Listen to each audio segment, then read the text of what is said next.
Footprints in the Ferns, Book 6 of Lovely Lethal Gardens. A new cozy mystery series from USA Today bestselling author, Dale Mayer. Follow gardener and amateur sleuth Doreen Montgomery, and her amusing and mostly lovable cat, dog and parrot, as they catch murderers and solve crimes in lovely Kelowna, British Columbia. Riches to rags. Controlling to chaos. But murder, not this time. One night 10 years ago, 8-year-old Crystal vanished from her bed in her parents' house, the only clue a footprint in the flower bed below the girl's window.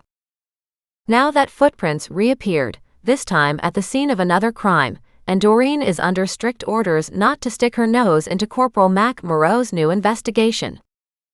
But while Mac is busy with the new case, Doreen figures it can't hurt if she just takes a quick look at the old one. Her house is empty, her antiques removed, and she has time on her hands. She's finished working on Penny's garden and needs a new project to keep her busy, and allow her to avoid the heavy work waiting in her own garden. And with the help of her assistants, Thaddeus the parrot, Goliath the Maine Coon, and Muggs the basset, soon Doreen is busy navigating the world of pawnshops and blackmail, as she looks for clues as to what happened to the girl stolen from her bedroom so many years ago. Surely, it's not her fault when her case butts up against the new one, is it? Chapter 1. Saturday early afternoon, the same day she closed her last case. Doreen stayed at the hospital for several hours. Penny's surprise attack with a pry bar had done more damage than she'd thought. But she was safely behind bars now and wouldn't have a second chance at Doreen and her pets. Mac would see to that. By the time she was released, she saw Mac walking up the front entranceway to the ER. Her heart lightened as his grin shone in her direction. "Did they call you to tell you that I was done?" she asked as his fingers gently pushed back her hair to check out her stitches. He nodded, his gaze on her head. "I did ask them to tell me. I'm feeling much better. Hopefully Scott will be there when I get home." She didn't want to miss out on his visit. It was too important. On the other hand, she was tired and would love a nap before Scott arrived.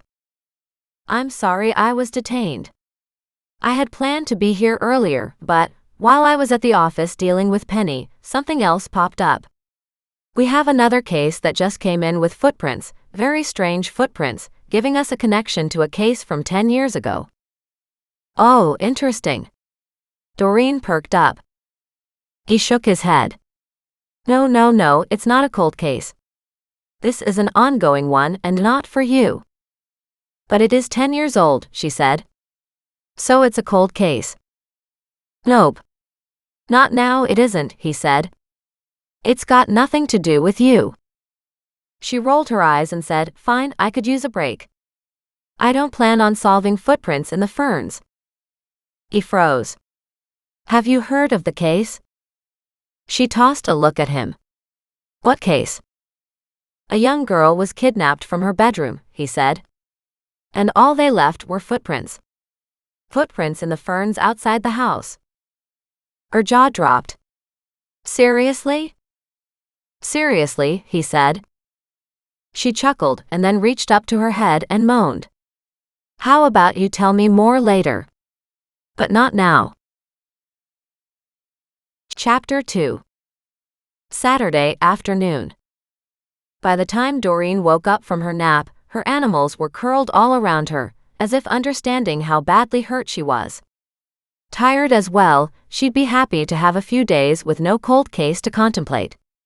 Sure, getting hurt was her own fault, and she'd be the first to admit it, but when things came to a crunch, they seemed to always come to a crunch on her.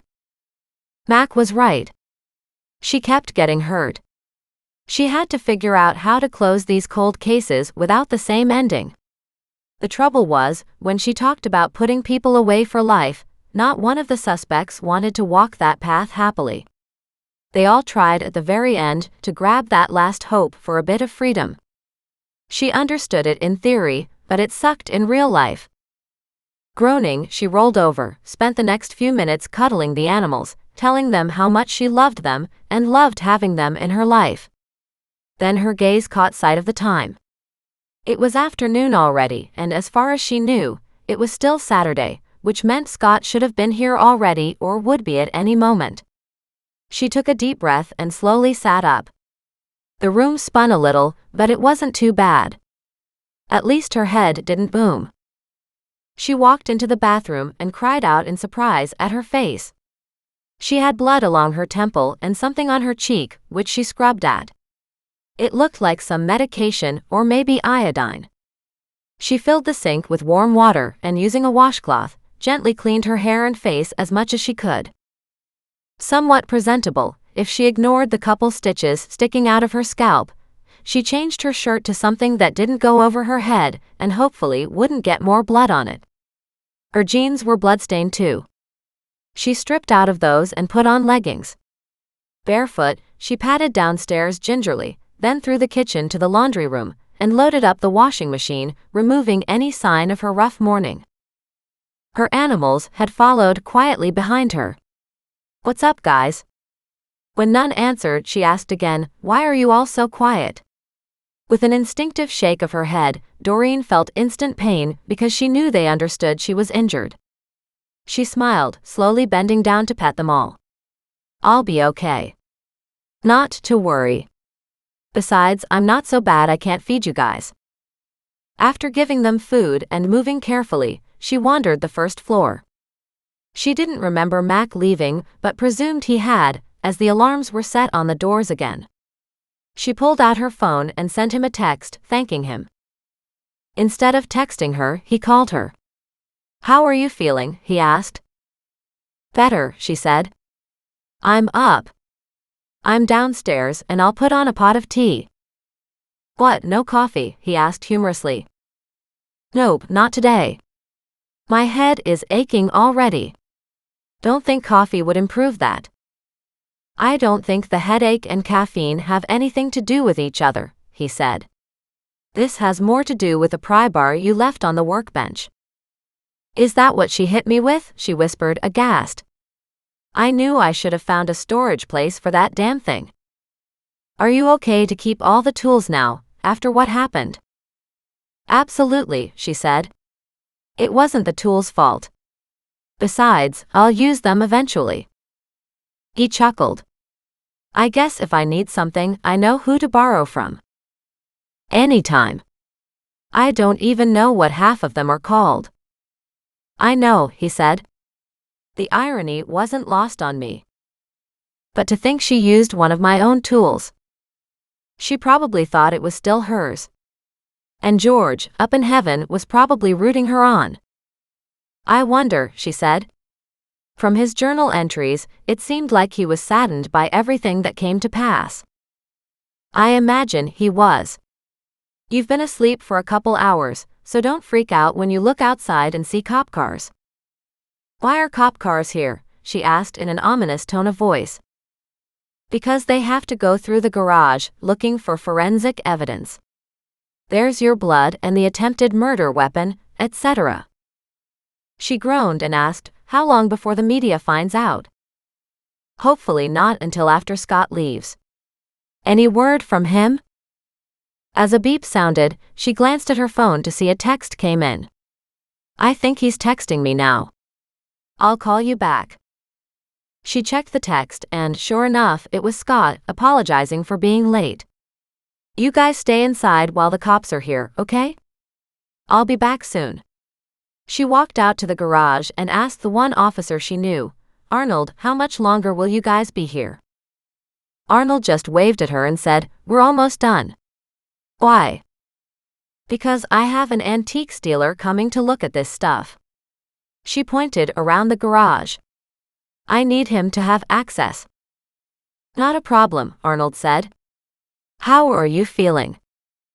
"Like somebody hit me over the head with a pry bar," she said with a wince. "And by the way, where is that?" "It's in evidence." She sighed. "I don't really need it for anything, so whatever." She caught the grin that flashed on his face, but he immediately schooled his features into looking sorry for her. She smiled at him. "I know," she said. "I'm not badly hurt. Besides, it's worth it." An awful lot of people will get some closure now. We didn't even know we needed to find closure for some of these deaths, Arnold said with half a snort. What the hell did we do without your help before? She thought she heard a really heavy note of sarcasm in there, but she hoped he didn't mean it because she wasn't feeling well enough to deal with it. Just so long as you realize I'm not doing this on purpose. At that, he burst out laughing. She glared at him, her hands on her hips. I don't deliberately walk into dangerous situations, you know. But you do, Arnold said. And you keep doing it time and time again. On the other hand, the community thanks you. Not one of us would have thought Penny had ever committed murder or even attempted a murder. What about George? Arnold shook his head. He was the biggest teddy bear anybody ever knew. Which is, of course, why he did what he did, she said gently. He was trying to protect Penny. But the nurse? Once you go down that path, Doreen said, I guess every other murder gets easier. And in this case, once again, George was trying to protect Penny. Because the nurse would likely have blackmailed George or confessed and created all kinds of problems. So then why didn't George go after Hornby? Arnold asked. Just so many unanswered questions. George didn't go after Hornby because I think by then, George was completely racked with guilt. He knew he was dying, and he wanted to make good so he could go to heaven, she said quietly. And knowing he had done so many wrongs, he spent the rest of his life trying to do some rights. And when trying to save Penny, in his mind, then death was justified, but he didn't have any reason to kill off Hornby. And yet Penny had no problem with it? Well, she blamed Hornby for George's death, she said. After Hornby had blackmailed George, he got serious about committing suicide. Any idea what he used? A lot of plants are in their garden, she said, many of them lethal. Arnold stopped, peering around the garage into her backyard garden, and she nodded. I have a lot of lethal things growing in my garden too. But so do you, and you don't even know it. She chuckled at the look on his face. She waved her arm at the furniture. I just need to make sure the appraiser can take a look at all this. Arnold stepped closer, looking at the contents with a confused expression on his face, and she shook her head. You know as much as I do. For all I know, none of this is worth anything, and it's just great-looking junk. But until I know, I don't want anything damaged. Thankfully, the officers were already packing up their equipment and loading their vehicles. She smiled and waved as they took off, muttering, I don't have a death wish, you know? They hadn't been gone more than a couple minutes as she stood, her face tilted up into the sunshine, before Scott drove up in a rental vehicle. He hopped out and said, Now that's what I like to see, somebody doing nothing but enjoying the day. She didn't dare tell him what her morning had been like. Nice to see you again. I hope it's for all the right reasons, he said, rubbing his hands together. I don't know, she said. We emptied the garage of junk and hauled that away, and then we moved up as much as we could from the basement into the garage, but the basement is still full too. Scott stepped forward, his gaze going to the set of coffee tables and 2 pot chairs. His eyebrows rose and he said, Well, this isn't quite the same quality or value as the set we already took, but this set will fetch a very nice penny. She winced. Could you be a little more specific? He chuckled. I have to go over all the pieces to be sure. He walked around, counting. This is what? 1, 2, 3, 4, 5 pieces here. 4, 5, 6 pieces, he corrected himself. Maybe 40,000 at the end of the day. She just stared at him. He said, I know that's not as much as you would have liked. It's a lot more than I had thought to get, she corrected. So selling this set is an absolute yes. He nodded. Good. He took some photos and made some notes. What else have you got? He wandered around. This dining room table is easily 17,000. The fact that you have 6 chairs with original covers on them, he said, Yeah, absolutely. Do you want to sell it? Let me tell you right now that if you want anything here, you can have it if you can sell it for a decent price, she said. I know some very high-end furniture would easily cost $17,000, but I'm not living at that level anymore. So if you can get 17 for this set, please do it. Oh, that's what you'll get. We can probably sell it for 23 or 24. Maybe higher. And at that, she just wandered behind him as he went through piece by piece by piece. He turned, looked at her with a happy smile, and said, well over $100,000 worth is sitting here in this garage.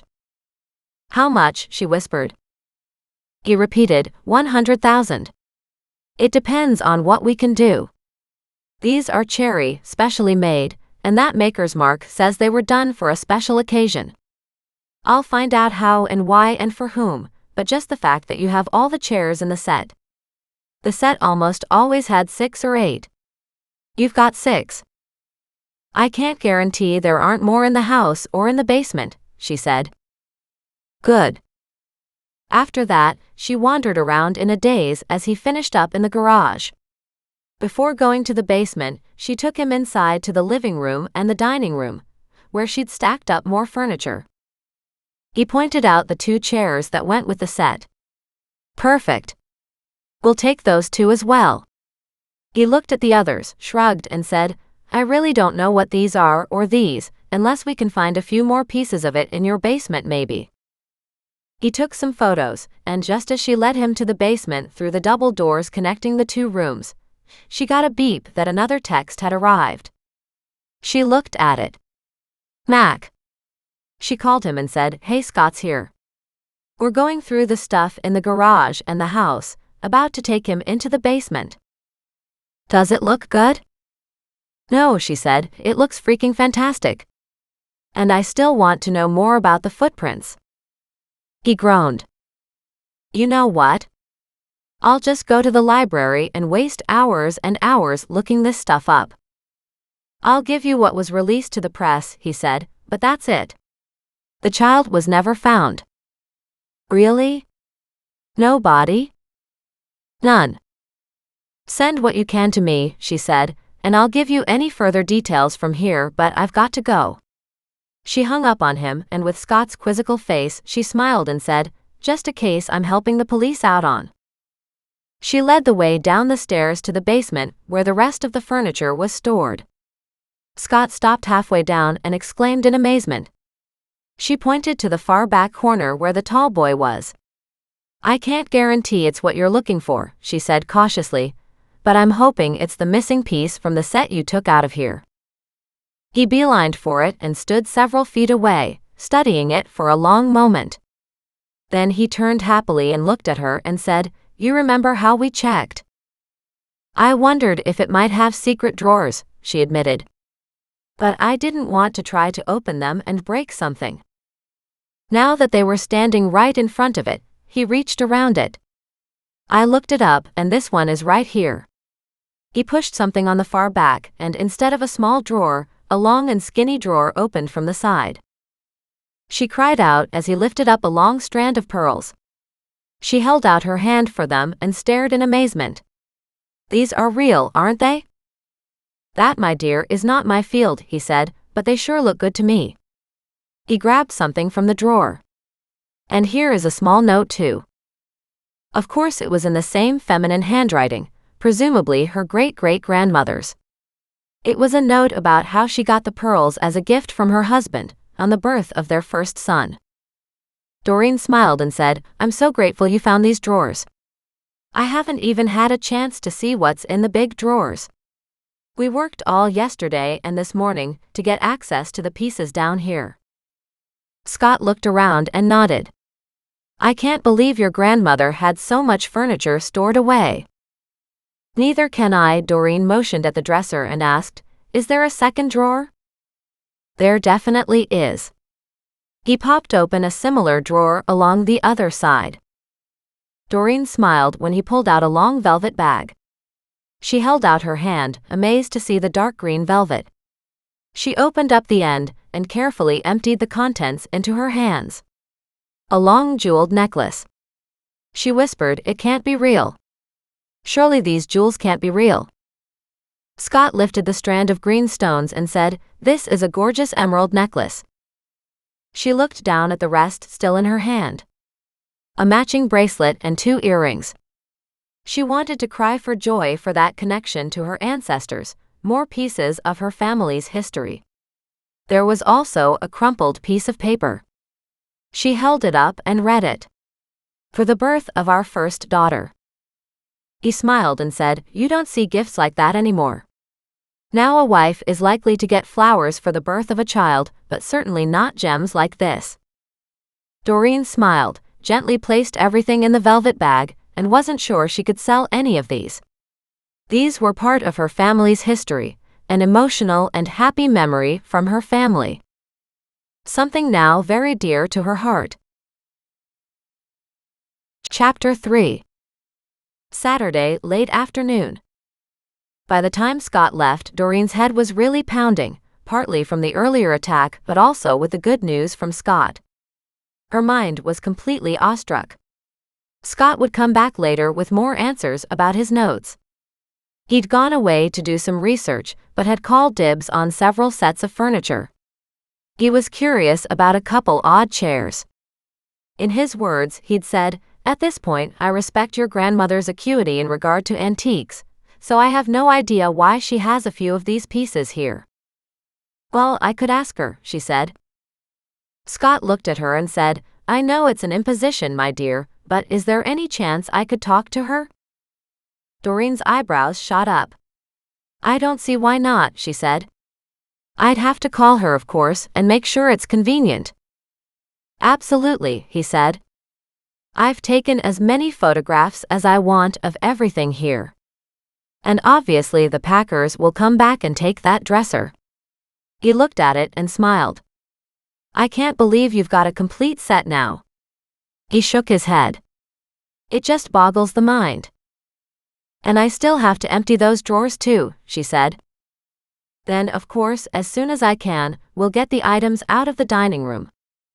"What about the hutches?" she asked, pointing to the back. He nodded. "They're on my list to do some further research.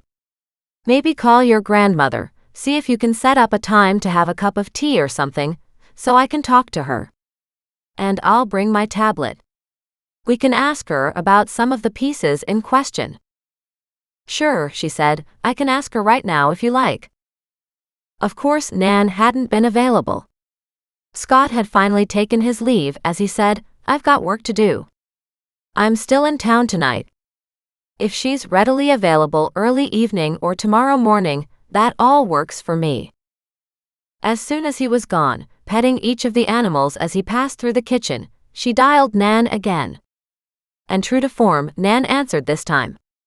"Where were you?" Doreen asked in frustration. "The antiques appraiser wanted to come and visit with you."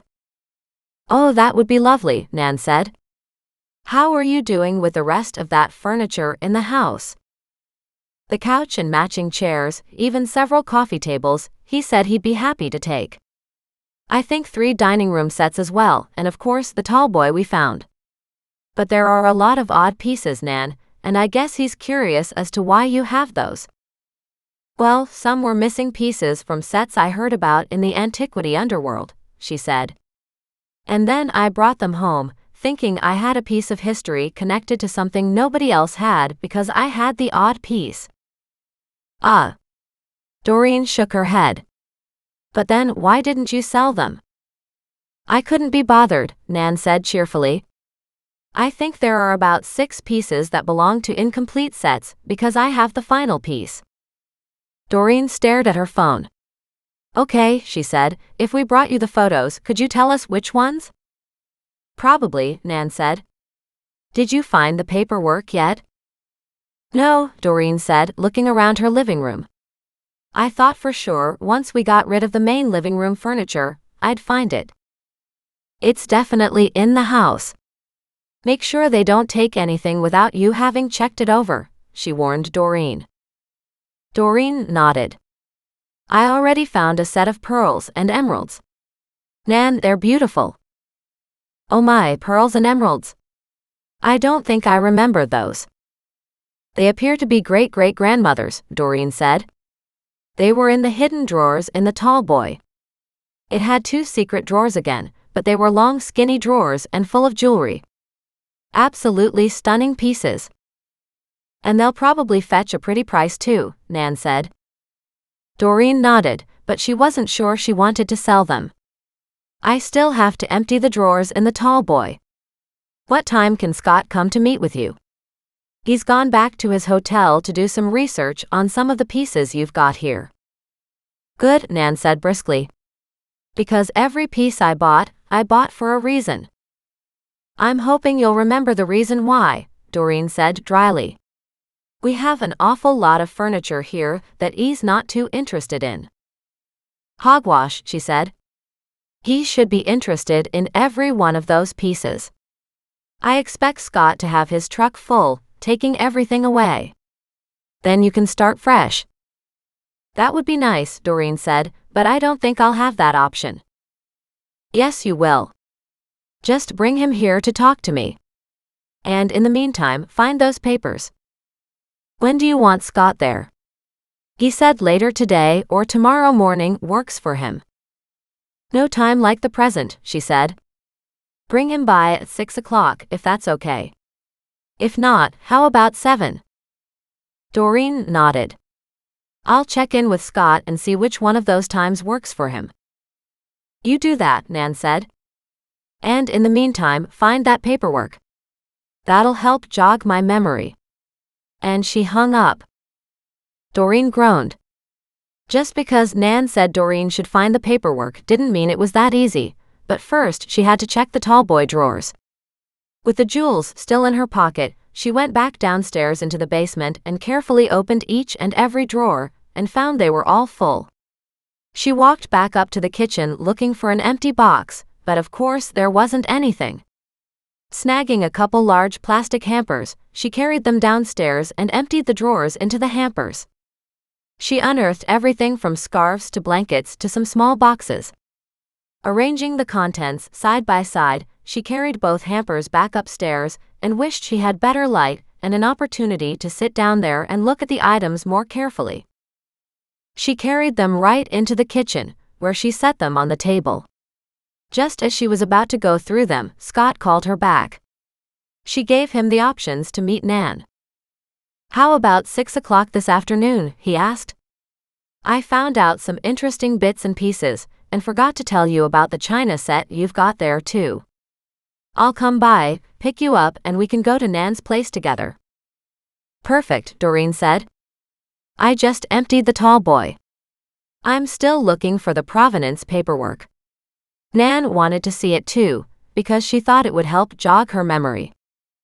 Any idea where it is? He asked anxiously. No, Doreen said, gently brushing her hair off her face, careful to not disturb her new stitches, while looking around the kitchen. I've gotten rid of a lot of stuff, yet there's still so much here to go through. My grandmother was the same, Scott said. If she could find a bargain, she bought it whether she needed it or not, he said with a chuckle. At least in your case, your grandmother seems to have had a knack for pricey antiques. Sure, I just don't know where I'm supposed to find her proof of all of it. Keep looking, he said. I'll be there in about 45 minutes.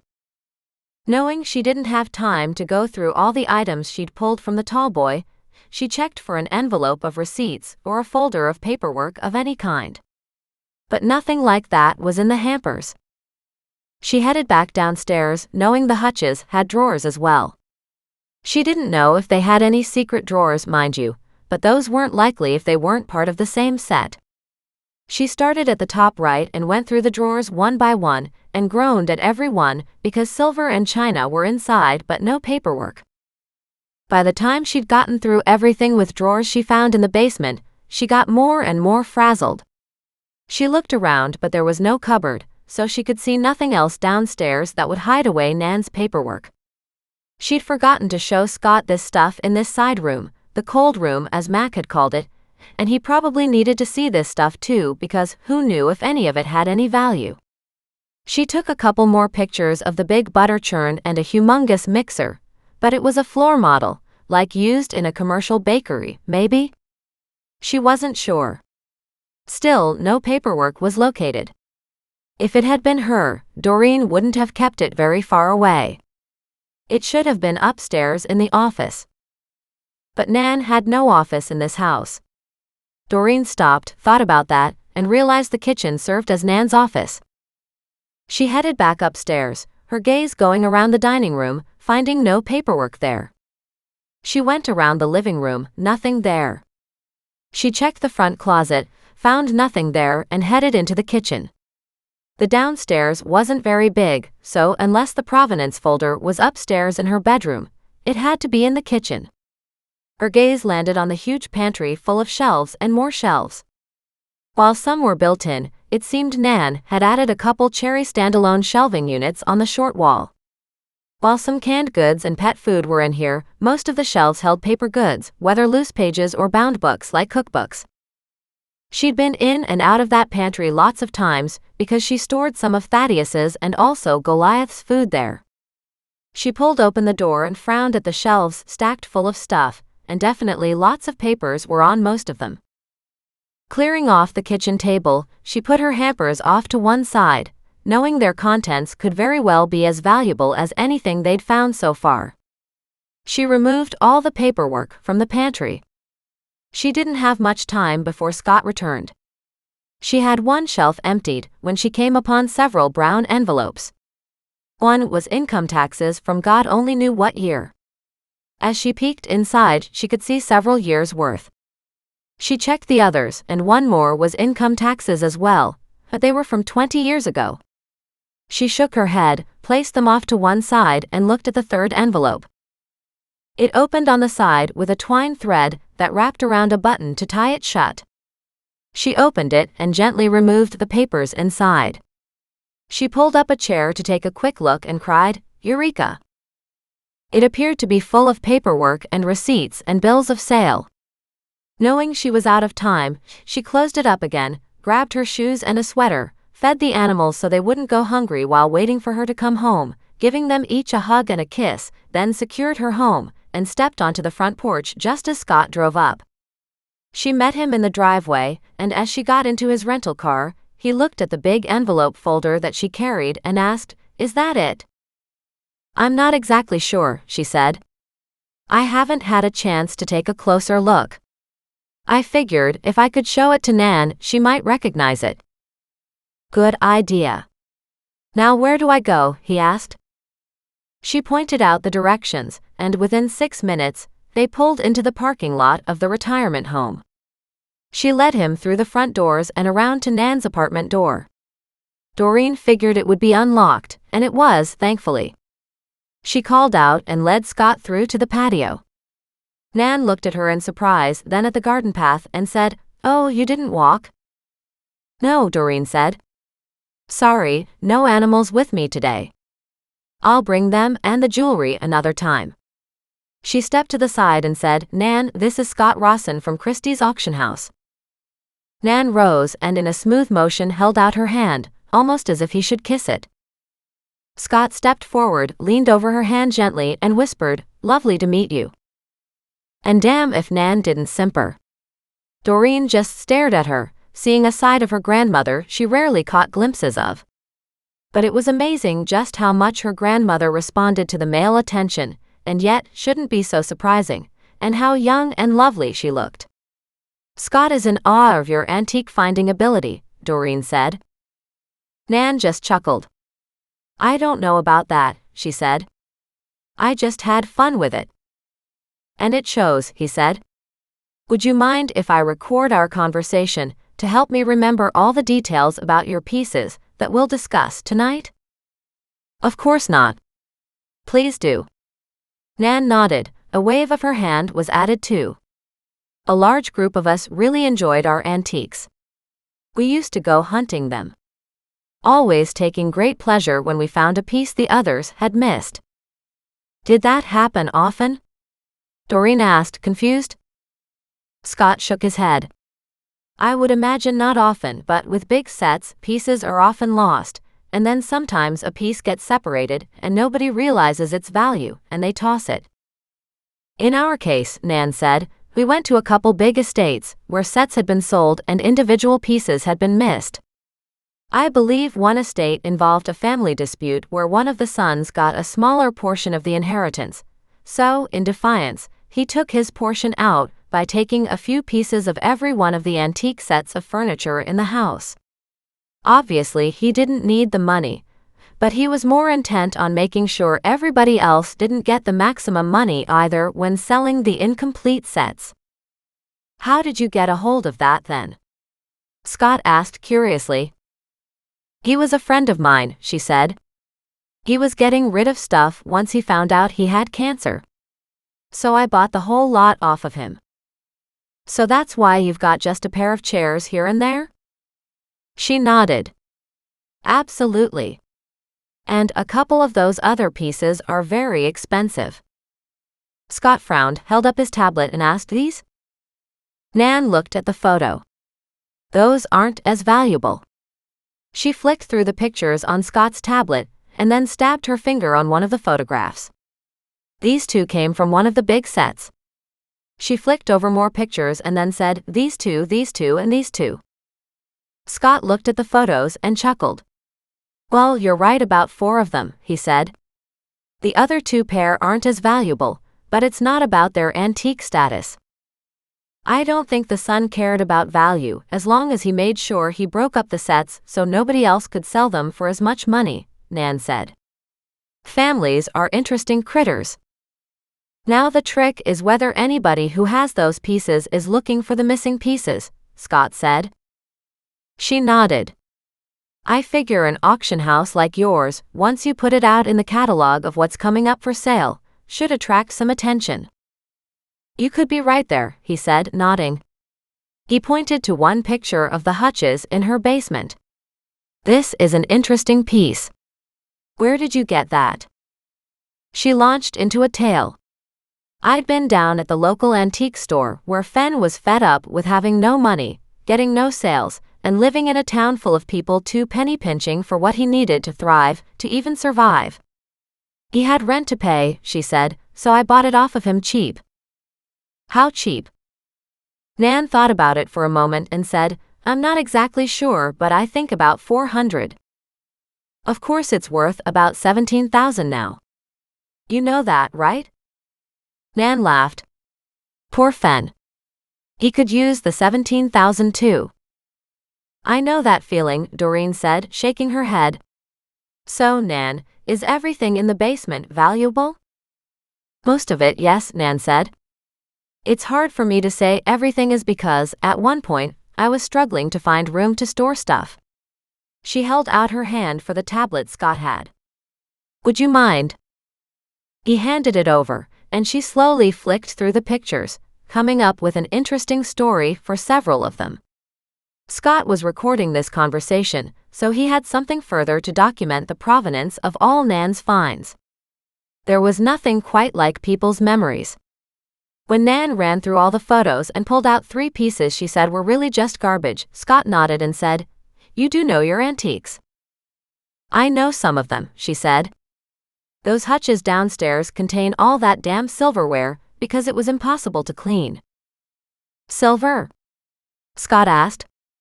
He turned to look at Doreen. She nodded.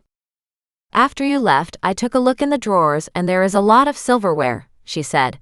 Everything from cream and sugar bowls and tureens to soup ladles and cutlery. Tons and tons of it. I know, Nan said. When my Nan was alive, it used to be fun to buff and polish silver together, but I very quickly learned that was a complete waste of energy. They just tarnish all over again. I don't think I've ever done it, Doreen admitted. You won't want to, Nan said. If you can sell it, do please. I'll have to take a look at it, but pure silver of a decent age is valuable, particularly if you have some provenance attached to it. He looked at Doreen and motioned to the stack of papers in front of her. I do. And the china too, Nan said. Such delicate stuff. But I always felt like I was in danger of breaking it, so I could never really enjoy a cup of tea in it. Exactly, Doreen said. I have broken so many old cups already. I did check, he said, because I did take pictures of the china with me. I spoke to Randy, and he got very excited and said that set of china should come back with me and go in the auction. He did give me some details, but honestly, I don't remember. China is not my thing, as I said. But I do have it in an email from him that I'll send to you.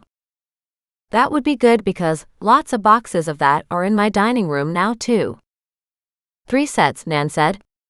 Should be 3 full sets. Doreen shook her head. Then yes, please. Sell it all. I'll just break them. Unless you want to keep a set for your children, Scott said quietly. Doreen winced. I don't think I'll be having any of my own, she said quietly. I'm afraid Nan's family line stops with me. Isn't that a shame, Nan said. Chapter 4.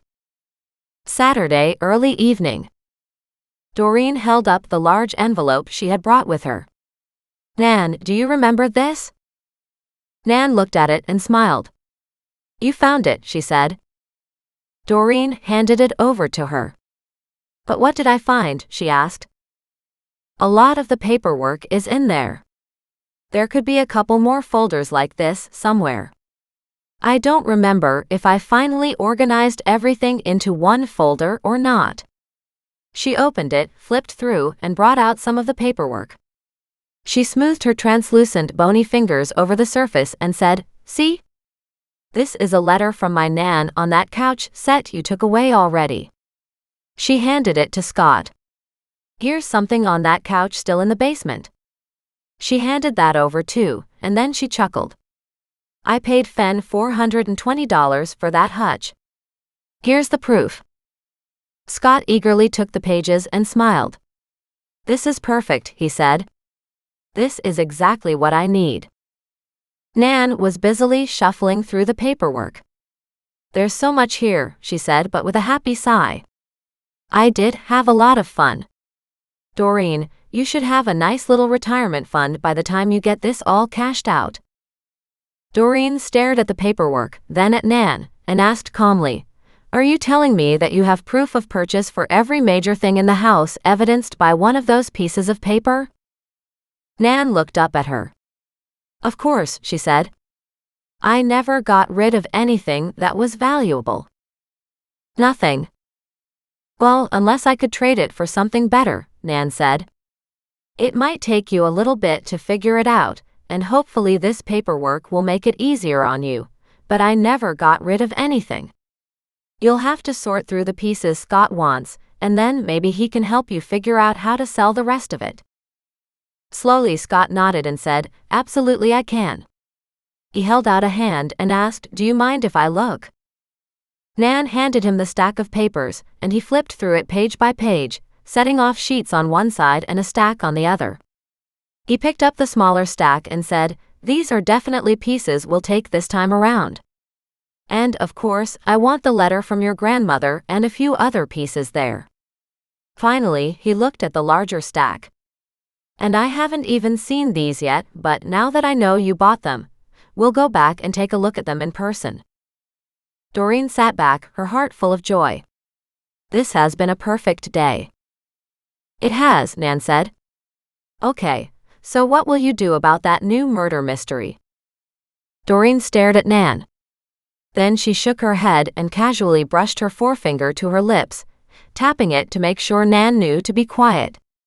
She might have mentioned something to Scott earlier, but now wasn't the time for all the details. But Nan was having none of that. I heard from the police station, she said cheerfully. I knew you wouldn't wait long before you found something else to investigate. I think your inside man is wrong, Doreen said. I don't have a line on anything new. Well, if you don't, you will soon, Nan said in a commiserating tone. She leaned forward, patted Doreen's hand, and said, I have faith in you. At that, Doreen chuckled. She caught Scott's confused glance and just smiled at him and said, Don't even try to figure it out. And she deliberately launched back into a discussion on the furniture. Do you want to see the pieces that have been pointed out so we can put them aside for taking later? He nodded. Plus, I have to look into these pieces from the missing sets. Do you have any idea who has the other sets? He asked Nan. She nodded and said, the Cartland brothers. There are 4 of them. Jimmy was the youngest. I don't know if the others still have the rest of the furniture or not. So there were 4 brothers, each got a set, and Jimmy took 2 from each of the sets? Nan chuckled. He so did. Naughty boy. And Nan, just because they were potentially a good investment, you grabbed them, correct? Nan nodded. I did. Now the question is whether the rest of the family cares about the pieces or not. For all I know, they've been sold many times over. I'll have to check into the records, Scott said. He looked at Doreen. I would like to go back and take another look though, if possible. And to consider the china and silverware again. Well, let's go now, she said, standing up. She leaned over Nan, gave her a gentle hug and a kiss on the cheek. I'll call you later tonight, or in the morning. Nan walked them to the door and waved goodbye. Back in his car, Scott said, she's quite a character, isn't she? That's a good word for her, Doreen said, laughing. She's into setting up betting pools for everybody in the retirement home, too. Gets her into trouble on a regular basis. Scott burst out laughing. You know, at her age, I rather imagine she figures she should do what's fun, and everything else and everyone else can get lost. I agree, Doreen said. As they pulled into her driveway, she watched Muggs jumping up or trying to jump up to look out the window. Without any furniture in front of the big picture window now, he had a hard time. She hopped out, walked up to the front door and said, while we go through the furniture, can I offer you a cup of tea or coffee? I'm not much of a tea drinker, he said, but I'd love a cup of coffee. She walked in and turned off the alarms, realizing that pretty soon she could probably forget about the alarms, only to realize it was again a Saturday. When's the earliest you can have the men back to pack up more stuff? She asked, worrying her bottom lip. Monday, he said firmly. I can't get any of that kind of help on a Sunday. But I'm pretty sure I can line them up for Monday. That would be the best for me, she said. The sooner, the better. And for us too, he said. The first set is being cleaned up and won't go to auction for several months. That stopped her in her tracks for a moment.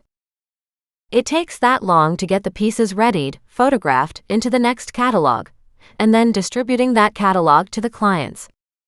So the sooner, the better for us to process each acquisition.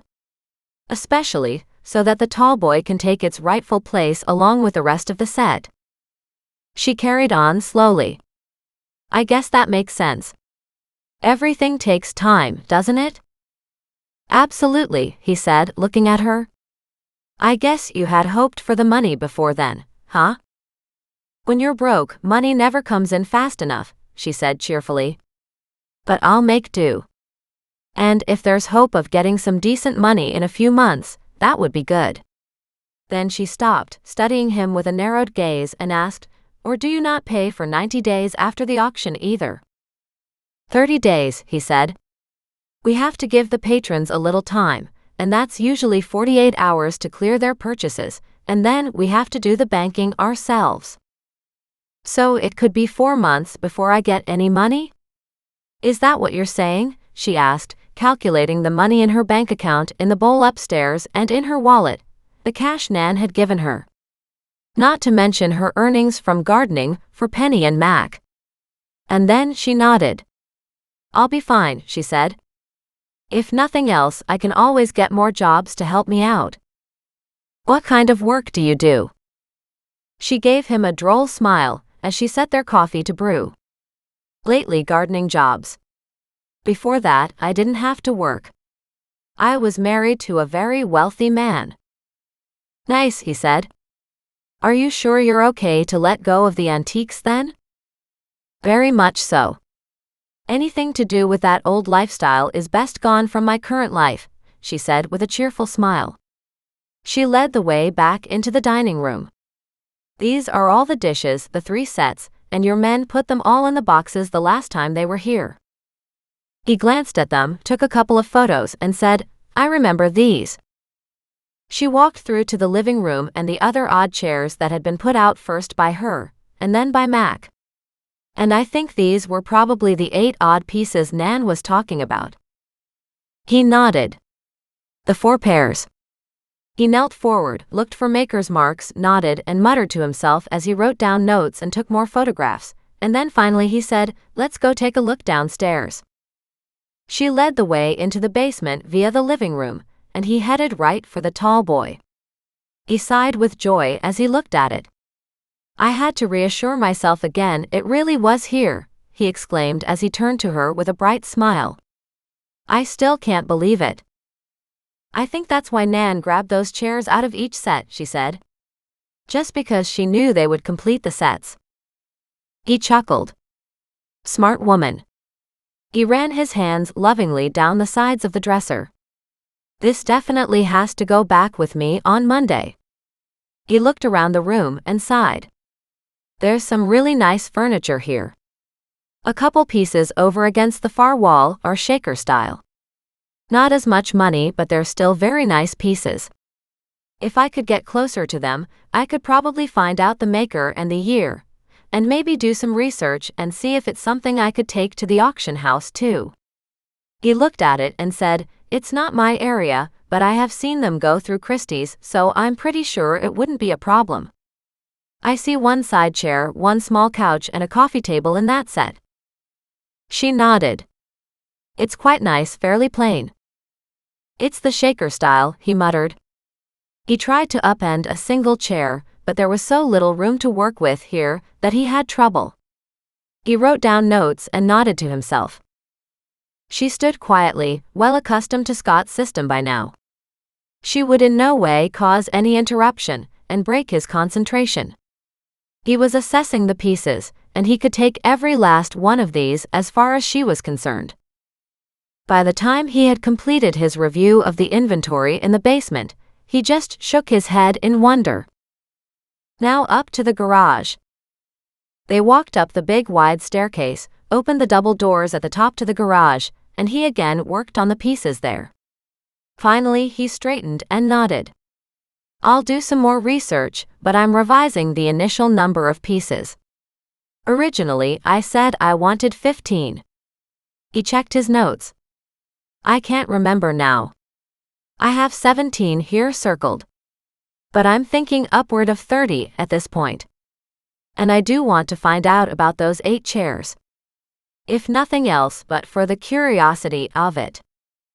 She beamed at him. If you can take that many pieces out of here, I'd be grateful. At the same time, it will give me a ton of room. She motioned at the basement again. We didn't look at the silverware though. His eyebrows shot up, and he hurried back down the stairs and directly to the hutches and opened up the drawers, exclaiming the whole time. If it's a complete set, he said, it's worth a lot of money.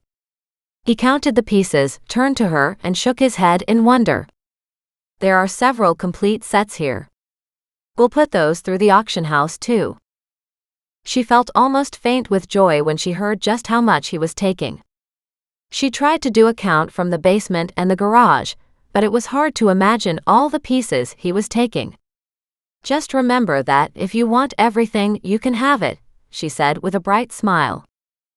Let me get the pieces I know I can sell, he said. I'll do research on the 8 chairs upstairs in the house. We'll take the china and the silverware. You'll bring a bigger truck this time, right? He laughed big guffaws of joy. Absolutely, he said, I will indeed. He looked at his watch and said, oh my, it's already past 8:30. I need to head back to my hotel room, get some food, and take a couple hours to look this all up. But I'll be back tomorrow morning with my findings. And with that, he dashed off. She slowly closed the garage door, locked it, walked over to the side door and locked it as much as it would lock. She frowned at that, worrying maybe somebody would come in and steal some of these pieces now, realizing she had another day and a half to wait again on the movers. Scott would be back tomorrow morning. But in the meantime, she had to keep it all safe, by herself. She headed to the kitchen, walked inside, and locked that door as well. Hungry now, as in very hungry, Doreen had a smile across her face, remembering what awaited her in the fridge. Leftover spaghetti, she cried out. Yum. Chapter 5. Saturday evening. Doreen gave the animals a couple treats each, while her plate warmed up in the microwave. It was so hard to contain her excitement at having so many more large pieces of furniture soon to be moved out. Even though they wouldn't be worth anything like the money the big set was worth, it was still money to her that she hadn't had before. As she thoroughly enjoyed her spaghetti, giving bites to the animals so they would leave her alone with the rest of her food, she sat back and said, "Mac, we have to write down this recipe. This is way too good to not repeat every week." At the mention of Mac, the animals perked up. Goliath purred as he rubbed against one of Doreen's legs. Muggs's tail wagged fast as Muggs danced around, wiggling his butt with happiness. And Thaddeus squawked, "Mac was here. Mac was here." Doreen chuckled at her special family. "Come on, guys. Let's get comfortable." Smiling, with her tummy full and happy, she grabbed her laptop plus a cup of warm tea, and sat on one of the pot chairs in the living room, unable to forget about Mac's mention of the child who went missing 10 years ago, and how the same footprints had once again showed up recently. Without a name, Doreen added a year to her search online. When she came up with the name Crystal Dunham, she texted it to Mac and asked, "Is this her?" His response was, "Yes, but forget about it." Then her phone rang, and his voice was brisk as he repeated his text into her ear. "Not happening," she said. "You need to heal." She stared down at the phone, wondering how he made it sound like a reprimand, even as his voice was warm and caring. She said, "I am resting. I just finished a wonderful plate of spaghetti. I'm sitting here now with a cup of tea. Plus, I'm going to bed early tonight." "Good," he said. "Is the appraiser coming back tomorrow?" "Yes. He has to do some research tonight. The movers are coming Monday to pick up more stuff." "So that's good then, right?" "Very good," she said. "At this point, the count of pieces he's taking is over 30 and climbing." There was a moment's silence while she waited for him to respond, and then he exploded, 30 pieces. "Are you serious?" "Yes," she cried out in joy, bouncing up to her feet. "And the china and the silverware." She could hear his shocked surprise at the other end. "I know," she said. "I still can't believe it. I'm so excited that my stomach is still rolling around and my thoughts won't calm down. That's why I'm sitting here with a cup of tea. Or I was sitting here. Now I'm dancing around the living room." And she laughed. "Wow," he said, "you'll be doing very well for yourself soon." "Not too soon." She explained about the timelines. "I can see that," he said. "They want the stuff to go in a catalog to generate some buzz, and then of course there's accounting. Normally in an auction you have to pay right there, but I can see maybe with some of these bigger items that cashier's checks might need 48 hours to process. And of course they have to cut checks to the sellers too." "Maybe," she said, "but I am looking at potentially 4 months. If not longer. So much stuff is involved in auctioning these pieces that it might take even longer." "You've been doing okay so far," he said gently. "Will you be okay for a few more months?" "I think so," she said. "I have some money. Penny paid me a little bit. You're paying me on a consistent basis." He said, "I forgot to leave you some today, didn't I?" "Not really," she said. "You're the one who keeps buying all the groceries." "Yeah," he said, "I do, but that's okay. I don't intend to take it out of your wages." She grinned. "That's nice to hear." And in about 2 months, I should be getting some money from Wendy too, she said thoughtfully. I think several $100s is down there for me. So it's mostly the next 60 days I have to get through. And then she remembered the $500 Nan had given her for renting a dumpster, only they hadn't had to do that. And then she gasped. The brothers. I never got paid by the brothers. The car parts? I thought they handed you a wad of cash, or was it a check? I can't remember. She stopped and realized she'd put the money in the kitchen, and had forgotten all about it. Didn't they? Did it bounce? At that, her frown popped out. So I hate to ask, she said slowly.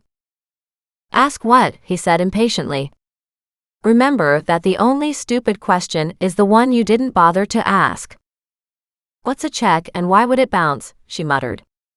She clenched her eyes closed and held the phone away from her head. It started as a gentle splutter, and very quickly turned into massive guffaws. Muggs, hearing Mac's voice through the phone, barked and barked, jumping up, his front paws on her knee barking at Mac. Goliath jumped onto her lap and stared at the phone too. Thaddeus, not to be outdone, landed on her head. She cried out at his awkward slide using her hair before he landed on her shoulder. With her free hand she petted him, and he quickly settled down. When Mac's laughter on the other end of the phone slowly stopped, she glared at it and snapped, "Are you done?" "Yes," he said, but then several more chuckles escaped. "Now that's just mean," she said. "Oh my," he said. "I wish I were there right now and I could see your face." "I'm glad you're not here," she said, "because I don't want to see the tears of laughter running down the side of your face. You're the one who told me that the only stupid question was the one I didn't ask, and I asked, and yet you laughed at me." "Oh, you're right. You are so right," he said, still struggling to contain his mirth. "I should have had the brothers transfer it electronically." "Maybe you should have," she said, deliberately not asking what the heck that meant. Cautiously she asked, "But they did give me cash, so thanks for the banking lesson." "If you ever get a check," he said, his voice sobering into a calm, patient teaching voice again, "you take that piece of paper to your bank and give it to the teller. They will deposit it into your account. They will then contact his bank, and they transfer the money from his bank to your account. It can be several days before you can draw on that money though." There was a long silence. "And if they gave you cash, why would you say that they didn't pay you?" he asked in exasperation. "Because I forgot," she muttered. "I dropped it in the bowl and promptly forgot about it." "It was like $3,000, he cried out. "How could you forget that?" "Honestly, because at the time I was just happy to get rid of that stuff and the trash by the driveway," she confessed. "I was thinking I'd scored as I wouldn't have to pay for a dumpster or for a dump run." He chuckled again. The brothers were a huge help, weren't they? Not only did they take the stuff off our hands, the garbage and the pallet full of car parts, but they also helped us set up all of George's stuff inside your garage. Right. And that was so exciting, not to mention what happened afterward with Penny, that it's no wonder I forgot about the money. She gave a happy sigh, remembering the huge wad she'd been handed. "And just so I understand, I can't take a check to a store and buy something, right? It's not money. Think of it as a promise of money. If you lose it, you are out of luck," he said suddenly in a warning voice. "So you protect that piece of paper. Then you shouldn't have that kind of cash sitting in your house right now either. Remember all your intruders?" "Got it," she said. "If I'd thought about it, I would have gone to the bank today." "I had half expected you to," he said. "I didn't even think about reminding you." "So back to the rest of those questions," she said. "How can a check bounce?" "The problem with a check," he explained, "is that when you take it to the bank and they contact the person who wrote it, in this case, if the brothers had given you a check, if there is no money in the brothers' account, then even though you have that check, they don't have to honor it." Her heart froze. "Seriously?" So if I ever accept a check, I might not get paid. Why would anyone want to take them then? It does happen, so you don't accept checks from just anyone, he said. And, of course, we always have a problem with, a scam artist passing bad checks. Meaning checks they already know ahead of time will bounce, but they use them to buy stuff anyway. But that's just mean, she said. It is, he said. So, on Monday, you take that cash right to the bank as soon as it opens. Okay, I'll do that. So, if I had a check, can I get money from it right away? Probably not, he said thoughtfully. It depends on how much money you have in your account. The bank will tell you how quickly a check will clear, though. It could be as long as 48 hours before you could draw money on it. So, in theory, if I put the check in on Monday, she said, I can buy groceries on Wednesday. He sobered at that and said, I'll drop off the money for the gardening tomorrow morning. I should have brought it over today, but that didn't work out. I'm okay because I got the cash, she said. I'm just talking hypothetical situation here. Doesn't matter, I'll get it to you soon. So, is that the girl who went missing? Doreen asked suddenly. And he sighed. Yes. The kidnapping was featured on a TV show. If you can get a transcript of that, it has most of the public details on the case. Obviously not the parts we are keeping secret to help convict our kidnapper. Again, no ransom note and no sign of her in all these years? No, he said, none at all. She was only 8 at the time, and she could still be alive. I've read about several pretty horrific cases of girls who were kidnapped many, many years ago, and are being found alive. I remember seeing some of those news articles, she said softly. I can't quite imagine what those girls went through. But she'd be 18 now? Something like that. And if she isn't too badly brainwashed and not too terrified to do something about it, she might eventually have a chance to get free from her kidnapper.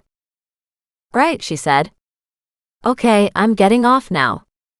I'm petrified once again that somebody else will come in and steal stuff from me, so I've got the security on, but we didn't have security for the outside garage door where Alan Hornby was hiding and attacked me. Although it's got an inside lock, I can't find a key or anything.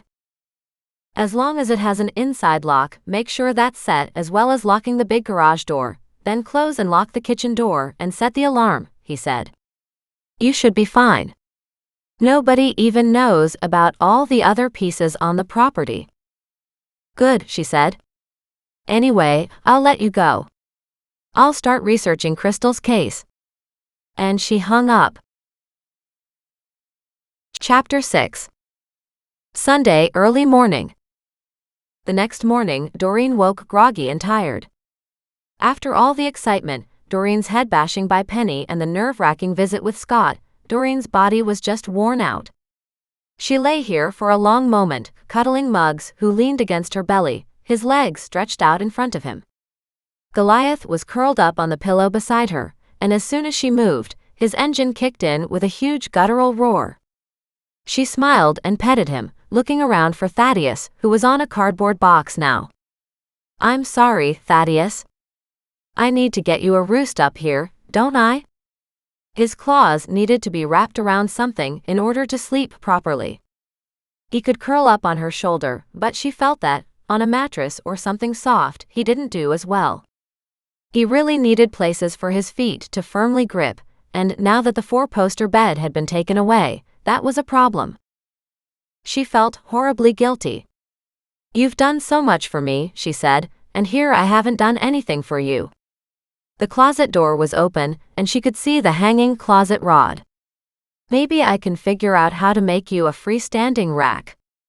Thaddeus gave a mild squawk, shifted his position, and let his head drop again. She got up slowly and headed for a hot shower as memories of all her research from the previous night filtered into her brain. Crystal, if you're out there and if you're alive, I'm coming for you, she said, sending out her intentions to the world at large. If you're dead, I'm so sorry, but I'm coming after your killer then. Crystal had been taken from a fairly middle-class to affluent neighborhood several miles away. The house was built into a hill, and her bedroom was on the hill's high side, her window accessible to the ground. And that was where Doreen figured the fault of the parents lay.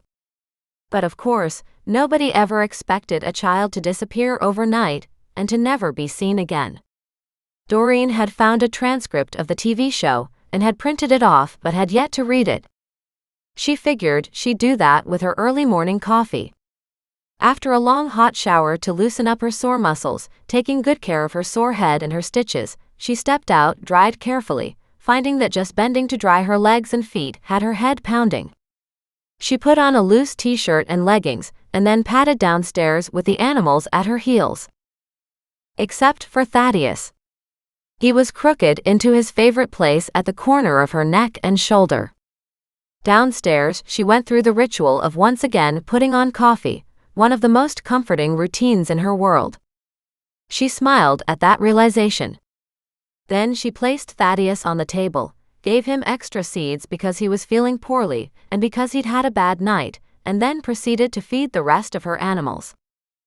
She wrote down on a notepad, "Purchase something for Thaddeus to roost on."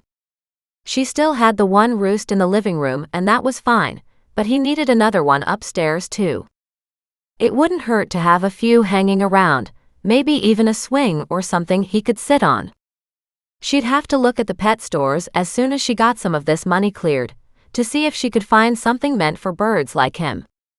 She wasn't sure how to attach stuff, but she found the internet to be a wild and wonderful place, along with YouTube videos, something she had never had the time or a chance or opportunity to explore in the past. As she sat there, she remembered the cash from the car parts.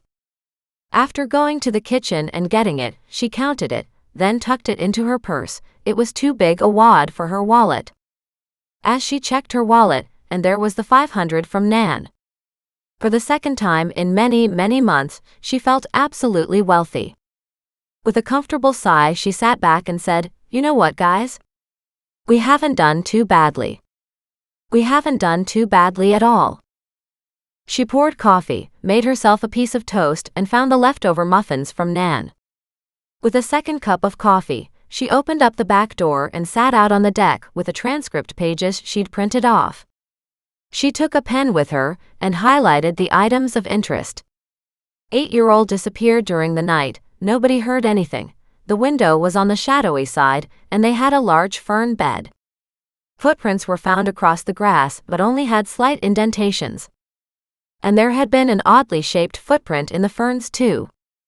There had been photos online, but she had been too tired to study them last night.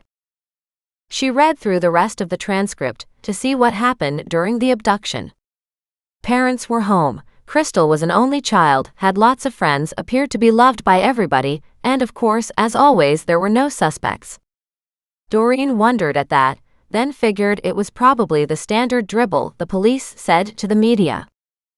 With that read, she walked back inside, grabbed her laptop, came outside again, and brought up the photos, but it was a bright sunny morning so it was hard to see them. She went back inside, sat at the kitchen table with her third cup of coffee, and looked at the images. The footprints were small with an odd point at the end. Of course, at first glance it almost looked like a high heel mark, only it was bigger than that. She shrugged and moved on. And then went back to it, thinking about something else Mac had said the other night when she came home from the hospital. But she couldn't recall what it was, something about having seen the same footprint again. With nothing else to do, she picked up the phone and called him. "Good morning," he said. "How are you feeling?" "Like somebody ran me through one of those old washing machines, and I came out flat and without energy on the other side." "I told you," he said sympathetically, "that your head wound is nothing to kid about. You had nothing but more stress in the afternoon." "But good stress," she said gently.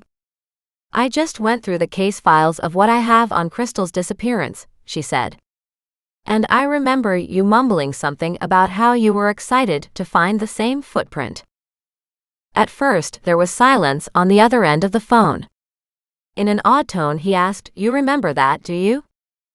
"Absolutely I do," she said. so don't try to tell me that I didn't. It was on the way home from the hospital.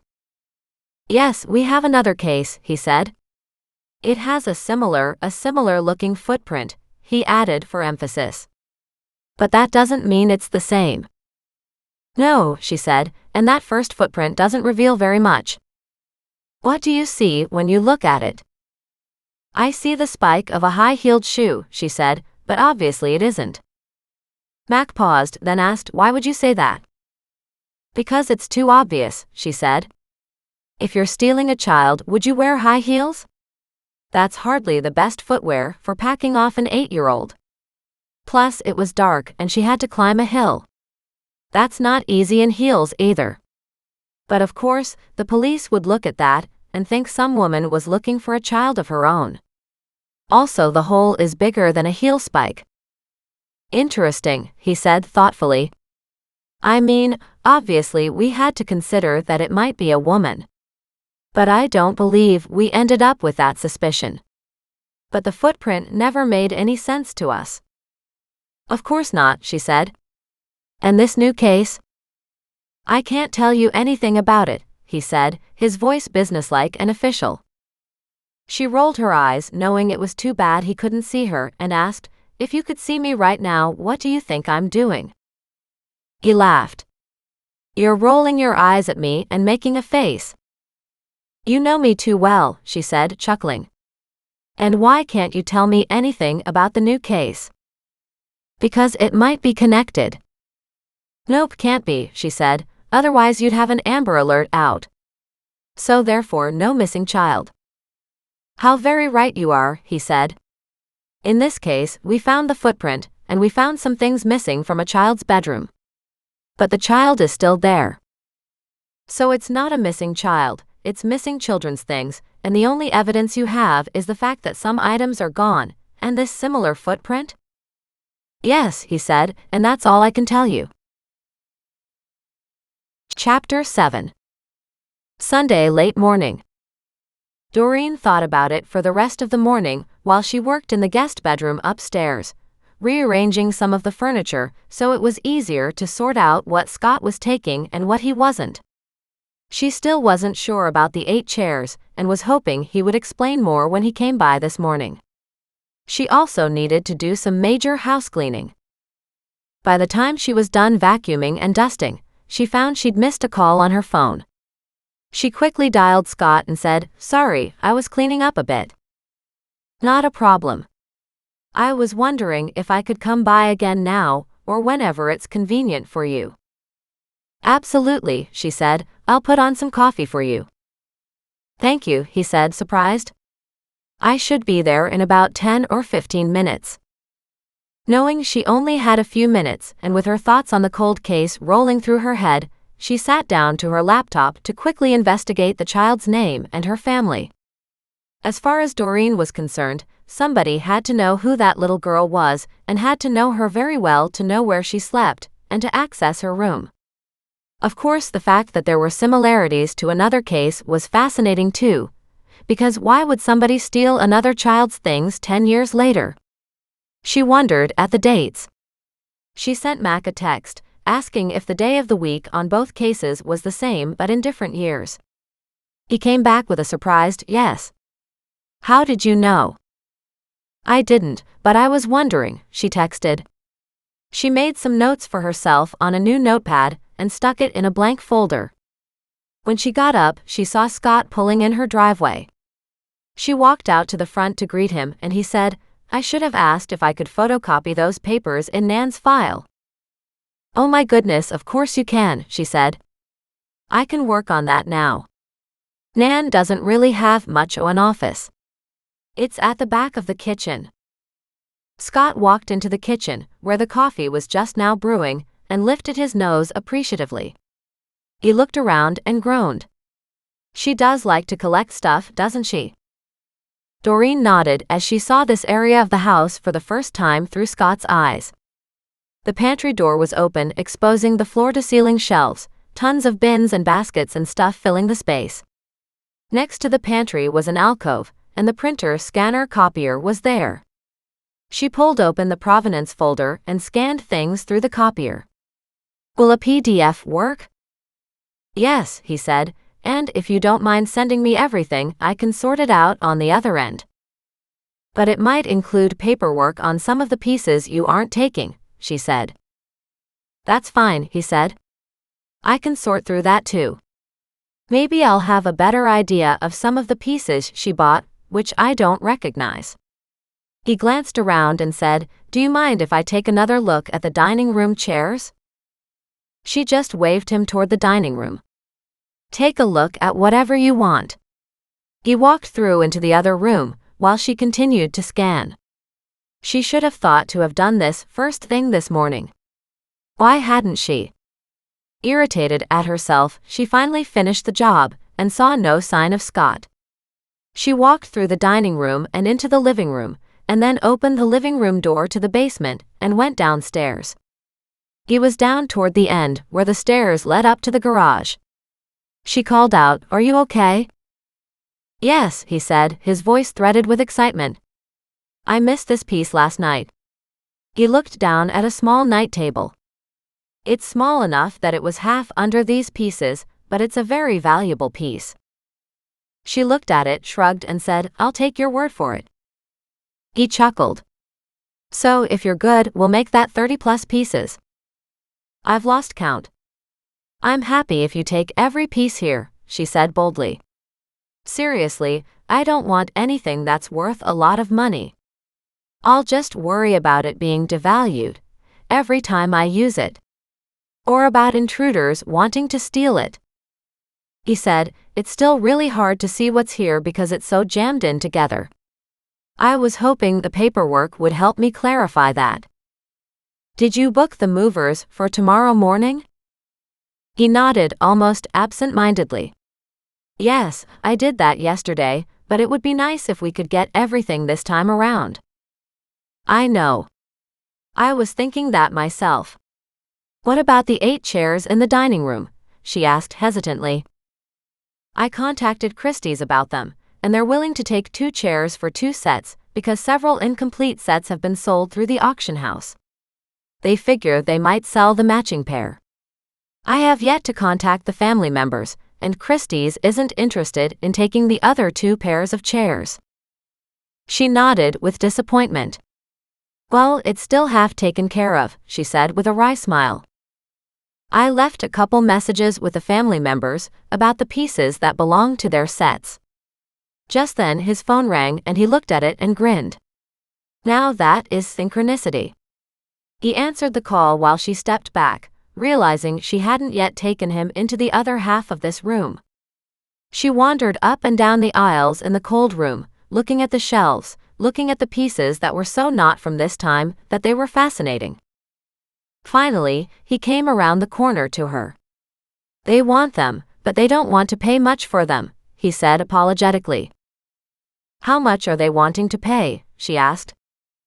I have to confirm the price with you first, but they were willing to pay $250 a chair. It's not thousands, but at least I don't have 2 odd chairs I have to get rid of. Exactly, he said. If you're good with that, why don't we arrange for them to come today or tomorrow to pick them up? Good enough, she said. What about the other 2 chairs?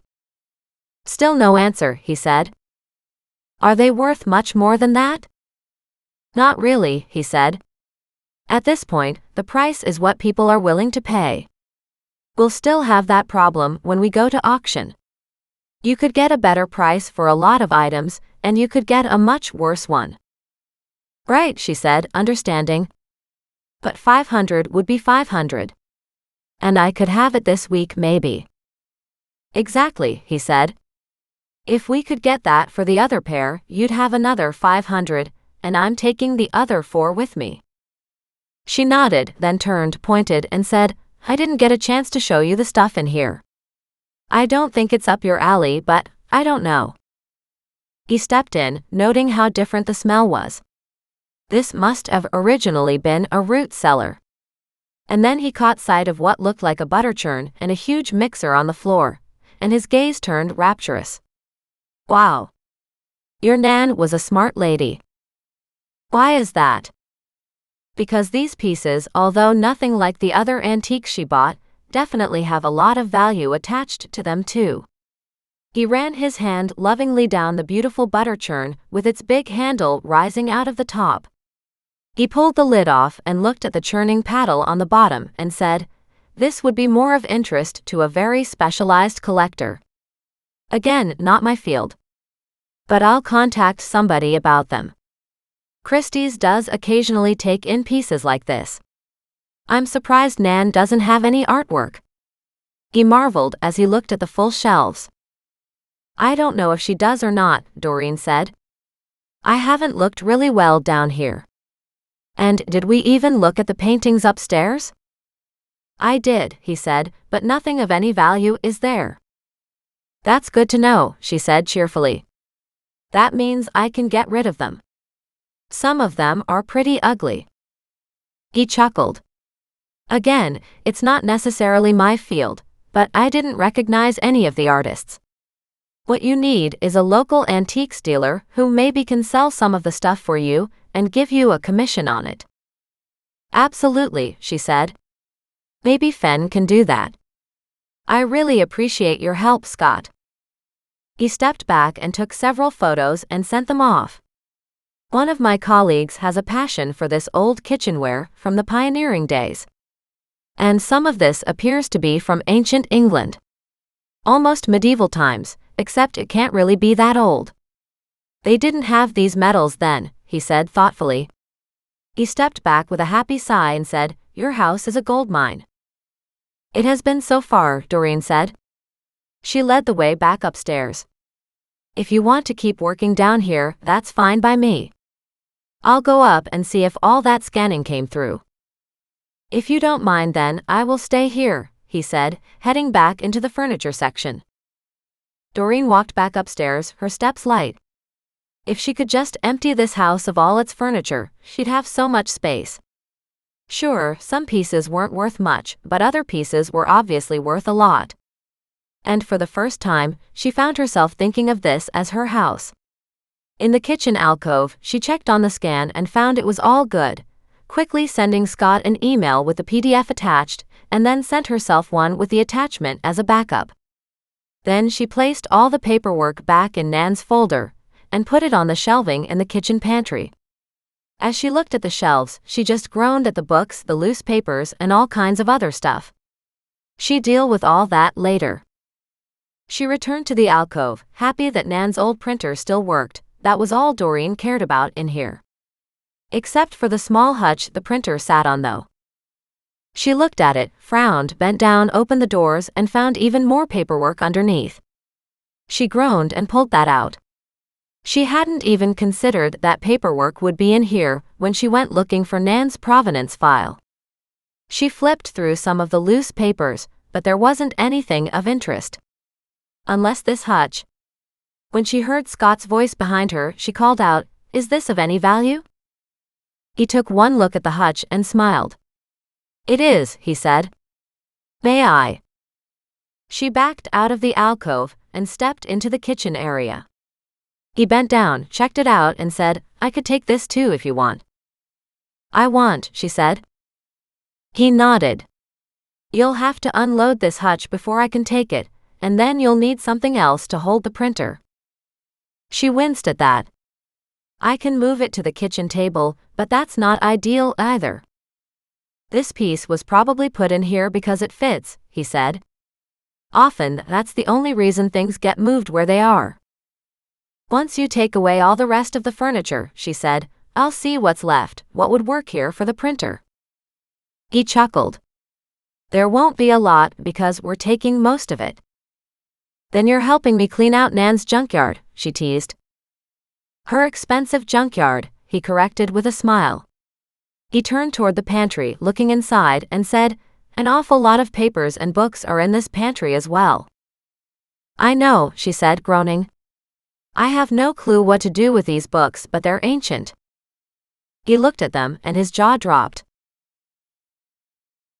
Chapter 8. Sunday late morning. As Doreen watched, Scott reached out a shaky hand and gingerly chose a book. Oh, Nan, he said, and he flipped through the pages gently. These are probably the most expensive items you have in this house. Doreen stopped, stared at him and the book he held, and asked, "What's a totemus?" "This book is a very expensive original by Totemus, an author from long ago," he said. "But again, it's not my field." This time, instead of taking a photo, he called somebody. "John, I have in my hands a first edition 1717 Totemus," and he spelled out the title and the author's name. There was an explosion of sound on the other end of the phone. "Yes, I'm at the same house where the grandmother spent her life buying antiques and stuffing them away for the granddaughter. We just walked into the pantry of the kitchen and raincoats are hanging on the edge of this bookshelf holding rare books," he said, and then he stopped and stared at the bookshelf and shook his head. "And it's a hell of a bookshelf itself. Looks like old cherry, but I can't even see it for all these books. However, the books are not in any temperature-controlled atmosphere," he said in a faint whisper. "They're just sitting here." As she watched, he added, "There's also a limited edition Ulysses." Then he read off the date. Doreen realized she hadn't even considered these books might have value. When Scott finally put away his phone, he said, "So this friend of mine is a dealer in specialized books. He said he would like very much to come and take a look. He consults for Christie's, but he also has his own private network of collectors." "When can he come?" she asked. "Tomorrow morning. He's taking the red-eye out of Toronto tonight." "It's really a big deal then, isn't it?" Scott smiled gently. "My dear, you have no idea how big a deal this is. I don't know how many of these books are valuable, but he wouldn't fly all the way here to see them for nothing." "Let's hope there is at least one worth money," she said with a happy sigh. Who would have thought Nan would hide so much money in this little run-down house? "Obviously, she didn't spend any on upkeep of the house," he said as he looked around and asked, "Is there an attic?" "Hopefully. I'm just wondering if you have more hidden rooms." "There is an attic. I have been up in it," she said, "but it was mostly empty. Just a few boxes of old clothing." "You may want to take a second look," he said. "And I would open every closet, every nook and cranny, and take everything out.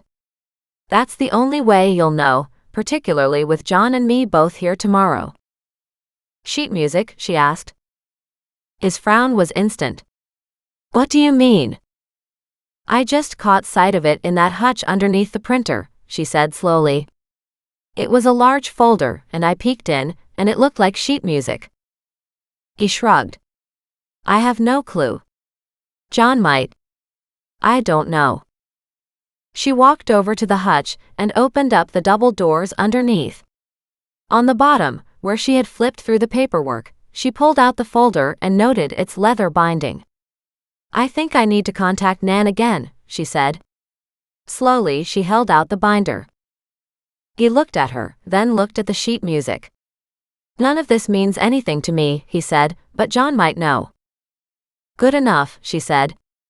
"I'll visit with Nan again." "You do that," he said, "and tape the conversation so you don't miss anything." With that, he took off, promising to return the next morning at 9 with another truck. She was so stunned at the recent turn of events that she wasn't even sure what to do. But the fact was, one person had answers to this mess, and that was Nan. She called her grandmother. "Oh, there you are," Nan said. "I was wondering how you were doing.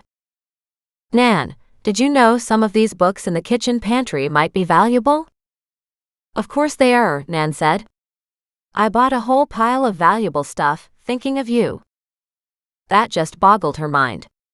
Some of these would have been purchased when Doreen was just a child. In her mind, she thought Nan had done this because she was afraid Doreen's marriage would break down, leaving Doreen destitute, and she'd been right, but all these items? "Yes, but Nan, like, this stuff is really valuable. And that's fine. Although some of it I don't remember where I got it from," she said. "Especially the books. I had some given to me as and her voice lowered almost to that girlish tone again, special gifts. A couple men knew I was collecting pieces, and often gave things to me. Doreen just shook her head as she stared at the stuffed bookshelves. Not even really bookshelves, but shelving. She wasn't sure where one piece ended and the next started, they were all so full. Oh my, how come I didn't even look at this corner, she wondered out loud. All this time I was looking for the provenance paperwork, and I never thought to look in here. That's because it's mostly recipes and junk, and you would have seen that much already. Besides, that's all boring stuff. I'm sure you'll sell it and make some nice money off it, Nan said as if she didn't have a care. Tell me more about this case. Do you remember a young girl being stolen from her bed at night? She asked. Crystal Dunham? Oh my, Nan said in a hushed whisper. That was very sad. What's the gossip on it? I think people thought it was more of a parental abduction. Until she didn't show up again. At that, Doreen sat down. You mean the parents were divorced? Yes, she said. And it was a fairly recent divorce. I believe it happened at the father's house, and his new girlfriend was living there when Crystal disappeared. I don't remember when they got married. It raised a lot of eyebrows at the time. Meaning he got married right after his daughter was kidnapped, and people didn't understand? Maybe, she said, or maybe it was the other way around. Do you know the stepmother? I don't know that I've ever met her, Nan said dryly. The stepmother was living in the same house when the girl was kidnapped, I believe, but you can't quote me on that. I think I heard the parents had separate houses across from each other, and the girl went back and forth. I just don't remember for sure. They only live a mile or so away from here. And she spouted off the street. I can't remember the number, but it's at the end of the road. A dead end too, I believe. Anybody living here now who may have more information on it? Doreen asked. Any family relatives? I don't know, Nan said. I'll have to ask around. Do that, Doreen said, adding, maybe this time we can solve the case before anybody dies. Nan chuckled at that. You do realize the case files from Penny's cold cases are still supposed to be coming to you from the journalist? They will probably help the police as they sort through this mess with Penny. I do wish she hadn't attacked you, Nan said crossly. That's hardly fair. You were only trying to help. And definitely not ladylike. I thought better of her. I used to be a lady, and I'm certainly not acting like a lady these days, Doreen said. And I don't imagine Penny gave a damn at that point, as she was thinking about finally having a few years of freedom herself. Yes, but to try to hurt you, that's just not acceptable, Nan said. Let's go back to the antiques. You need to tell me exactly what is in this house that is valuable, Doreen said abruptly. Scott and I were struggling as to what could be worth money here. I spent 50 years collecting, my dear. And yet, you said you collected this all for me, but I'm not even 36 yet, she said. Sure, but I collected before that, and then I would trade up and move things around. It was a fun hobby. And I figured that if I ever needed money, I could sell it. The good news is, by the time you came along, I no longer needed money, but you did. Chapter 9. Sunday noon. Doreen suddenly had an idea. Nan, what if I picked you up and brought you home so you could walk through the house and tell me exactly what I should be watching out for? Oh, that'd be lovely, Nan said in delight. Why don't you come and get me now? I can have a cup of tea at your place. With a chuckle, Nan hung up. Doreen quickly walked out to the car and drove to the retirement home. Nan already stood outside. She crawled into the front seat of the car and said, "This is exciting, as I haven't spent much time at home since you've arrived." Doreen felt guilty. "I'm so sorry," she said. "I never even thought of that. I should have invited you back more often." You know you can come over anytime, right? I've been there several times, Nan said. At least I think I have. I think after you got hurt. Right. Doreen gave herself a mental shrug. What was she talking about? Nan had been here several times. Or was it Doreen who was losing it? She groaned softly. As Doreen pulled in the driveway, Nan chuckled to see the animals jumping at the window. You really should get them a big bench or something right there, so they can keep an eye out. They walked into the house, and Nan greeted all three animals. Doreen stood in the doorway and watched the big love fest. She leaned against the door and again felt bad. She should have had Nan back here every second day. What the heck was wrong with her? She walked through, calling back, I'll put on the tea kettle, Nan. And she did just that. When she turned around, Nan walked through to the kitchen porch and stood outside. Oh my, it looks so much different without all the fencing back there, Nan cried out in excitement. It looks huge. She gazed at the creek and smiled. Why did I never think of that, she said. I was always so worried about the water coming in the yard, but of course, the fence wouldn't have stopped the water from going where it wanted. No, Doreen said, and I arrived early April this year, but this has been a mild springtime, right? At Nan's nod, Doreen continued, I know the creek water can get higher at this time, but I'm hoping it'll behave itself for a few years so I can get this backyard done. Nan said, the land does slope down here. You might want to put in a low retaining wall close to where that fence used to be, so the water will stay on the other side. Doreen nodded. That's not a bad idea. I was thinking to make it a grassy slope because if the water does rise, it won't hurt the grass. Or you could do that too, Nan said. It does give you a really pretty view this way, doesn't it? When they walked back inside, Doreen pointed out the books on the table. I think these are valuable. Nan looked at them, nodded, and said, 6 first editions. She walked over to the bookshelf and pulled out several books on the top shelf. She stacked them on the kitchen table and said, these are quite valuable too, but there was a rare one here somewhere. She returned to the pantry, moving slowly along, tapping her finger to her lips, studying the books on the top shelf. I don't remember so much stuff being here, she said. How can you possibly find anything? Doreen laughed. Exactly my problem. Nan shot her a grin and went to the next row. She lifted up a whole pile of papers, looked at what was left, then put down the papers again, and said, You know what you should do when you empty that living room? Just take everything out of here and put it all in one big pile to sort through. You're not the first one to make that suggestion, Doreen said. I was trying to do that with the closet upstairs. That closet is stuffed, Nan said. At one point, it was a bit of a game to see if I could put anything else in it. But I had a lot of fun with stuff back then. Now I enjoy empty spaces. Nan next lifted up more paperwork off one shelf, set it back down, and then lifted another stack of what looked to be printed off pages. Aha! She set aside the papers and grabbed a small book and handed it over. It's a special book of poems, she said, by Byron. Doreen didn't hear the rest of the name. She gently blew the dust off the book and stacked it on top of the others. Apparently some book expert is coming tomorrow to take a look at these. Are any of the others worth anything?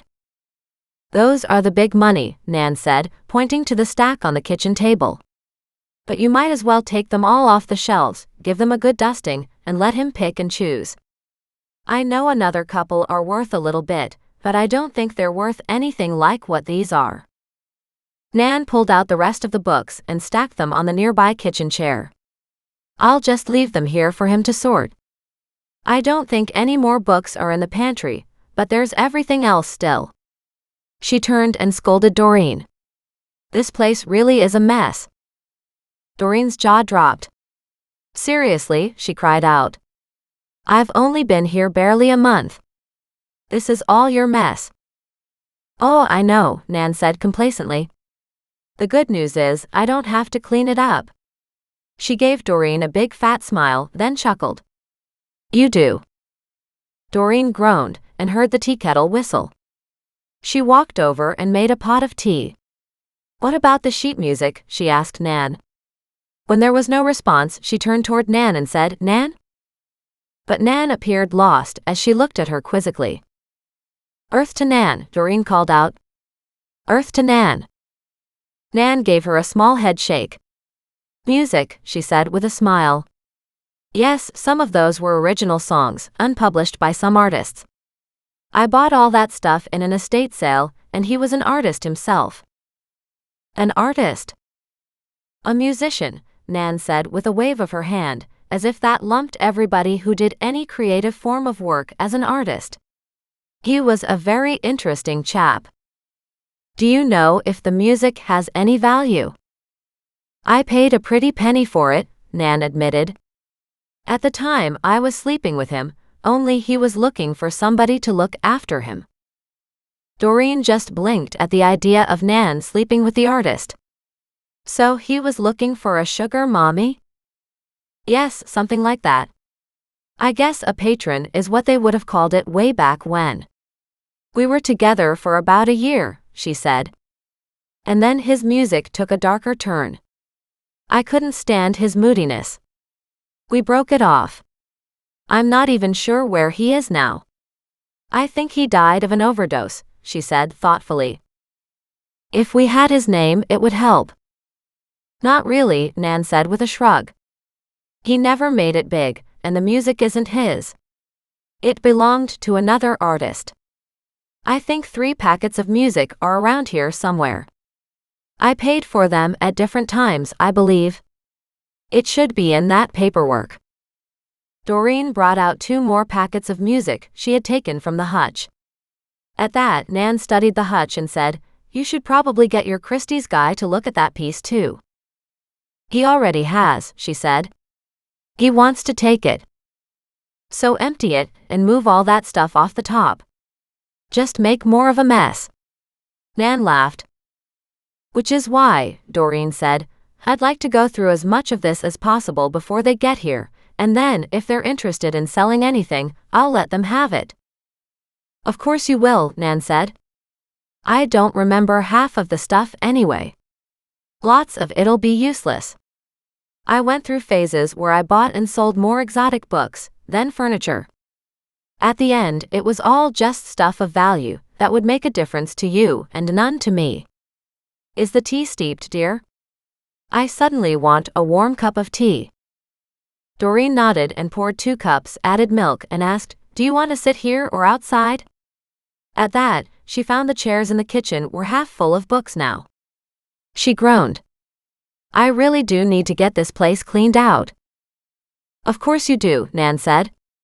How about in the living room? Then she walked into the living room and stopped. Oh my, she said. I didn't notice when I first came through, since I was having so much fun with the animals, but this looks amazingly huge now. It does, doesn't it? Doreen said with a chuckle. These are the 8 chairs, of which Scott is taking 4, and apparently somebody he spoke to from the Cartland family is taking 2 of them. I don't know about the other 2. Then you've done well for yourself, Nan said with a note of pride. If you even sold half of what's in here, you've done well. I think Christie's will end up taking well over 40 pieces, Doreen said. But I would love for Scott to take everything. Not everything is likely to be of high value, Nan said. Christie's will only want the best. You don't have any artwork, do you? Doreen asked, remembering Scott's words. Not really. I had some pieces and I sold some. I think there's one still hanging around in a closet. It was god-awful ugly, she said, of some woman dressed in black in a half-sitting position on the edge of a couch. She gave a head shake. It was terrible. Maybe it's terrible, but is it priceless? Doreen laughed at that. Probably, Nan said. It was ugly enough. At that, Doreen looked at her, and Nan laughed again. You don't think most of this stuff is nice, do you? I think most of it is ugly. Doreen shook her head, reached out her arms, and engulfed Nan in a very gentle hug. "I'm so delighted to hear you say that," she said happily. "I was feeling so guilty for selling these pieces, but honestly, they're awful." Nan let out a peal of laughter. "They are," she said, "but if you pulled these 8 chairs from the basement, I presume you also got access through the garage, right?" "Come see," Doreen said. "You also haven't seen George's workshop that we moved over here." She led Nan through the kitchen door and out to the garage. With the light on, even though it was stuffed full of furniture, it was obvious all the boards and tools were hanging up and the workbenches were all along the walls. Nan stared in amazement. "Oh wow, this is lovely. I don't know what you'll use the tools for, mind you, but they're there if you need them." "Exactly," Doreen said. "And Scott has claimed a bunch of these pieces, although I don't think he is taking all of the furniture. He needs to take that set with the couch and the pot chairs," she said.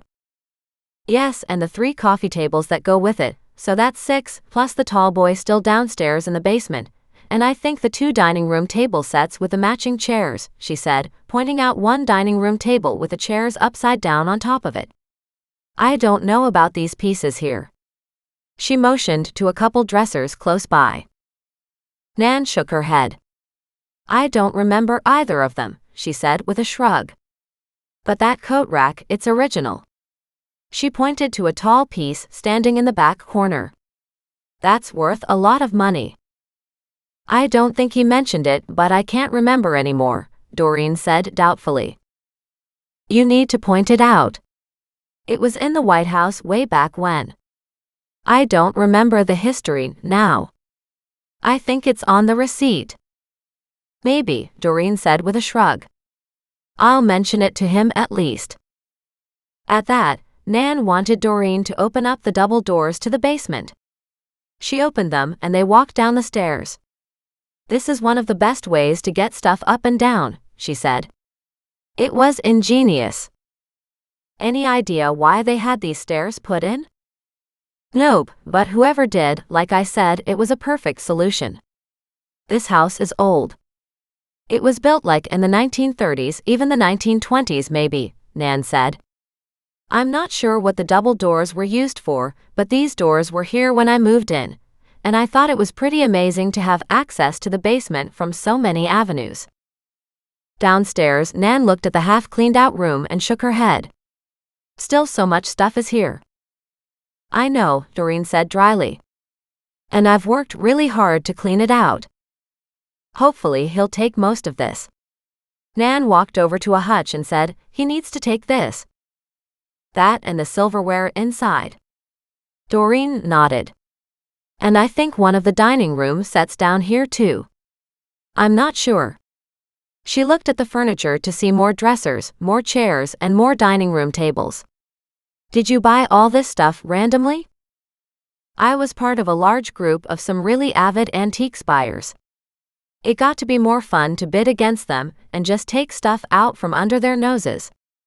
At the beginning, I didn't know what was good and what wasn't, but if someone in the group was bidding on it, then it had to be good," she said.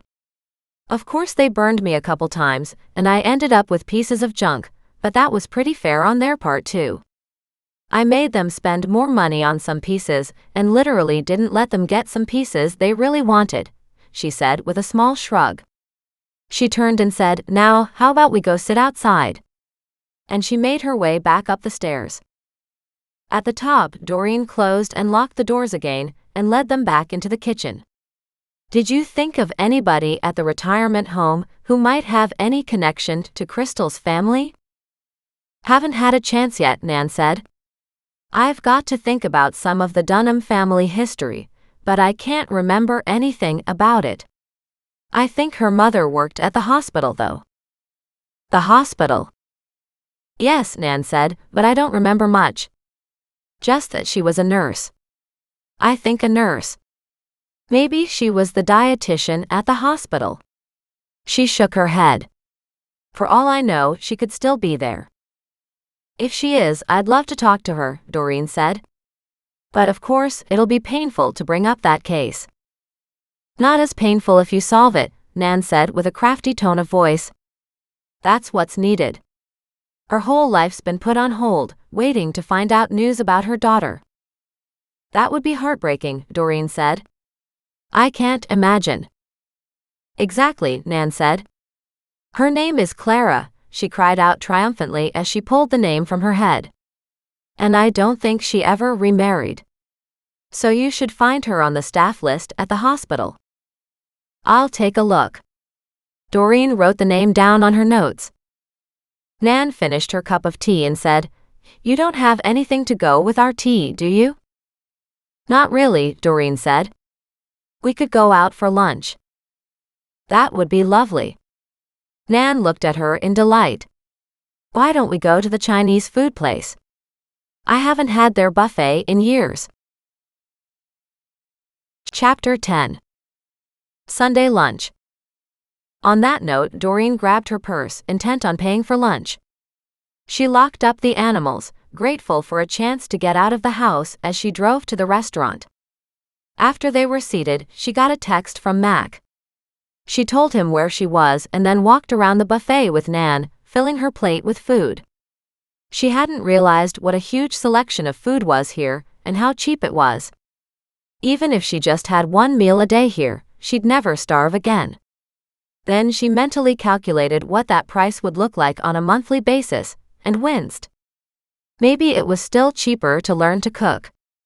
But she would get her money's worth today, or die trying. When she sat back down, Nan was eating almost as much food as Doreen was. Concerned, she leaned forward. Nan, do you get enough food at home? She asked in a low voice. Nan looked at her in surprise and nodded. We get lots of food, dear. I love hearing that you're worried about me. I don't like being worried about you, Doreen admitted. I'm afraid you're always giving me money that you need for yourself. Nonsense, she said. I was just thinking about how sad it would be to lose a daughter, like Clara did.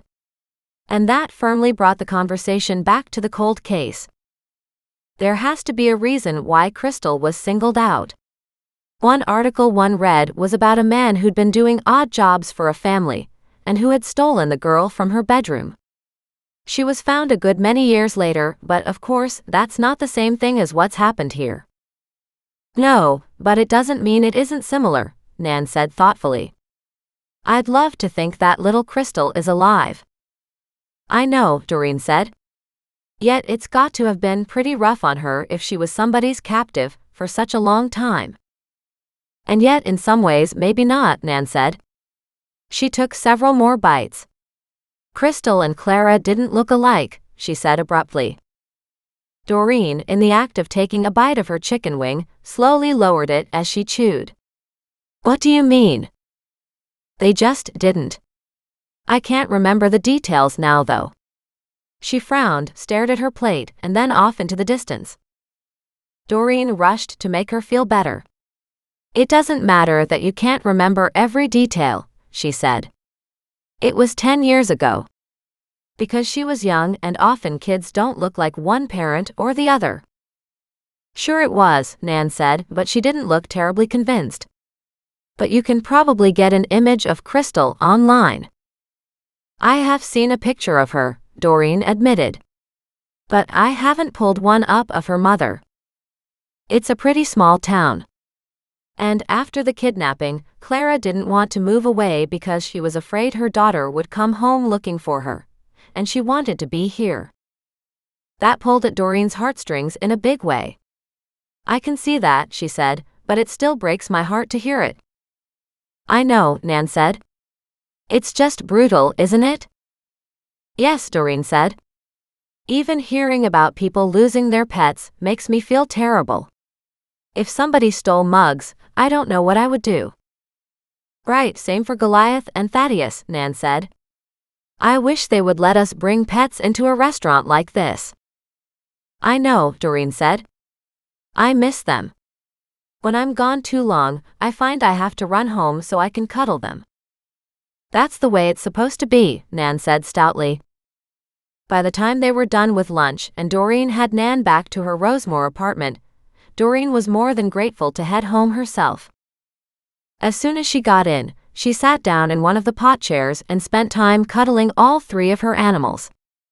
Even Muggs made it onto her lap, and Goliath was half lying on top of her, with Thaddeus wrapped up in her neck. She stayed like that for over half an hour, just loving that she had a family. Sure, a fur and feathered-bodied family, but they loved her and she loved them. At this very moment, she was damn grateful to have them in her life. She stroked them carefully and gently, holding still as long as she could, but then finally the combined weight of the large Maine Coon cat and her dog was too much. She pushed Muggs off gently so he went down, and then Goliath jumped off. Without realizing it, she dozed off. When she woke up again, she shared the chair with all three animals once more. She had to laugh at that. It was already well after 3, and although still tired, she felt better.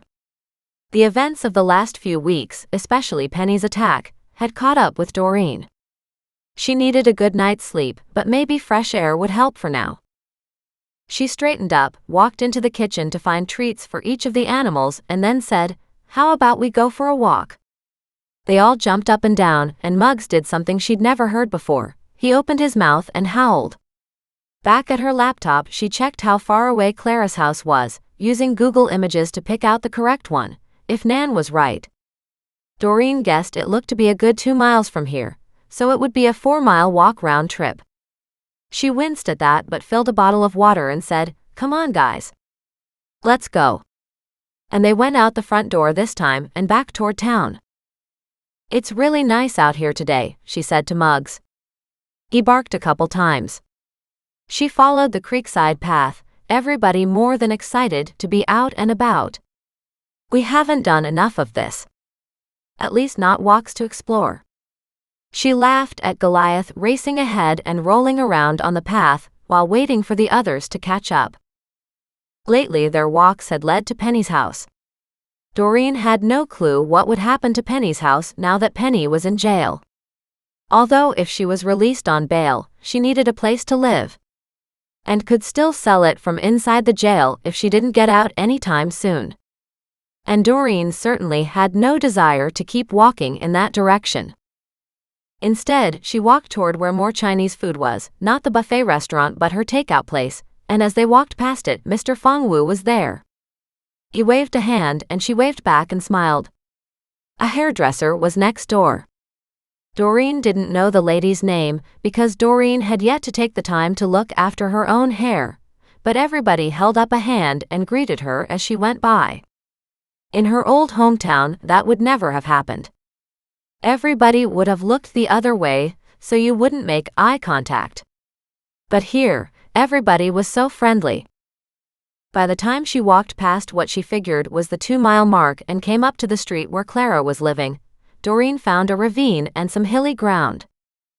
As she came up to the house where the kidnapping had occurred, she saw the front of the house was on high ground, and it dropped down in the back of the ravine a little bit, so it must have a walkout basement that led to the pool against a retaining wall. So this was Crystal's home. And Clara was currently living across the street. Doreen wondered about that. She understood the reasoning to be close to her daughter, but to live across the street from her ex? No way.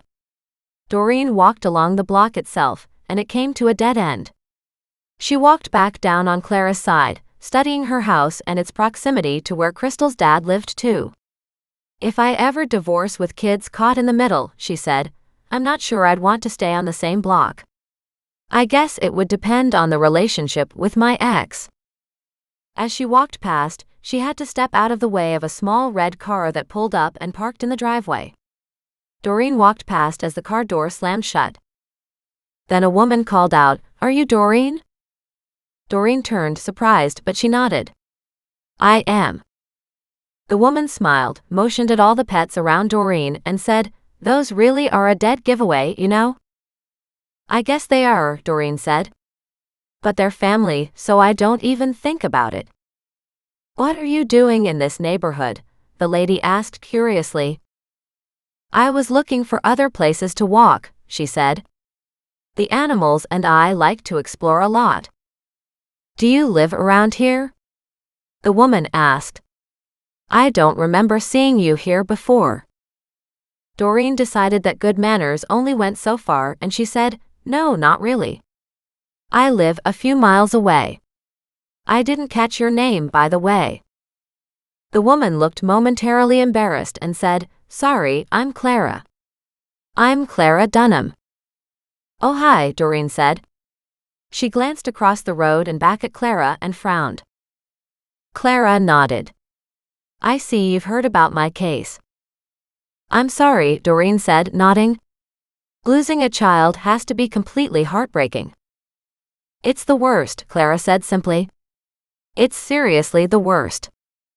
There was an awkward moment when neither had anything else to say. Then Doreen turned and said, It was nice meeting you, and kept on walking. She turned back once, and the woman was no longer outside but had gone into her house. Still, it was puzzling. Who could possibly know Crystal well enough to know where she slept? Surely that limited the suspect pool to friends of the family, workmen, other children's parents. As Doreen thought about that and the friendliness of her new hometown, she found that meant the suspect pool was a very big ocean indeed. Chapter 11. Sunday afternoon. On her return trip home, Doreen thought about Clara's case and finally concluded there were so many possibilities as to suspects that the number had to be narrowed down. She thought about going back and asking Clara about it and decided against it. Doreen slowly walked home, studying the avenues, studying the roads. This was a dead-end lane, so somebody who drove down here would have to turn around and come back out again, which would increase their chances of being seen. Not very smart for a kidnapper. Now Crystal did live at the last house on the block, so somebody could have just carried her right down into the ravine and out to the next street, and to a vehicle. She wondered how many people would think of going that way. She herself would, because it would give her more cover. Which kind of said her mind was going off in the wrong direction these days. As she went across the road, she stopped and stared back up at the house where Crystal had disappeared from, to see Clara coming toward her. This time she had on a vest and her running shoes. Doreen wasn't sure if Clara had her own purpose for coming out for a run or if she wanted to talk, so Doreen carried on her way but moved slower.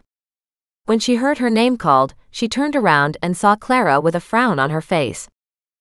You did have a reason for coming here, didn't you?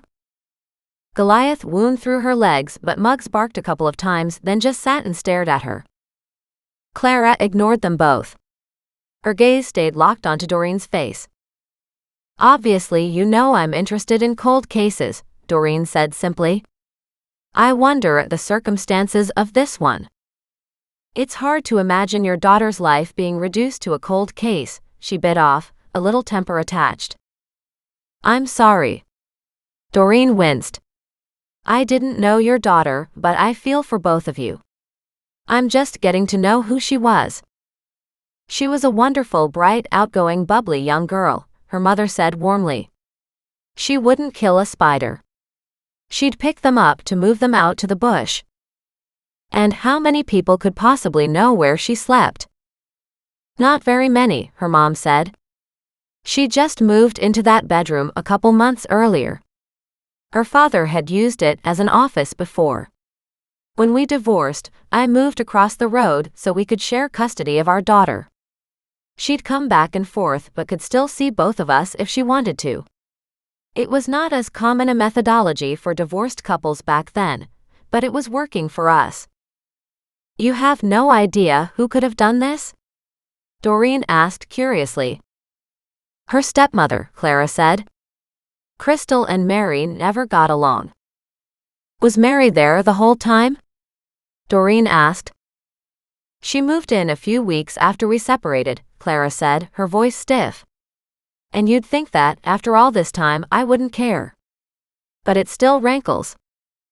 Of course it does, Doreen said, perfectly capable of understanding the woman's mindset over being replaced.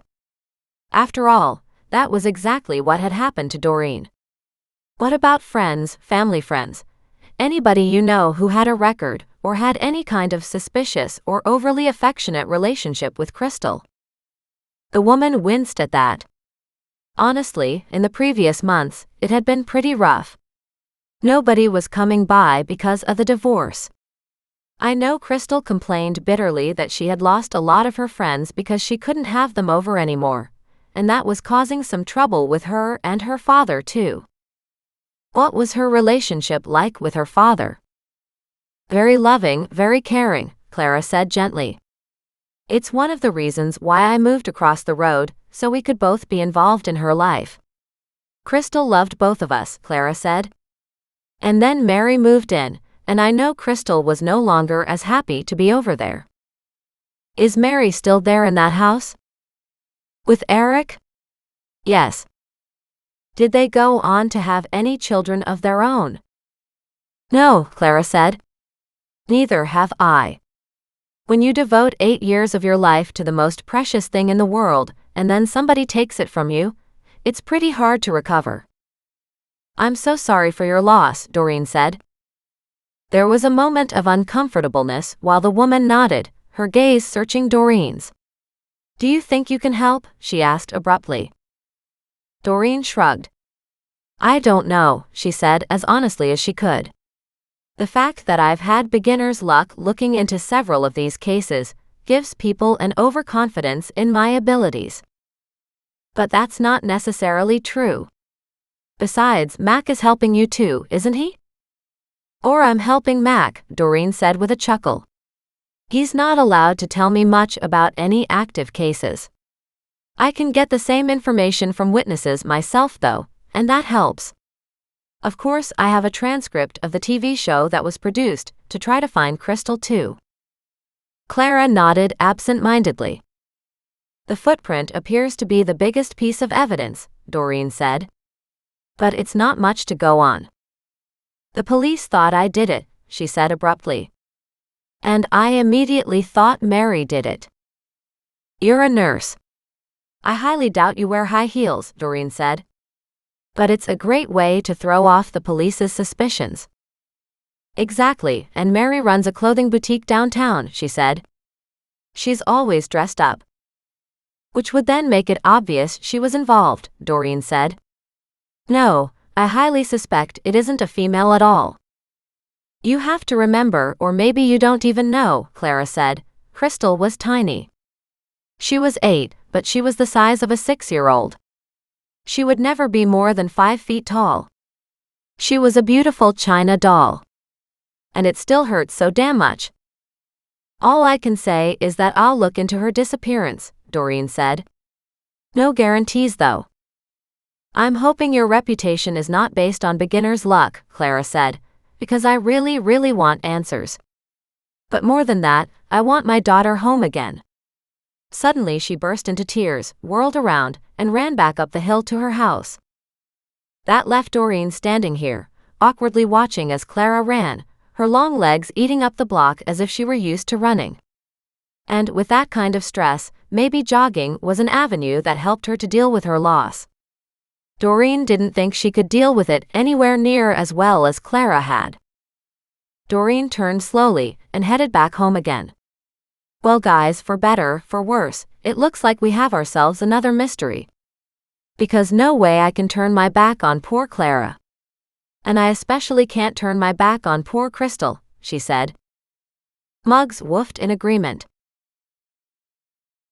Chapter 12. Sunday mid-afternoon. Just because Doreen couldn't let anybody down, didn't mean the answers would come. This was another case where she had to tread carefully. This was a recent case, well, okay, one from 10 years ago that could be related to this recent case.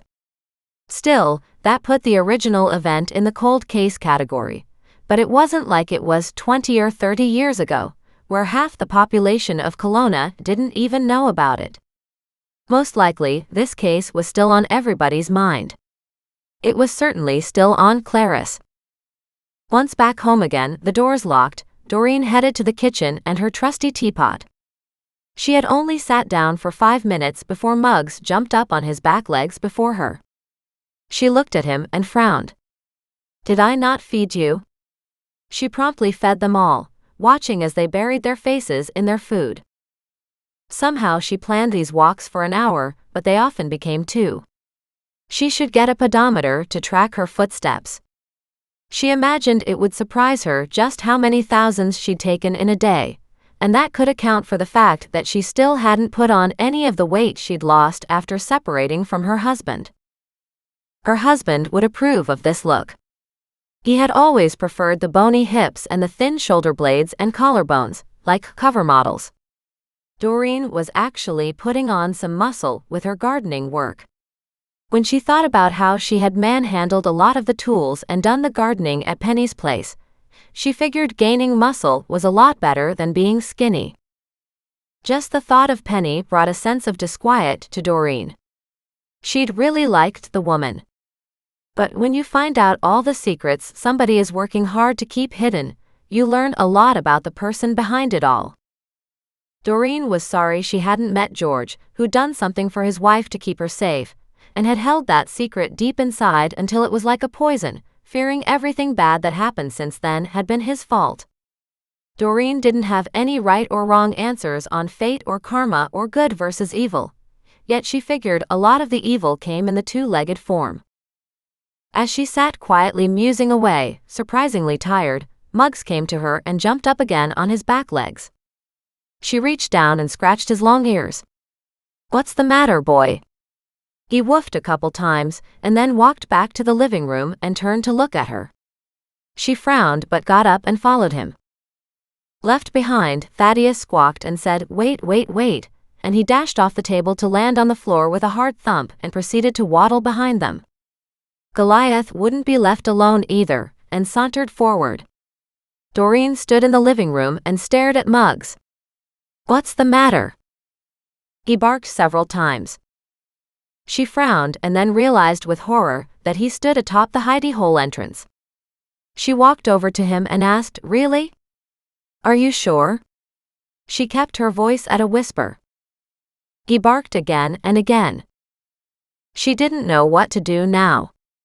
If somebody was down there, they could have gotten in this way or from the garage, most likely from the garage, as coming in through the main doorways would have set off the alarms. But once the intruder was down there, he could come up through here quite easily and then, what? She glanced around at the antiques on the mantel and all around the property, and realized she had almost no inventory of everything left here after Scott's moving men had packed up things. But it didn't take long to note a couple of items collected to one end of the mantel. But was that because Scott had set a few items aside for Agatha to look at? Or to go to Christie's? Or had the movers shifted things around so they didn't fall off and break with their movements? Swearing to herself, she backed up and walked through the kitchen, into the garage, where the double doors led down to the basement while dialing Mac. While passing through the garage, she picked up a pitchfork she'd gotten from Penny's and stood at the double doors, checking them out. There was no way to prop anything underneath those handles. They were lever tight, and she wasn't sure she'd jam anything in there that would stop the intruder from opening these doors. When Mac answered the phone, she asked, "Are you busy?" "Don't have to be." "Why?" "Because I think I have an intruder again." He swore softly. "Don't go after him," he barked out as a warning. "Then you better get here fast," she said in a mutinous tone. "Because if he's after my antiques, you know what I'll do to him." "I'm coming. I'll be there in 5 minutes. Hold your horses." "I will," she said, "but I'm not sure I can watch both entrances." "Just hold on," Max said in alarm. She heard his vehicle start up and grinned at that. She wondered how to check the front entrance and this one to make sure nobody was at either spot. She walked back and forth from one to the other but, so far, saw no sign of anyone. Only Muggs wouldn't stop barking a warning bark. "You keep warning him," she said, her voice rising. "I don't know who's down there, but that somebody should be prepared to take a pitchfork in the abdomen." She wasn't usually so feisty and had never been bloodthirsty, but something about people trying to take what wasn't theirs got her blood going. She made another trip, heading back inside to check on the trapdoor in the living room floor. It was hard for one person, her, to keep an eye on both of the exits, so she pulled the two heavy pot chairs over the wooden trapdoor, hoping she'd at least hear if somebody tried to push open that hatch. Oh my God! As a complete afterthought, she grabbed one of the kitchen table chairs and jammed it under the doorknob to the single-door basement access also from the living room. Then she raced back to the double doors in the garage, waiting for somebody to exit that way. Of course she hadn't opened either door and checked the basement for her intruder. Mac would have a heyday if she did. Some things he just wouldn't tolerate, but if he didn't know about it. Still, she didn't know if her intruder was one person or two people. Or more. She walked over to the big exterior garage door, unlocked it, and pulled the huge door up, amazed at the kind of lift swing system that allowed her to manually lift the heavy door so easily. She had no idea such a thing was possible before. The garage doors in her previous home had looked heavy and awkward, and completely impossible to move. She'd only had ones with remotes, yet she didn't even remember having that. Usually the doors were opened for her and closed after she was inside by somebody else. She hadn't even had to bother with remotes at her own home. She shook her head as she realized just how completely useless she'd been before, and how different her life was now. She stared down at her fingers and her fingernails, wincing. Her hands were scraped, the nails rough and ragged, and they were certainly not the long pointed manicured nails she used to sport. They were also stained almost a light brown, as if she were a smoker. She rubbed her fingertips together, wondering where that discoloration had come from. It was hard to imagine which chemicals would do that, but nicotine was the worst. Or iodine. And she certainly hadn't had her hands close to either of those. Still, something in the local soil was reacting to her nails. Oh well, such was her new improved life. She went back inside to check on the living room again, saw the pot chairs were still there and the kitchen chair still propped where she had left it, and came back out to the garage. That was where she was when Mac drove up. Muggs raced toward Mac as he hopped out, took one look at her, his gaze going to the pitchfork in her hand, and he slowly, carefully let out a hard breath. He strode forward and gently removed the pitchfork from her hand and hung it back up on the wall. Crouching down to greet an ecstatic Muggs, he turned to glare at her. She motioned at the double doors leading downstairs and in a low voice said, "We went for a walk and came back. All the security was set. I sat down to have a cup of tea. Muggs here was kind of bugging me. I didn't understand what he wanted, so I fed him, and then when he was done, he did the same thing again, and he led me back to the living room." She walked him inside, where she'd put the pot chairs over the hatch, and pointed to the kitchen chair at the single basement door too. "When I figured they didn't have to come in through the alarms, and they could have come in through the garage, because I don't have security everywhere." Mac frowned, nodded, and walked back out to the double doors in the garage. With her staying at the top at his instruction, he slipped down the stairs and turned on the lights. She had to hold Muggs back. Mac stopped at the bottom step and took a long look, but he saw nothing. He turned to look up at her, and she pointed to the small room off to the side, the root cellar area.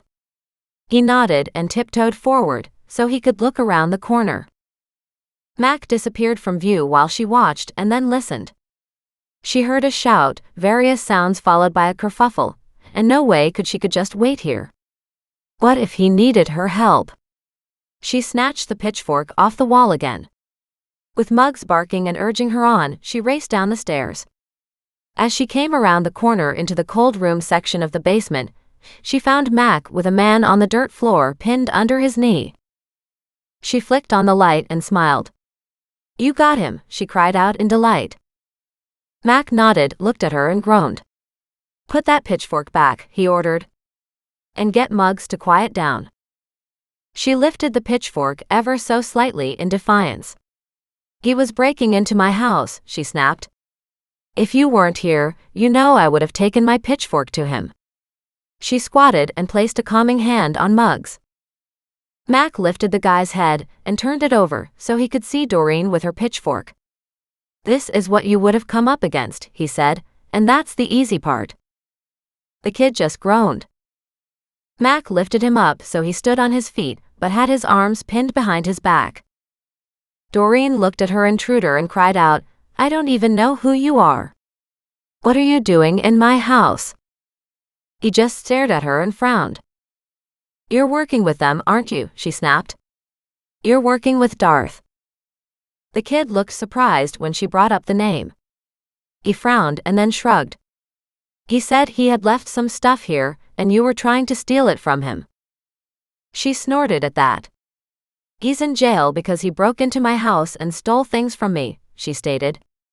"And when did you have a chance to talk with him?" The guy winced. She crossed her arms, planting the pitchfork in the soft ground first. "Seriously? You were in jail when you talked to him? Well, that figures, doesn't it? Another lowlife." "Hey, that's not fair," he snapped. "I was just going out to party, and got a little too drunk." "Yeah, sure. And just because of that, you were really happy to turn around and pick up his dirty deed and carry it on, huh?" "I needed the money," he whined. "How would he pay you?" she asked. "He's in prison." He just shrugged and stayed quiet. She looked at Mac. "Now what?" "Now I have more paperwork again." "Like you don't cause me enough paperwork," he growled. "It's not my fault this time." "Besides, it is what it is," she snapped, then returned her gaze to her intruder. "How did you get into my house?" "The outside door to the garage," he said. "It's not locked." "No," she said. "I was struggling with that earlier. I normally keep a chair propped underneath it." "Sure, but when I gave the door a good shake, the chair fell to the side." "Figures," she snapped. She stared at Mac. He nodded. "I'll be glad when the antiques guy comes back to take that stuff." "But that doesn't mean I'm in the clear," she said, "as I still have all the little stuff to deal with." "You'll need to do something about that really fast," he said, "because obviously the word is out that your house is full of valuables." "Drat," she said. She ran her fingers through her hair and sighed. "I need to do something. Maybe you can help me completely close that one garage door. Nail it shut." "I don't know," she said. She straightened, looked in the direction of the door, and said, "Maybe I'll go look at that right now." She walked back toward the door, then stopped. "Do you need help with him? Or are you okay to take him to the station?" "I got this," Max said as he pulled a pair of handcuffs from his back pocket, and while she watched, he hooked the guy's wrists together. "I've patted him down. He doesn't have anything on him.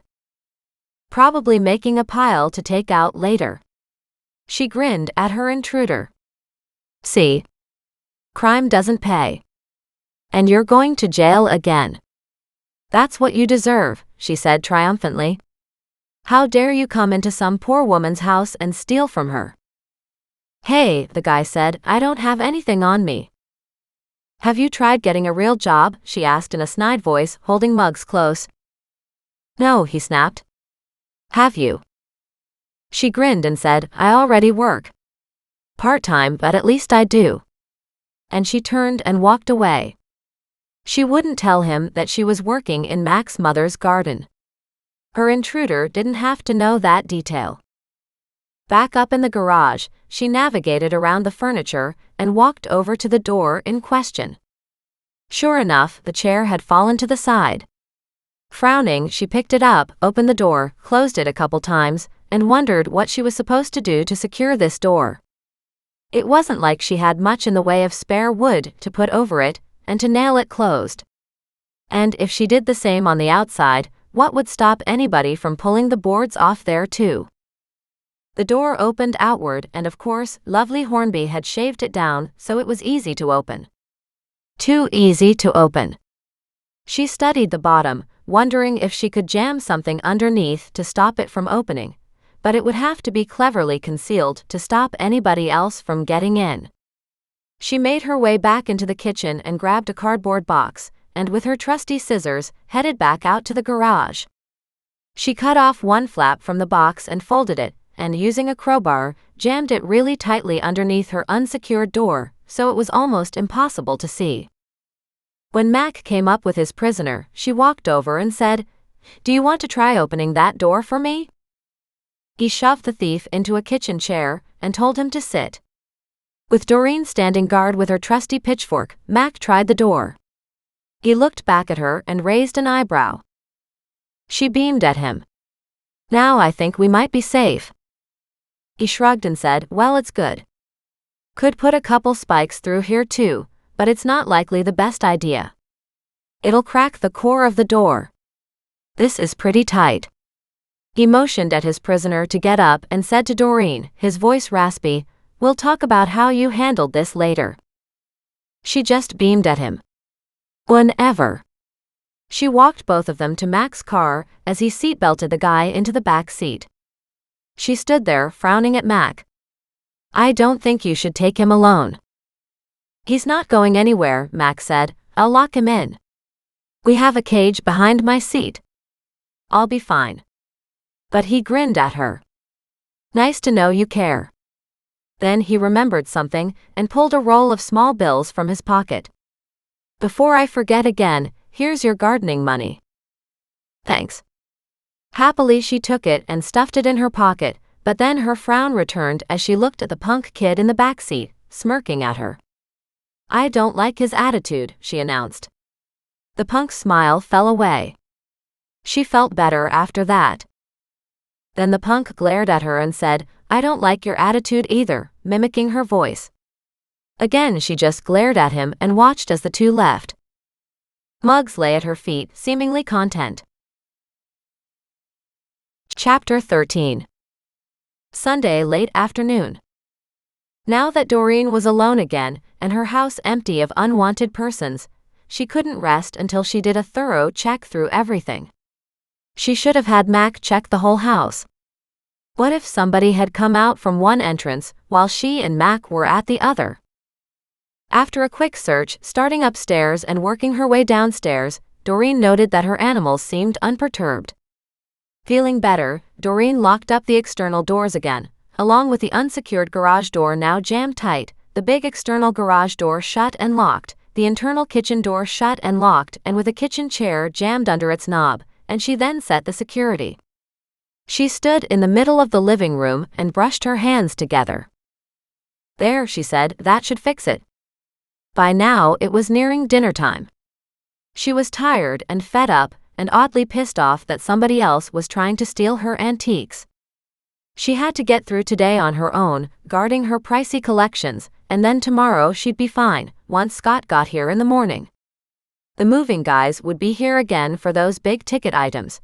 But she really needed somebody to sell these little items. On that note, she walked over to her laptop, turned it on, and sent a note asking if Scott could remember to send her the names of other experts she could contact. Not expecting to hear from him anytime soon, she sat down and browsed the internet looking for local shops. Mostly boutique clothing stores popped up. Places that she would have normally loved, but considering boutiques were almost always more expensive. She didn't need any clothes. She still had a massive stack in the spare room to sort through. When her stomach rumbled, she stood, looked in the fridge, and frowned. Deciding to be good, she made a salad and opened a can of tuna, mixed it with mayonnaise, and dabbed it around the top of her lettuce. For an added touch, she then took a dill pickle, chopped it up, and added it to the center. Taking her plate outside, she sat in the waning sun, watching the backyard with all her animals around her. It was just so peaceful and relaxing when she could see the water at the edge of her property, gently flowing toward the lake, with the late afternoon sunlight dappling across the ripples. The sun at this particular height and strength made all the green grass look so much brighter, all the yellows so much more golden. As soon as she finished her salad, she made a cup of tea, and then walked with her critters down to the creek. She considered the area and really wanted a bench so she could sit here and enjoy the view. In lieu of a bench, she chose a couple rocks along the water's edge. Slipping off her sandals, she sat down, letting her feet rest in the water. It was still early in the year. She wasn't sure when the spring runoff would happen. So far, the water just trickled by, although, as she looked around, she frowned because several of the rocks that she used to be able to see were now underwater. So the water was rising. Had it been rising steadily, and she just hadn't seen it happen? All too possible. She had been a little busy. Sometimes spring came very early and sometimes late. There just didn't seem to be any rhyme or reason. But then maybe global climate change was having an effect here. She imagined living along the river would be different each and every year, because Mother Nature never did anything exactly the same. There was a bit of a slope from the edge of her property, down maybe 1.5 feet or so. As she stopped and really looked at it though, she found it was a good 2 feet. And this little backyard garden sloped up toward the house, so that was probably another 1 or 2 feet. How high did the water rise at this area? The creek itself wasn't terribly wide here, so it would probably come through pretty fast and sharp. Maybe that was why the old back fence had been beaten up. Maybe the spring runoff hit it year after year, and the battering over time just made it all go to pieces. It wasn't her current issue, but she sat here and found the water level high enough now that the ducks could swim past her place. She sat entranced as a mallard pair went by, followed by several golden eyes. She couldn't believe how beautiful they were and how completely uncaring Muggs was, sitting here beside her.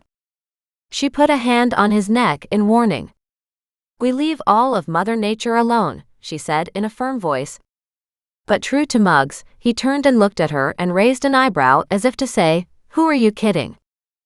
He had been instrumental in dealing with intruders and people attacking her, so she amended her warning to say, "We leave all of Mother Nature's animals alone, except for the nasty 2-legged ones." He sagged down so he lay stretched out, but he was ever alert while he watched the antics of the ducks as they dabbled along the far edge of the creek. Goliath was the one that worried her now. He sat on a rock staring at the ducks, his body in a pounce position, the ruff of his neck alert, and he made weird little sounds in the back of his throat while his tail twitched hard. "Goliath," she said in a stern voice. "That's a no." His tail just flicked at her once really hard as if to say, "Yeah? And who'll stop me?" She studied the distance between the ducks and Goliath and noted that unless he got over his disgust of water, the ducks would be perfectly safe. And of course Thaddeus, not to be outdone, sat on a rock beside Goliath, calling out, "Good afternoon, Thaddeus here. Good afternoon, Thaddeus here." She chuckled. "I don't think they can talk back like you talk," she said, laughing at the bird's antics. She picked up her phone and put it on video. "Say hello again, Thaddeus," she cried out. Thaddeus looked at her and snapped his beak shut. "Why do you insist on being perverse?" she asked in exasperation. "You know how perfect it would be to see you introducing yourself to the ducks." "Maybe they didn't hear you the first time," she tried again. He cocked his head, looking at her as if she was full of it. And of course, she was talking to the dratted bird as if he were a child. Still, he acted that way a lot of the time, so maybe she wasn't so far off. The ducks finally paddled their way farther up the creek, leaving her without any other wildlife to enjoy. She shifted position until she could lean back against another rock and closed her eyes, her face up against the setting sun. She could hear the birds above the beautiful willow on the other bank. She sat here enthralled. "Good thing I didn't bring that loser of a husband here," she murmured. "He'd never appreciate such simple joys as this." "Good thing, isn't it?" a familiar voice asked. Startled, she turned to look at Steve, Penny's lawyer friend. He glared at her. And suddenly she realized just how exposed she felt. Vulnerable, even. "You got a problem?" she asked defiantly. Where did she learn a good defense was a strong offense? Because really that would be a bad idea here. Muggs growled as he turned his attention to the approaching stranger. "It's okay, Muggs," she whispered. And she hoped it was. But she couldn't guarantee it. Steve looked at her with one of those "I hate what you've done to my life" looks. Sorry you've lost your friend. She spoke calmly but kept him in her sights. If Penny hadn't tried to kill me, she would have had one less criminal act to worry about. You're the only one who says she tried to kill you, he scoffed. She told me that she did no such thing, and you fabricated the entire lie. She stared at him. I still have stitches in my head, she said indignantly. She hit me over the head with a pry bar, for crying out loud. He just shrugged and said, that injury needing stitches could have come from anywhere. I wasn't alone. There was a witness, she said. Or have you forgotten that? Penny said he arrived after the fact, and you're the one who told him what she'd done. She was a little worried Penny could turn Doreen's story around that way, but she shook her head and said, no, that's not true. But then I'm not going to sit here and argue with you regarding something you know nothing about, which you didn't witness yourself. Obviously you care very deeply for her, and again I'm sorry for your loss. Then she stood, knowing she should probably leave well enough alone. But unable to do that, she said, on the other hand, maybe you should be thanking me. He stared at her. Well, you've got to be thinking how every male around Penny was murdered, she said quietly. Or at least died under suspicious circumstances. His face darkened, and he took a threatening step toward her. Immediately Muggs placed himself in front of her and growled. Steve looked at the dog in disgust. If you think that little upstart will stop me when I really feel like going after you, he said, you can think again. So that's a threat, is it? She asked, remembering her phone was still on video in her hand. She tilted her cell phone screen to show it to him. Would you care to repeat that? I don't have to repeat anything, he said. You'll get yours. I promise. He turned around on his heels and walked away. She held up her phone, making sure she got a good picture of him as he left. Then she squatted, her hands shaky, her stomach queasy as she cuddled Muggs. Thank you, big guy. He might have dissed you, but I do believe he didn't want to take you on. Goliath wove between her legs to come up between her and Muggs, looking for ear scratches. As Doreen looked around to see where Thaddeus was, he waddled after Steve, the guy who just threatened her. Thaddeus, come back here, she called out. Thaddeus turned, looked at her, and cocked his head. She patted her knee as if he were a dog. Come on. Let's go back inside and get treats. At that, Thaddeus lifted his wings and half ran, half hopped toward her in a weird flightless movement. She bent down, scooped him up, and put him on her shoulder. As she straightened, Steve had disappeared from sight. That was oddly even more disquieting. Back in the house, she reset the security and sat down in the living room, just to relax a bit, but, feeling restless, she decided to grab a bottle of water and move the animals upstairs, and then realized she'd forgotten to give them their treats. She raced back down, grabbed the treats, and then gave them to the animals in her bedroom. She looked at the room and groaned. There's still so much stuff. Nan, why? But with still an hour until her normal bedtime, she had time to do more. She had stacks of clothing on the floor which she sorted through, laughing when she realized the entire stack could go to Wendy. She likely needed another box and another bag, considering the number of shoes and belts and scarves. They just weren't her style. Some were very Western looking, some were full of rhinestones, some were beaded things that she didn't understand. She stuffed a lot of the items in the one empty box in her bedroom. She went down to the kitchen, grabbed a large garbage bag, brought it back up and filled it completely. Groaning, she headed back downstairs, grabbed a second one, came back up, and had it full soon too. But at least that stack on the floor was gone. As far as she was concerned, that was enough for the night. The animals agreed because they sat on her bed, already half asleep, and she remembered she had still not found anything for Thaddeus to sleep on. Darn, she said.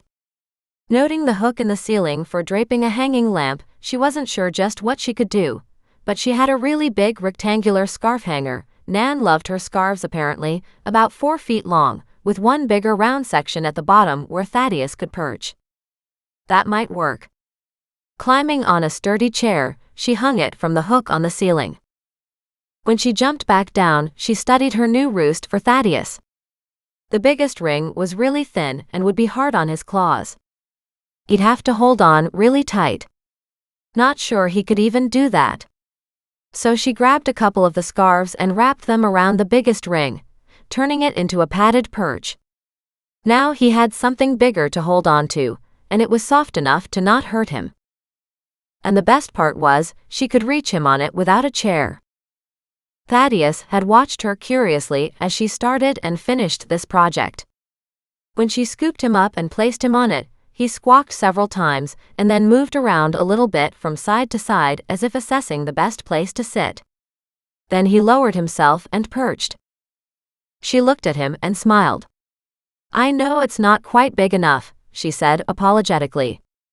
"And it's definitely rustic looking, but I promise we'll find something else for you soon." She gently stroked his cheeks. He pushed his head in as he cuddled her fingers. She got on her tiptoes to kiss him gently. As she stepped away, he pooped onto her floor. Forgot the dang newspaper. Such was her life. Chapter 14. Sunday evening. "Really?" she asked Thaddeus. "Did you just do that after I made you this nice new perch?" Doreen looked around, but she had no newspapers up here. There should have been some nearby, but she'd cleaned them all out the last time she'd cleaned up his mess. Once again, back downstairs to Nan's trusty stack of papers. She returned, cleaned up his most recent mess, then put a folded newspaper underneath him, and stored the others off to the side. Needing to clean the room out a little bit now that she had made space for him, she took the bags of clothing to the top of the stairs, and then pushed the box there too, so it was all stacked up in the same place. "It's not much," she said out loud, "but it is something. Maybe in the morning I can get up and do the rest. Wouldn't that be nice? To have this room completely cleaned out?" On that thought, she had a quick shower and headed to bed. When she woke in the morning, she felt rested. Stronger. More at peace. Then Steve's visit last night came sliding back into her consciousness, and she could feel herself stiffening with tension all over again. She wondered if she should mention it to Mac. It seemed more alarmist than common sense, but if anything did happen to her, he wouldn't have a clue where to start looking. Knowing he would be more than pissed at her if something did happen to her, and she had not shared this with him, she uploaded the video to an email and sent it to Mac with a note, "If I disappear." Chuckling, she got dressed and headed to the kitchen. It was Monday. Today Scott was coming, and she couldn't be happier. Today she'd be rid of all the big furniture, hopefully. Downstairs, her usual coffee made, she looked at the stove and wondered about an omelet, still the only thing she could cook confidently. She wasn't super hungry, but the salad last night hadn't been very substantial. Making a decision, she created a simple cheese omelet. She had to smile at her successful adventure. She didn't know how long Scott would be here, and another round of moving out the antiques could be quite stressful, particularly for the animals. Given that, she fed them first, then sat down to eat. With her first bite, her phone rang. What the hell was that all about? Max snapped into her ear. When she could swallow the bite in her mouth, she explained. "Well, he threatened me, and I realized I probably hadn't said very much about him, and so, if something happens to me," she said, "you wouldn't have any clue where to go looking for the guilty party." She thought about it, then added, "It just seemed like common sense to send it to you. Sorry if it seemed a little over the top. Of course, if she got a rise out of him, good." It was never good for Mac to get too complacent around her. "Yes, of course, it's common sense to send it to me," he said, his voice tired. "And I'm not mad that you sent it. I'm mad that it happened in the first place."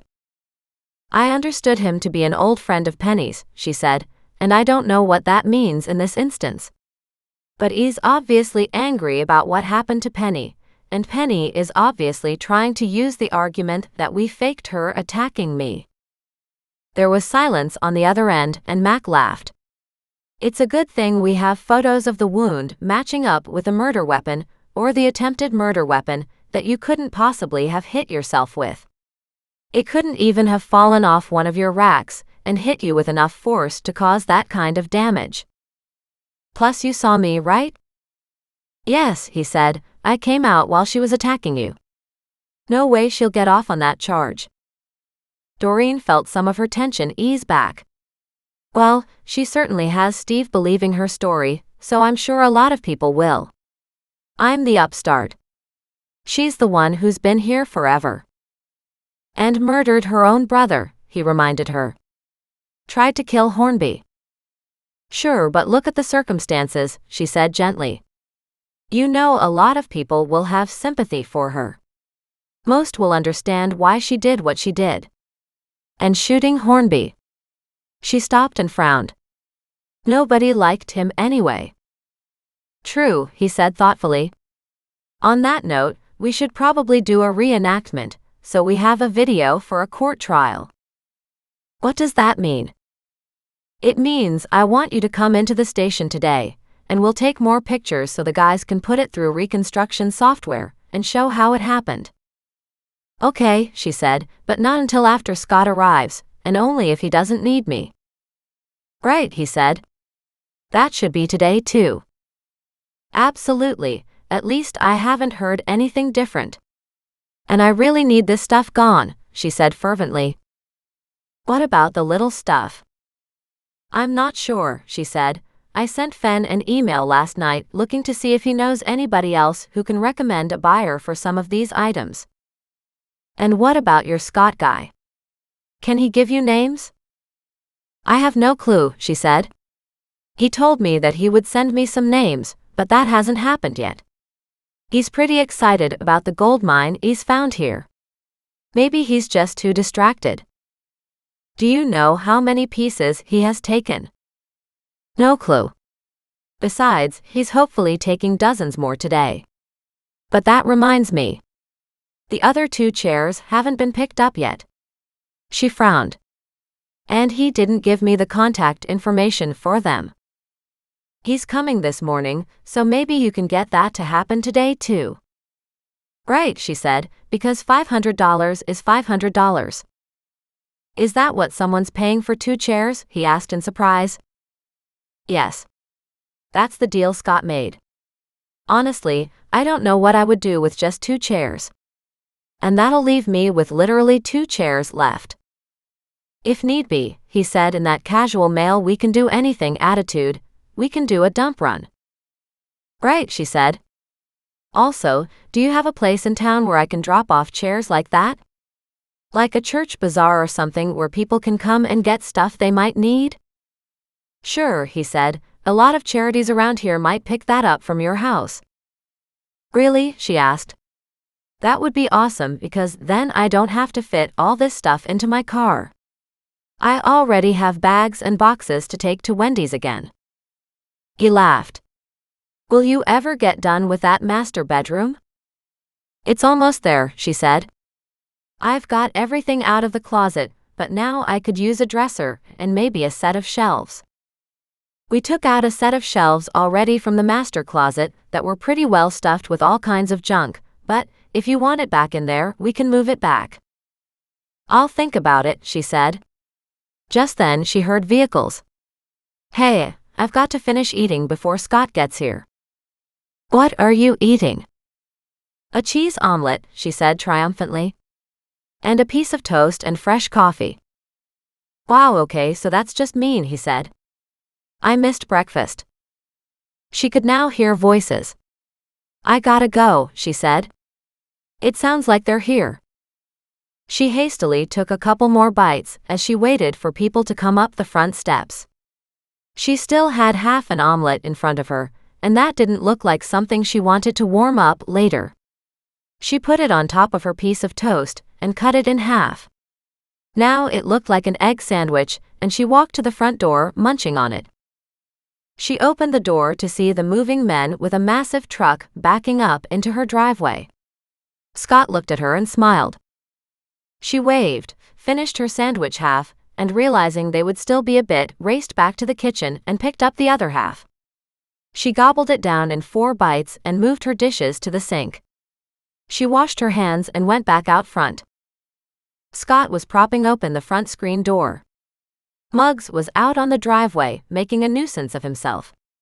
She called him over and he came back, woofing and barking, his tail wagging.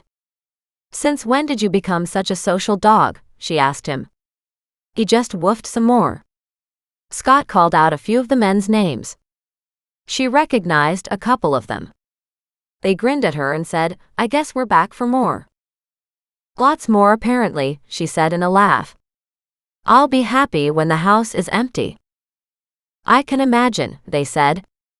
Inside, Scott stopped in the living room, looked at the 2 chairs and said, "Did those chairs not get picked up?" She shook her head.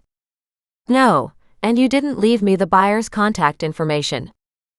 He picked up the 2 chairs and put them beside her pot chairs under the window. "These aren't going," he said to his moving men and motioned and pointed to the other chairs, then pulled out his phone and called somebody. "Hey, are you not taking those 2 chairs? Today's Monday, and you said you'd come over the weekend." Doreen heard a whiny voice on the other end, but couldn't make out the words. Scott shook his head. "This morning or they're gone," he said, and he hung up. He looked at her and said, "If he doesn't take them, I will. I might get a better price anyway." She smiled up at him. "Can you take the other 2? I'll see what we have room for. I can only really take what I know we can sell, so that's the priority." Many of the pieces were smaller this time, but they still required a lot of wrapping, and by now the moving men were working in shifts. With the garage door open and the bigger pieces already wrapped and put in the moving truck, she stepped back and watched the organized chaos in amazement. When Scott came to find her an hour later, she was in the kitchen, doing research on Crystal. "Doreen?" Startled, she turned to look at him and hopped up to her feet. "Hey. The guy who wants those 2 chairs is here." She nodded and said, "Good. It's $500, right?" Scott handed her the $500 in cash and said, "That's yours, and I've given him the 2 chairs."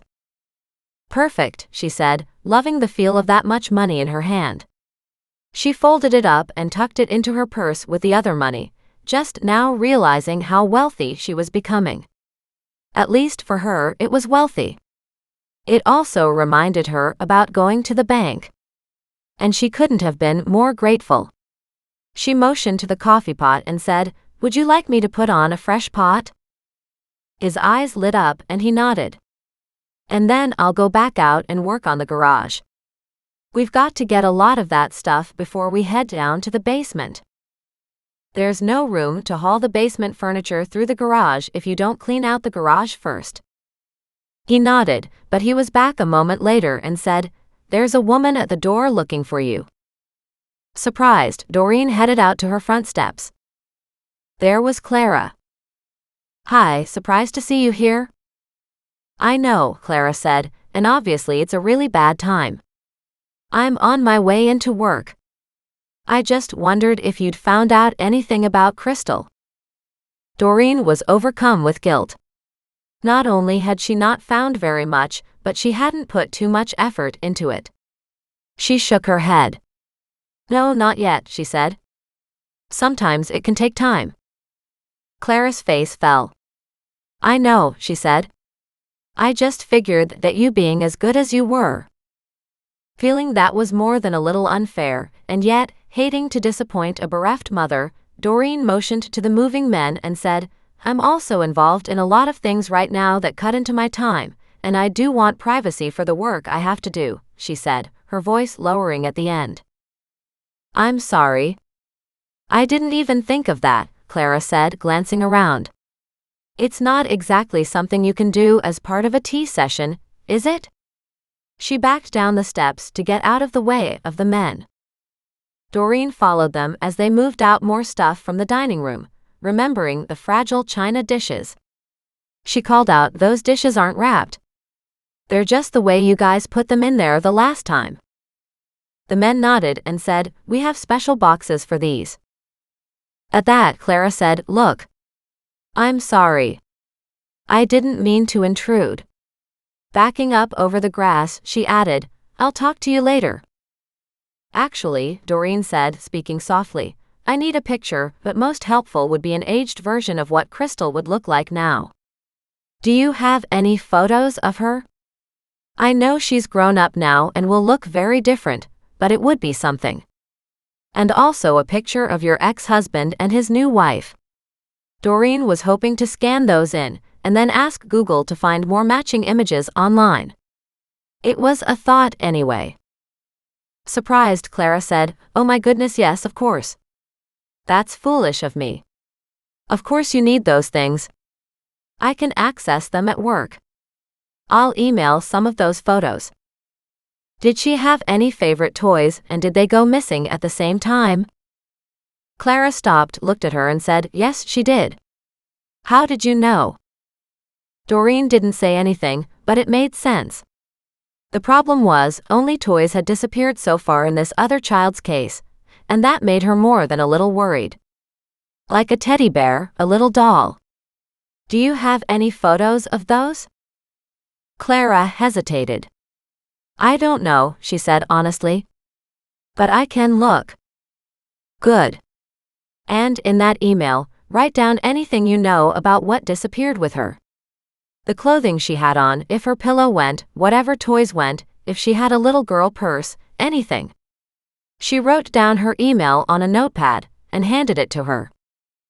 Clara, obviously reassured that Doreen was taking this seriously, gave her a bright smile and said, "I will, and thank you." She dashed down the driveway, getting around the big truck and into her small red car. Doreen stood in the doorway, staying out of the way of the moving men as they carried box after box from the dining room. She walked down after the last one and watched as they carefully repackaged the dishes into boxes meant specifically for China. She was amazed at the care they took. "You see, this is why you need to take these dishes," she said, pointing. "Because I wouldn't have taken anywhere near this kind of care." They grinned at her. Just then, somebody came up from the basement, and he had a big box of silverware. He put it down, and she smiled. "It's hard to imagine those things cutting centuries' worth of food, isn't it?" At that, he nodded and pulled out a velvet box for all the silverware as well, each one having separate slots and sections for each type of utensil. She watched in appreciation, pulling out her phone, asking the guys, "Do you mind if I take some photos of this?" They shook their heads as she filmed them packing up the china and the silverware. They had just finished when one of the couches and the pot chairs were brought out directly from the garage and down the driveway. They were loaded into the back of the truck, then a dining room table went on top with more chairs above it. She grinned in delight, knowing part of the garage was already empty. But she also realized it would take time to finish the move. She caught sight of Scott talking to somebody. "Scott, you didn't give me the name of someone to check out the smaller items in the house." "No," he said. "I have somebody coming here to meet us today." He looked at his watch, and just then, a white SUV/van combo she'd never seen before drove up and parked in front of her house. She looked at Scott, who nodded, when he saw the tall, gangly woman walking up the sidewalk all in black. Scott stepped forward. "Agatha," he said, shaking her hand. "This is Doreen." Agatha looked at Doreen, her face not breaking a smile. But she shook her hand politely enough. Scott said, "Let's come on inside and take a look." They walked back to the house and stepped inside. "I also have somebody coming over to look at the books," Doreen said. "Today?" Agatha asked. "I believe so." She looked at Scott and he nodded. "John's coming, isn't he?" "He was supposed to come earlier, but he got delayed." Agatha stopped in the living room, her gaze going from object to object to object, landing on various knickknacks on the wall and then on the mantel. She picked up the blue vase, tilted it over, studied the impression underneath and smiled. "This would fetch a decent penny. This is probably 10, maybe 15,000 right here."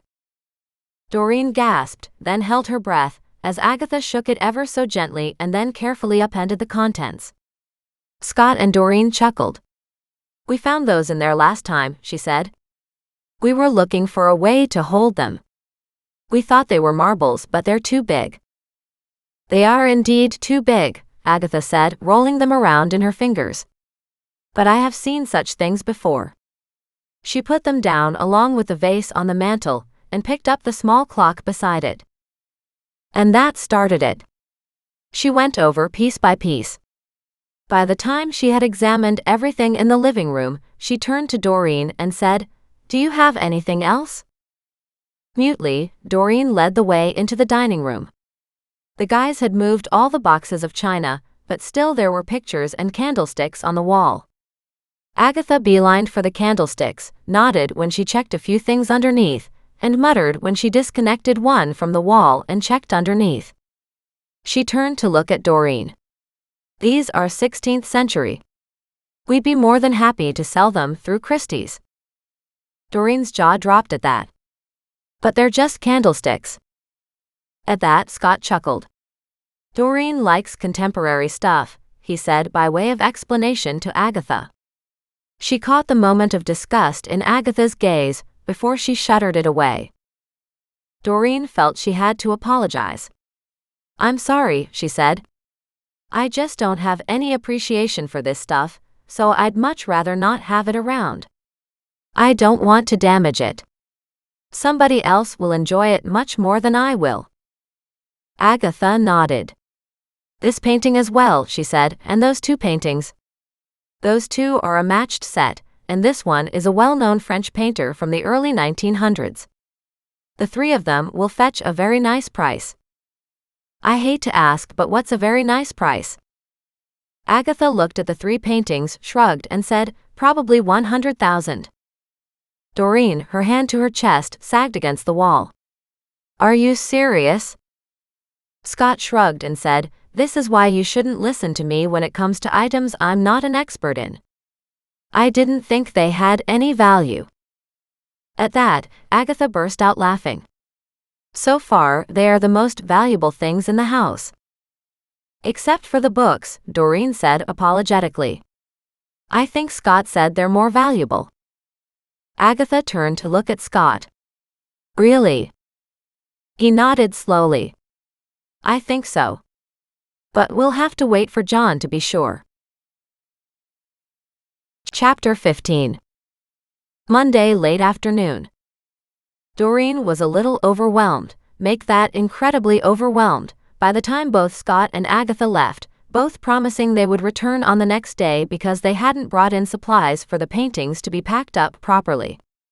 The moving men had cleared out the bulk of the furniture. There was a little bit of extra room, and Scott was still muttering about pieces. They hadn't planned on it being a 2-day job again, but she didn't understand how he couldn't have. Last time it had been a 2-day job, and they had picked up a lot fewer pieces. Or maybe he thought these smaller pieces were less valuable. She didn't know. It was just too crazy. Instead of getting anything accomplished like she was supposed to, including making a trip to the bank to get that cash deposited or making a trip to see Mac for his enactment, she'd spent all day going over the house. She'd taken photos and written down notes, and paperwork had exchanged hands. She closed the front door, walked into the kitchen, and made herself that ever-lovely cup of comfort tea. She walked out to her back garden, where she collapsed onto the grass. Lying prone, stretched out to her full length in the late afternoon sun, the animals wandered all over her. Muggs looking for attention, Goliath refusing to take no for an answer and lying from her belly to her chest, and Thaddeus, who appeared to think her head should be a perch. Finally, he gave up and walked up and down her arm. She groaned. Today was nuts. Good thing I had a good night's sleep because I'm feeling more than a little bit exhausted. The trouble was the money. Like big money. She knew that if she could make it to the point when all of this was sold, if any of their promises turned out to be reality, she should be fine, meaning financially secure. With a certain amount invested, she could continue to live without having to worry about getting a full-time job. She would still need to do small gardening jobs, and she was fine with that. It wouldn't be the lifestyle she had been accustomed to, but then she no longer wanted that sterile perfection that was just an illusion. She much preferred the reality of her current life. Right now, she lay full length on the grass, and that was something she'd never have been allowed to do with her husband. There would have to be lawn chairs taken out onto a little patio, and blocks laid out for her to walk on so as not to walk on the grass. Oh, the outrage if she had walked across the grass itself. There were a lot of similarities between her ex and the gardener at Rosemore, for that matter. She lay here, rubbing her tired eyes, and yet she was still so wired from everything she and the experts had discussed today, from books to furniture to paintings. Agatha was thrilled now that she'd found several of the paintings that she wanted to take back with her. There had been one in the spare room upstairs. The painting had some faint, weirdly lit picture of a little rowboat and a stream with a dock and various trees. It was kind of pretty, but it wasn't anything special, except Agatha had almost moaned in joy over it. Obviously, that one was going. 2 in her bedroom were going too. She didn't know if there were more downstairs in the basement. She hadn't even had a chance to look. The garage was mostly cleaned out. Some of the furniture had been brought up from the basement and into the living room. And then there had been Clara's visit. "I'm also seriously tired," she said, yawning. Her phone rang. She groaned, picked it up, looked at it, and sighed. "Hi, Mac," she said, putting it on speakerphone and laying it on the grass beside her. "I hope you don't have anything too difficult to ask. I'm laying down outside, absolutely done." "Are they finished?" "I don't think so," she said, rubbing her eyes again. "I am, though." Just then Goliath shifted on her belly. "Ump." He rolled over, stretched out a paw, and gently patted her lip with his claws. "We're all done. I'm lying on the grass. Goliath is on my chest. Muggs is lying on my shoulder, and it seems like Thaddeus is still getting comfortable. But as far as Scott and Agatha, they're coming back tomorrow." "Who's Agatha?" Mac asked. "Another specialist," she said, "and John was supposed to come, but he couldn't get the red eye he wanted apparently. So he'll be here tomorrow too." She groaned. "I can't believe how much having all those people in my space has just finished me." "But did they take anything?" he asked in surprise. "I didn't think it would take that long. It was a slow process. I think they have most of it packed up, so they shouldn't be here all day tomorrow. But I do feel bad because Clara showed up at my door today, and she's really putting way too much stock in me," Doreen said, her earlier worries reappearing. "I hate that. She's hoping I can pull off a miracle, and I can't." "Take it easy," he said. "Nobody is expecting you to pull off a miracle, but you've had such great beginner's luck that, of course, people will hope you can get lucky again." "Yes, but this is a child, and it's more recent than the other cases," she said. "We also don't have any reason to suspect she's dead yet," he said. "I know that's the popular opinion after such a long time, but we're also seeing a ton of reports where other kidnapped kids have been kept captive or integrated into a family. Then, when they turn 18, they finally can either escape or are released in some way. In this case, Crystal would be 18 now," Doreen said, rolling her neck and stretching out more. Goliath dumped his paw into her soft, tender lip again. She lifted his paw and put it on her neck, and immediately he stretched it back up and batted her nose. "I just don't have a clue where to even start looking." "There's a reason why the police haven't solved the case yet," he said humorously. "I know you're making us look like absolute idiots here recently, but we do work hard at this. We have protocols we follow and trails we check right to the end. We haven't given up on this case. Nan will check at the retirement home too," she said. "Why?" he asked, his voice sharp. "Does she know anybody who knows something?" "I hope so," Doreen said, because I doubt the creek or the lake has anything to offer this time." At that, he laughed. "Have the animals met Clara?" "Yes," she said, "they have." Clara suggested it was Mary, the husband's new wife, but then that's almost a standard accusation. Speaking from true life again?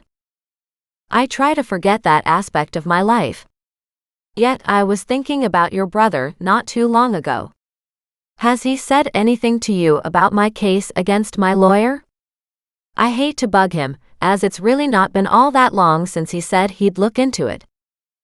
I know, Max said. I did talk to him the other day, and he said he's still working on it. He sounded much more positive about it, but didn't want me to give you false hopes until he had proof. Anything positive would help right now, she said, yawning again. Are you sure you slept last night? I thought so, she said, but my research has been weird. Maybe my mind was working on all that when I should have been sleeping. Lots of little girls going missing. It makes no sense that the second case with that similar footprint would have just taken the child's toys. Unless. Mac's voice trailed off.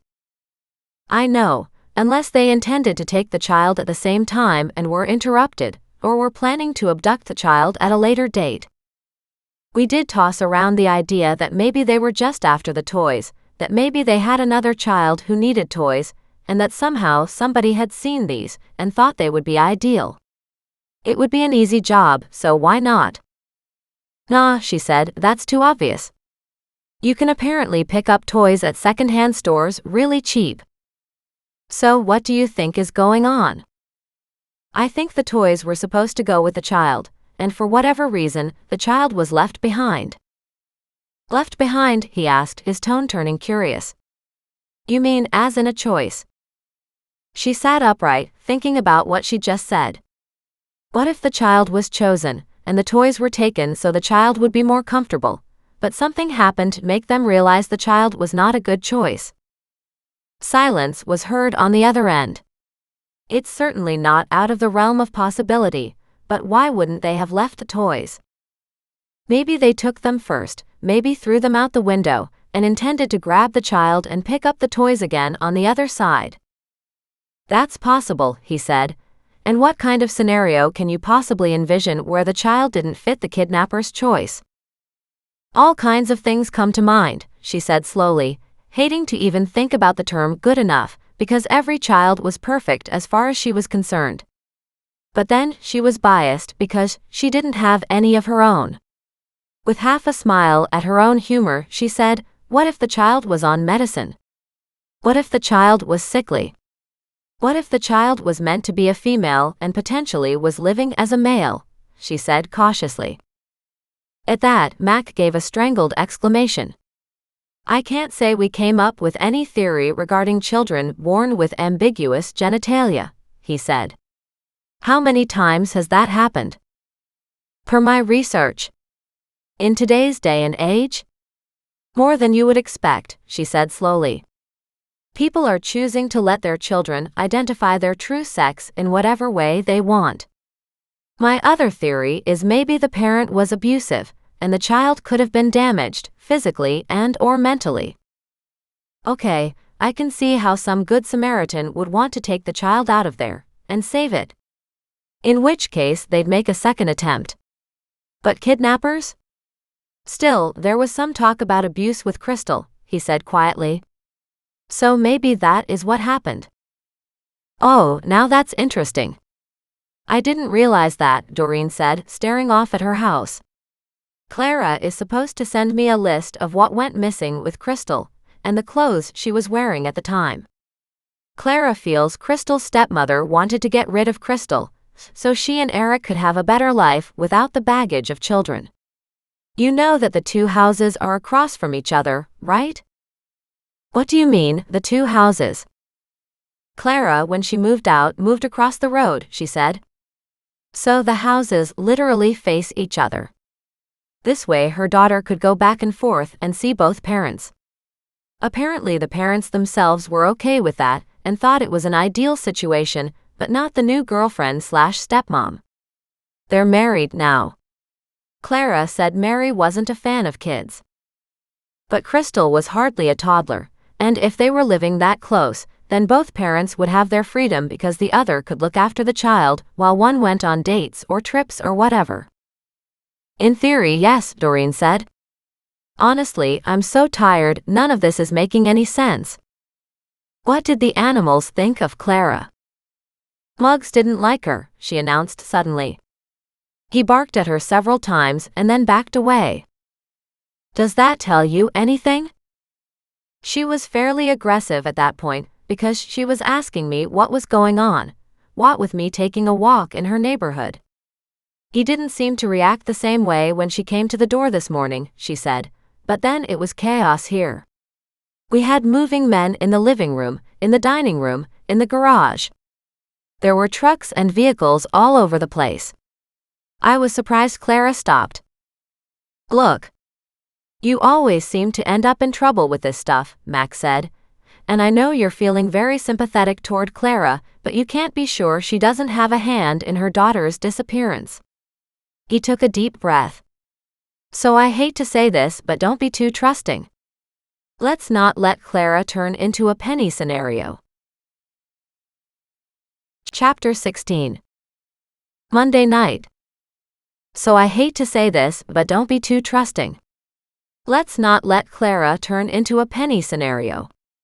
Doreen hated to consider such an idea, but even hours later, it was hard to let go of Mac's words. Clara and Penny were nothing alike. Doreen took an evening cup of tea out to her garden and walked over to the creek. As much as she loved having it open for her own backyard, sometimes she liked to sit down a little farther against the neighbor's fence and just enjoy being alone without seeing her house. And that was what she did now. She moved up a few steps toward where Steve had disappeared, hating that he'd been around her place.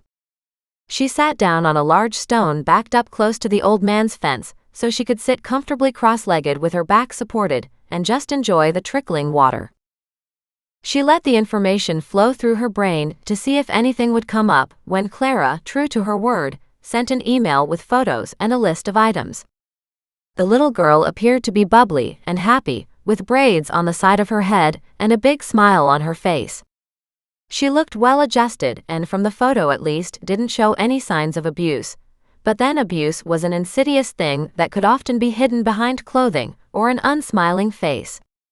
Unfortunately, the victims were often unaware they were being abused, sometimes feeling they had done wrong, and would do anything to appease their tormentor, to make their abuser's life easier. It sucked, but when a child disappeared, one had to consider all the options, no matter how ugly. Clara had also given Doreen the full names, addresses, and work information of both her ex-husband and the girl's stepmother. Clara herself had never remarried, but she had had boyfriends. The question Doreen needed to ask was whether Clara had any boyfriends at the time of the abduction. Often predators would find the children and then insinuate themselves into the parents' lives so they could gain access to the child. Wasn't that a horrible thought? These thoughts had her up and pacing. She wandered the backyard until she couldn't stand not knowing, at which point she walked back inside to search through crimes involving children, understanding what other cases there were. When somebody wanted that child, the questions were, A. Did they want a child for a childless couple paying them big bucks, or B. Did they want that child for themselves? Because those two end results carried completely different motivations. If Mary was getting rid of her stepchild, then Mary would want to kill, sell, or dispose of Crystal in some way so she'd never show up again. Whereas, if somebody wanted the child for themselves, that opened up a different set of options. Maybe they wanted the child to join their existing family. Maybe they were childless and couldn't afford to adopt.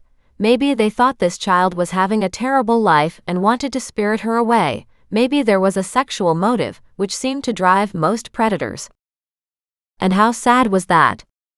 It was such a depressing topic that, by the time she had spent an hour reading about this, she was more than a little pissed off and fed up. There were too many cases like this to be found on the internet, and they were all sad. She made some cheese and crackers and instead of tea, just made a hot lemon drink and carried it up to bed. Come on, guys. It's been a really crappy evening, but let's see if we can get through tomorrow, as that's another massive day. She headed into bed, but she couldn't sleep. She tossed and turned as weird images came to her mind, wondering about the recent case, and just why somebody would have decided to take the toys, but not the child. She was really worried the parents hadn't taken this seriously, and had left the child in the same bedroom. What if the intruder came back for a second attempt? She knew that shouldn't happen, but it was so hard to ignore. She sent Mac a text, asking him to confirm that the child was no longer sleeping in the same bedroom. Even though it was the middle of the night, she figured he'd see it in the morning. Feeling better, she closed her eyes as his response came back. Child has been moved. She grinned, realizing she and Mac had a connection that she hadn't fully appreciated. Not only were they both on the same page on these crimes, but they both came from the same position, their hearts. And that felt great. She had made a great friend, one she'd like to keep for a long time. She hadn't expected to find a man in her life, and really Mac wasn't, not in that sense. At least, she wasn't prepared to go that way for a while. She was still burning with the pain of her broken marriage, and the mental torment her husband had put her through. But Mac was the complete opposite type of man. Sure, he laughed at her sometimes, and she had to admit now that he often had good reason. After all, her basic life experience was lacking, although she was catching up fast. Even her mother never had anything to do with managing money. She was given credit cards, and everything else was all taken care of behind the scenes by someone else. Same with Doreen's husband. Doreen had never paid the bills, she was still struggling with that concept. And, since she'd moved here, she'd had a couple bills come in the mail that she wasn't sure how to pay. She figured she could take it to the bank and have them do it for her. Or she could learn to do it online with a YouTube video perhaps, but she didn't have an online account. And she needed that, right? So Doreen was supposed to contact Nan about all that, avoiding more laughter from Mac as she asked her stupid questions. With all this chaos, she'd forgotten about that discussion. She got up, grabbed a notepad, and jotted down notes. She needed to go to the bank, pay these bills, deposit cash, remember to not accept checks that could bounce, writing the word in large bold letters, and then chuckled at herself. All these thoughts of money connected with her earlier thoughts. Was the child sold? Unless they were trafficking in children or in white slave prostitution, which was an ugly thought but all too common unfortunately, then somebody must know something. Crystal had been so young and vulnerable. So really Doreen needed to find out if there'd been any strange men around or in Crystal's life. Doreen couldn't afford to be sexist. Were any strange men or women around who would have had contact with Crystal, particularly anyone who left right after the child's disappearance? As Doreen considered this, she figured the world had gone to hell in a handbasket, then thought about the phrase. What exactly did that even mean? She groaned and returned to bed, rolling over to find a comfortable position, punched the pillow, and stuffed it under her head one more time. And then she saw a light flicker in her window. She bolted upright. Muggs rolled onto his back, completely ignoring her, and snored again. She got up and crept to her window to see somebody with a flashlight in her backyard. She opened the window and called out, "What do you want?" Instantly the light flicked out, but she could see a shadow racing away in the darkness. She stood here, frowning, then decided she would have another sleepless night worrying about an intruder after her antiques, especially now that she knew about the books and paintings downstairs too. Checking her phone, it was 2 o'clock in the morning. She groaned. I need a good night's sleep. I won't be able to take naps tomorrow with the moving men coming again. But she knew that, until she figured out what the intruder was doing in her backyard, she would never fall asleep again. She got out of bed, the animals with her except Thaddeus, happy with his new perch upstairs, who just opened his eyes, looked at her, and then closed them. She stroked him gently and said, "You just sleep, buddy." She headed out the kitchen door, propping it wide open so the cool evening air outside would help stabilize the heat inside. Nan's house had no air conditioning, something Doreen might have to look at down the road after all these antiques were sold, and after she had an accounting of real money to look at, not just promises of real money. With both Goliath and Muggs at her heels, she carefully walked down the garden path to where the intruder had been, and stopped somewhere around the new bed she had weeded. "So did I just disturb him making his way up to my house?" she whispered under her breath. She used her phone for a flashlight and checked the footprints. All soft ground was here, and there should definitely be footprints left. Unfortunately, from what she could see, there didn't appear to be any visible evidence. Except she saw a smudge, like a footprint that had slid. What the devil is that? She crouched beside it, holding the animal's back because Muggs would walk across the print and destroy it. It was so damn hard to see, but she took several photos just in case, and then, using some rocks, she squared it off a bit and framed the area so she could look at it closer in the morning. She walked to the creek and studied it in both directions, but saw nobody there. In her mind, she wondered if it was Steve. The shape of her most recent intruder had appeared to be a large male, but she had no way to know if it was Steve or not, and why would he even care to show up in her backyard at 2 in the morning? Unless he was planning on causing her some trouble. What if he'd planted something in her garden to make it look like she was a criminal? With her mind now glomming onto that horrific concept, she realized just how easy it would be for somebody to make her look guilty of a crime. She groaned. So that's why people keep fences up. Not to keep Mother Nature out, but to keep the evil people out, she said with a heavy sigh. And that really sucks too. Tired, worn out, confused, and even more upset, she slowly dragged herself back up to bed with her animals. Goliath snuggled along her left arm, while Muggs curled up against her belly, and with her arms wrapped around them both, she finally fell asleep. Chapter 17. Tuesday morning. When Doreen woke the next morning, she felt like her body was weighted down with troubles. She slowly got up, sat on the edge of her bed, and rotated her shoulders to try to loosen the tension. She remembered her middle-of-the-night trip to her backyard, got up, and walked over to the window. It was hard to imagine what was down there, but the rocks were still there in the garden, exactly where she'd placed them. She dressed quickly, headed downstairs, put on her morning pot of coffee, and walked out to the garden while her coffee dripped. She knew her place would be chaos again once the movers arrived, and wanted a few moments to herself. She stood at the bottom of the garden path and studied the smudge in the dirt, outlined by her special rock formation. She took several more photos of it. Whoever it was had stepped in the corner of the turned-over garden and had slipped downward, leaving a mark, but nothing helpful or distinguishable, except to prove that she'd had a visitor. She stood for a long moment, her mind trying to formulate ideas, but nothing came to explain this.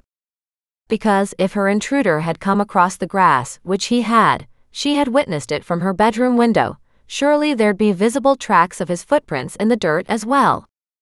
But she found none, only here at the corner of the garden, as if he'd walked the edge of her path on the rocks, deliberately avoiding leaving any tracks. Frowning, she turned and walked back to the house, the animals shuffling along at her side. Muggs perked his ears up and he raced to the back door. She called out to him, "Hey Muggs. What's the matter, buddy?" But he barked and jumped up on the kitchen door. She opened the door, although she'd had it propped open, but her chair had slipped off to the side. Or it had had some help. Hating the suspicion that was ever present now, she pushed open the door, and Muggs raced across the hallway to the front door. She propped the back door open again with a kitchen chair, and headed to the front door. Instead of something or someone suspicious, she found Scott and the moving truck here already. She opened the screen door in surprise. "I wasn't expecting you quite this early," she admitted. "It's after 8, he said gently. "Did you get any sleep? You look like you had a bad night." "I had a bad night," she said wearily. "But that seems to be the way of it these days." "I'm sure protecting these antiques has been difficult," he said sympathetically. "You have no idea," she said. I've had so many break-ins and intruders. Even last night, I had somebody in the backyard with a flashlight." He stared at her in horror. "Seriously?" "Yes," she said, "seriously. And how wrong is that?" "Oh dear," he said. "Well, let's get everything out of here if we can today. Agatha is bringing a different vehicle with proper crating for the pictures." "Good," she said. "What about John?" Scott nodded. "John is coming with Agatha." "Perfect," she said. "Please take it all. I'd love for the thieves to come in and find the place empty." And at that, they propped open the front door, and the chaos began. She stayed out of the way as much as she could, even wondering if she should run down to the bank, but hated to leave the animals alone with the doors wide open. She could take them in the car, but not into the bank itself. Even as she was deciding, Agatha drove up, and an older stooped man with more of a dusting of fuzz than actual hair on his head got out and walked toward Doreen. She met him on the front lawn out of the way of the rest of the chaos. She shook John's hand. "Hi," she said. "Nice to meet you, and hopefully the trip here will be worth it." He just smiled and said, "I've made a lot of trips that weren't worth it. It's nice to meet you in person." He looked at Agatha. "Besides, Agatha said she'd found several wonderful finds, and I know Scott already has. So I'm hoping you could pull another rabbit out of the hat and find some treasure for me too." She smiled and said, "Well, I'm more than willing for you to see what there is, but I honestly can't tell you if they are originals or fakes. I don't know the difference." He nodded and said, "That's the best attitude to have. Let's go take a look, shall we?" She led the way back in, pausing to give Muggs a chance to sniff around the newcomers and bark at them again. "I'm sorry. The animals are a little on edge," she said by way of explanation when Muggs still barked at them. "Just so many people are here now." Agatha waved her hand. "The animals calmed down yesterday just fine. I'm sure it'll be okay. I have 2 specialists with me as well." That was the first time Doreen noticed the 2 men behind her. "They'll help pack up the paintings. So I'll leave you and John for a moment while I direct them to the work we need to do." Agatha led her team into the living room and then through the dining room, and as Doreen watched, Agatha pointed out which paintings she was taking. John looked at her quizzically. "I guess this is quite chaotic for you, isn't it?" Doreen chuckled.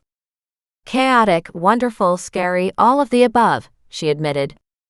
"You don't realize how valuable something is until somebody tells you, and then you look at it with completely different eyes, and you're worried you did something earlier to damage it." He nodded.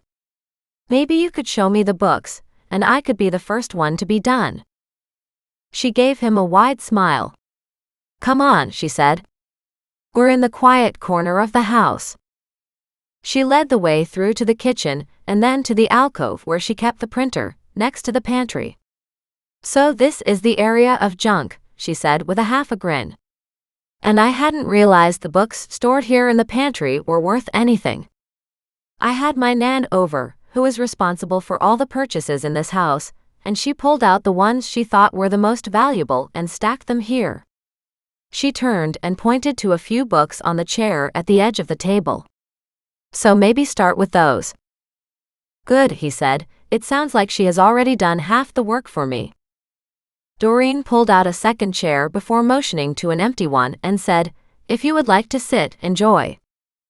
He sat down, looked at the cup of coffee in her hand and asked, "Is that coffee?" She chuckled. "I usually put a pot on when I know Scott's coming," she said. "Would you like a cup?" "I would love a cup," he said warmly, "and thank you very much for being such a lovely hostess." Then he picked up the first book and he was lost. She stood for a moment as she watched his rapt face while turning the pages, gently looking at copyrights, condition, bindings. More unnerved than she expected to be, she poured the last of the old coffee into a cup and made a fresh pot. She knew Scott would drink at least one of the cups, and she suspected this pot would be gone quickly too. When she had it dripping, she sat down beside John and waited for him to speak. He'd set 2 books on the table side by side. She didn't know if that was the start of his piles, or if that was just because he wanted to keep the books separated. She didn't ask any questions, just waited quietly. Then she remembered the music. She went to the corner of the pantry, jam-packed full of paperwork, so much so that she hadn't had a chance to go through it all. Maybe while John was looking at the books was a good time. She grabbed a couple stacks, making one huge stack, which completely emptied that shelf. Doreen brought everything to the kitchen table, sat down at one end and sorted, making piles on the floor and piles on the remaining chairs. She had a recipe stack. She had notes from Nan about various things that Doreen would have to ask her about, like these information articles. Apparently, Nan was curious about everything. Doreen sorted through piece after piece until she had a big stack that made no sense to her, so she would be forced to ask Nan about all this. She further sorted this big stack into informational pieces Nan had printed off, articles she'd torn out of magazines and newspapers, pamphlets she'd been given, even take-out menus. Once done, Doreen was up and gathering another stack. She was on the 4th pantry shelf, holding just assorted pages of paper, and feeling damn good about what was happening, when John made an odd sound. She looked at him and asked in a quiet voice, "Are you okay?" He held up the Ulysses book. "This is a first printing," he said. "First edition, first printing." He turned to look at her, his gaze wide. "Do you have any idea what it's worth?" She shook her head. "I have no clue. I'm so far out of the realm of what any of this is worth that every price is shocking me." He said, He was at a loss for words. "Priceless?" At that, he gave a soft chuckle, breaking his reverie. "Well, there will be collectors who want to pay a price for it. And I hesitate to even suggest what it could be worth. It will be in a prime spot in the Christie's catalog, though. If it even makes it that far. I do have a number of private collectors. I'll have to see what kind of price they're willing to pay." "Is that fair?" she asked curiously. "At least in the catalog, everybody gets a chance to bid." "Spoken like a true entrepreneur," he said. "Because in the catalog, of course, the bidding could go much higher than any estimate." "Well, I have no clue," she said. "So you are the professional, and you need to tell me the best way forward." He still held Ulysses in his hand with such a reverence that she realized just how wrong it was for her to own these pieces. "You're just reinforcing that I need to sell these books," she said quietly. "You have such a reverence for them, such a respect, and for me, they're just dusty old tomes." At that, he looked shocked, and then he spluttered with laughter. "At least you're honest, my dear." "I am at that," she said, "and I'm still stuck at the stage where money is food and I'm in survival mode," she admitted. "But even if I had lots of money, this wouldn't be my choice of what to spend it on. They just don't appeal to me. Part of me feels bad because these are very special items, but I'm just not the rightful owner." "There are people who would be very glad to hear that," he said, "because they do want to be the rightful owners." She motioned at the books in front of him. "You have 4 there. Are any of them decent or just the one in your hand?" "All of them are valuable," he admitted, his fingers gently stroking the leather bindings on the surface of each of the 4. "Very different categories, different prices, but if you agree, I'll take all 4. She nodded and smiled. "And that stack?" He smiled gently. "Don't rush me," he said. "When it's a thing of beauty, you want to take the right time to honor it." And he returned to the Ulysses book in his hand, his fingers almost trembling. She sighed happily. Nan will be delighted to know she made such good investments. He smiled at her and said, "Your Nan is a genius." "In many, many ways," Doreen said. "She had a lot of fun doing this." "Then she's lucky too," John said. "Because too often, collectors become obsessive over their finds, where she appears to have not even taken care of them properly." Doreen felt horrified at that comment. But then as she looked at the stack of books and the shelves they were on, she had to admit he had a point. For her, I think it was the joy of the find, the hunt, the negotiating. It wasn't about acquiring. It wasn't about ownership. It was about the joy of the process. Some people are like that, he said. You're very blessed. He reached for the next book. She watched him for a moment and then gave herself a shake. The moving men were here. She needed to find as much as she could while they were still going through this stuff. She got up and removed everything from the next 2 shelves in the pantry, so she had a big stack in front of her on the kitchen table. She still had a couple shorter shelves on one side and more across from that, all filled with paper. She needed to speed this up if she had any hope of getting through this before the experts left. Focused, she quickly sorted and tossed them into her trash pile, making sure not one of those pieces of paper was of any value or at least any value at first glance. She'd have to go through it one more time later before actually tossing this pile. The pile of unknowns was a bit of a curiosity too, but it was the smallest of the piles. An hour later, she sat back.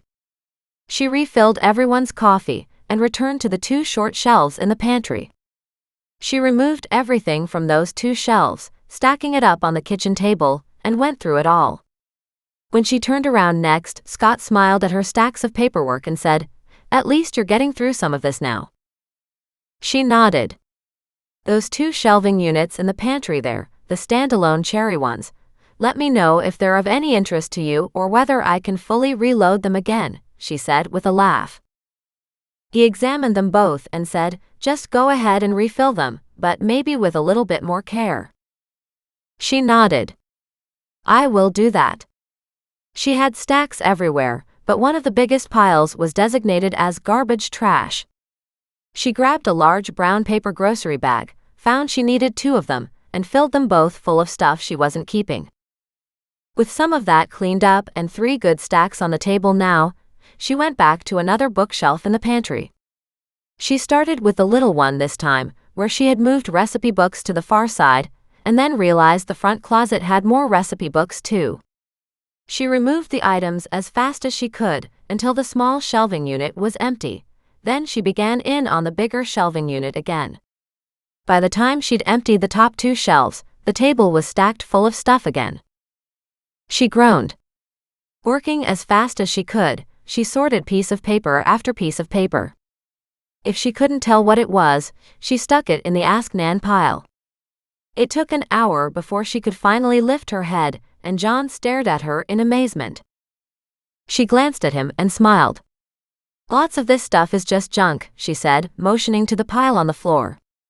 "Some of it, as you can see, is a collection of takeout menus which, by now, are so old and outdated they might as well go in the garbage too. That's the Ask Nan pile. Here are all the recipes Nan has printed off, and this is paperwork of some kind I still have to sort through." He nodded and said, "It's a really good thing you're doing this then." She smiled. "Indeed it is." She glanced at his stack. She'd kept her eye on it the whole time she'd worked, and he still had 3 books to go. Instead of stacked up, the books were now stretched out across his end of the kitchen table beside each other. "Any luck?" "Phenomenal luck," he said. "So far I'll take every one off your hands." She beamed. "This sounds like a very lucky day for me. I know more things of value could be in here, and I just want to make sure I have a chance to search through everything while you guys are here." She took the stuff off of the 3rd and 4th shelves, stacked it up, and then dropped to her knees and pulled out the cookbooks and other books on the bottom shelf. "You let me know if anything here has any value," she said, as she laid them out one at a time atop her end of the kitchen table. He looked at them and said, "Cookbooks? I highly doubt it." She said, "This one's turn of the century I think, but I don't know which century." He held out a hand, and she handed it to him. The others were much more modern, so she moved them to the other pantry shelf. "Now look at that. I have 2 empty sets of shelving and a big mess in the kitchen," she said with a chuckle. "This cookbook is valuable," he said. "Certainly not on the same level as all these other books, but definitely a few $1,000s." She looked at it, smiled, and said, "Perfect. Then that one's for you too." Chapter 18. Tuesday noon. Doreen went back to sorting, her mind and heart alight with joy. Yet she could feel everything rolling in her stomach, and a certain quarreling through her system, a tension, worried something might still go wrong before the experts took things into their possession. As she went through Nan's papers, a couple letters she added to the Ask Nan pile. Most of this last stack was junk, which Nan had printed off on various different medical conditions which didn't pertain to anything at this point, not Doreen's cold cases, not Nan's own health. Lots of the garbage pile was just pamphlets, religious pamphlets, like collecting anything that came in the mail too. Or maybe just not going through her mail every day. Doreen could see that. After a while, it would have accumulated, and Nan would have taken her growing pile of mail, and then finally shoved it on the shelf. So she could go through it later. Later, right. By the time Doreen got to that, she was tired. She sat down with a heavy thump and said, "Well, those shelves full of papers are done." John smiled, looked at the stack on the floor, and whistled. "So most of it was garbage?" She nodded as she swept up the stack of takeout menus off the table and dumped them on the floor into her trash pile. "Most of it was garbage. This stack is recipes," she said. "I'll put them on the cookbook shelf. This is my Ask Nan pile, stuff for Nan to go through if she cares, and stuff I have questions about, with 2 letters I found on the top." She picked them up and said, "These letters are dated quite a while ago. I don't know what they are." She handed them to John and snagged the stack of recipes, moved them to the pantry shelf designated for them now, where they could stand between 2 larger recipe books, and then stared at the one wall of empty shelves with pride. She left the pantry for the small nearby alcove. "Now for the hutch under the printer," she said to herself as she dropped down, opened up the base of the hutch, and pulled out the big folders in there. She had no clue if any of this was valuable, but Scott was taking the hutch, and that would happen sooner rather than later. Considering the movers had already taken so many other pieces, she was surprised Scott hadn't come in after the hutch yet. It also meant the printer would have to sit on the floor, unless maybe a kitchen chair could hold it. She took a chair and moved the printer onto it, and then emptied the inside and the top of the hutch. With everything back on the kitchen table, she groaned and said, "Man, she was a collector." Just then Scott walked in, took one look at the hutch and crowed, "I was hoping you'd get to that." She smiled and said, "Go ahead and take it.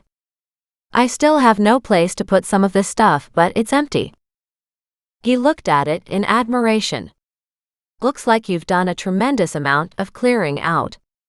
Anything valuable?" "An old English cookbook," she said. "I'm not sure about the rest of this stuff yet, and I just got into the contents of the hutch. I did all the bookshelves full of paper in the pantry first." Scott disappeared, then returned with 2 men. They carefully picked up the hutch and moved it into the living room. She looked at John, who was staring at the letters. "Do you know anything about them?" she said. "You're looking at them like they're important." "They are important, I think," John said, frowning, "but I'm not sure. They could be really good fakes." "They could be," she said. "I have no idea." Scott looked at her newest stacks on the kitchen table and asked, "What's all that?" "It's very different from the rest of the stuff you took off the shelves." "This was all in the hutch," she said to John. "Do you know anything about music?" He pulled his spectacles off his nose, and she opened up the leather folder to show sheets of music. He held out his hand and asked, "May I?" She handed it to him. "I think each of these is from a different musician, but I don't know.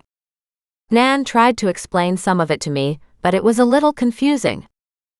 John carefully removed all the sheet music from the folder in front of him and said, "Musician notes are here too."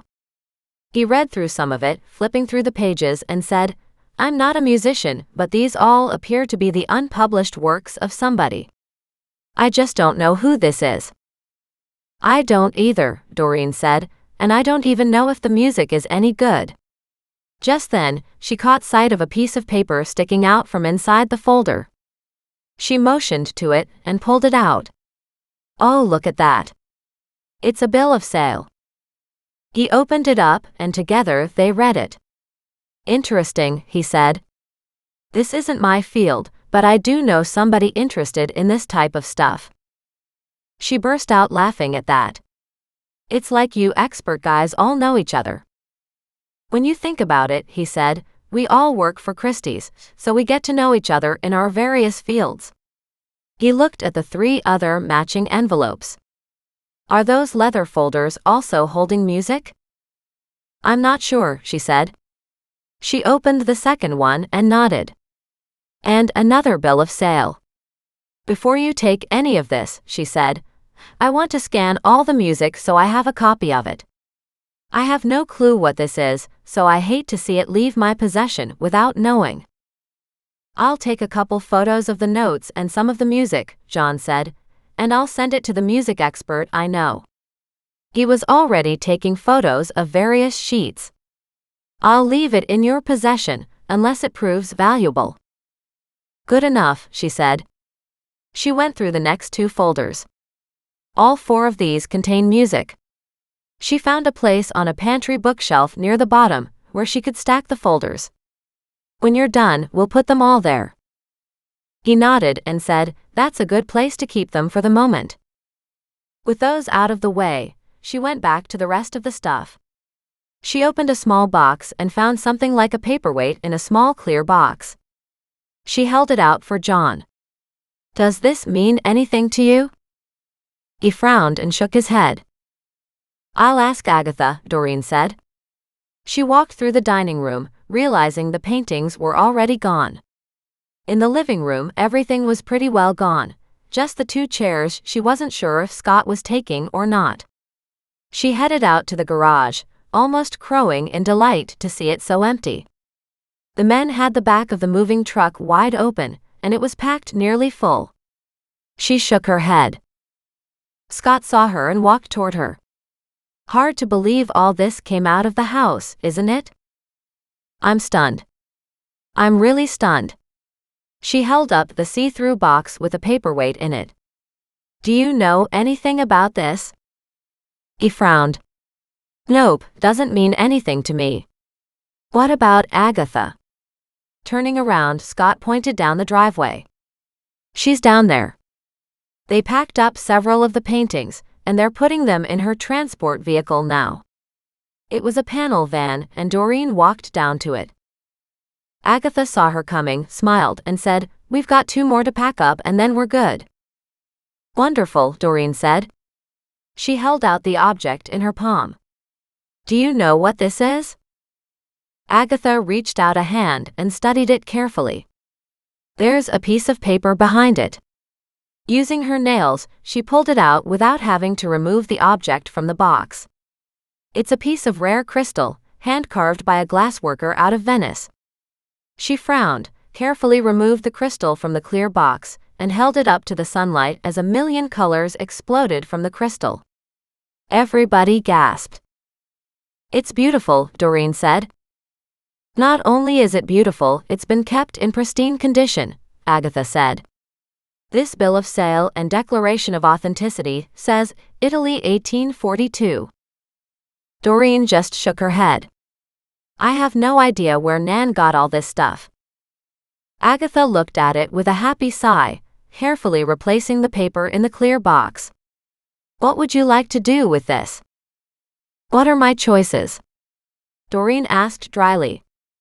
I already have nightmares how the house is full of things that I don't know are valuable, and either give those away or lose or break the rest. Agatha said, I'd be happy to take this. I might have to do a bit more research to figure out its value, but I think it's certainly a lovely piece, and I'm sure it will sell. Good, Doreen said. Take it. And she laughed.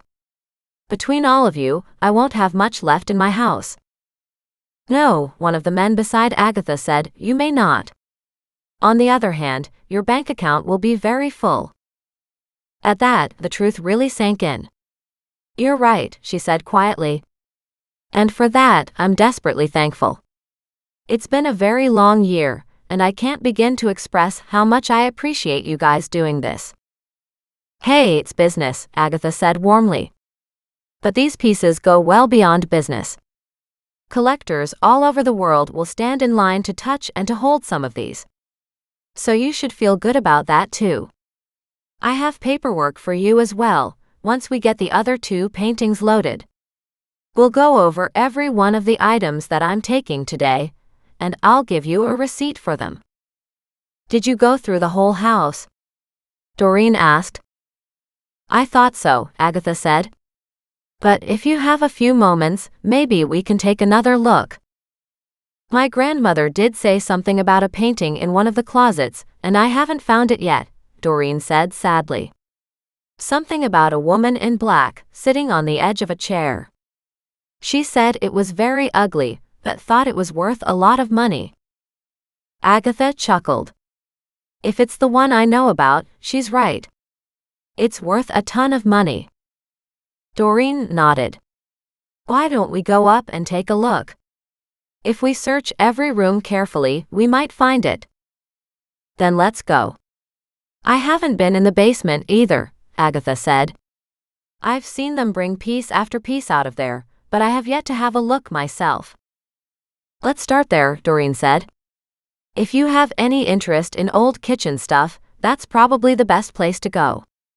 Just then her phone beeped. Mac, sending her info on Crystal's case.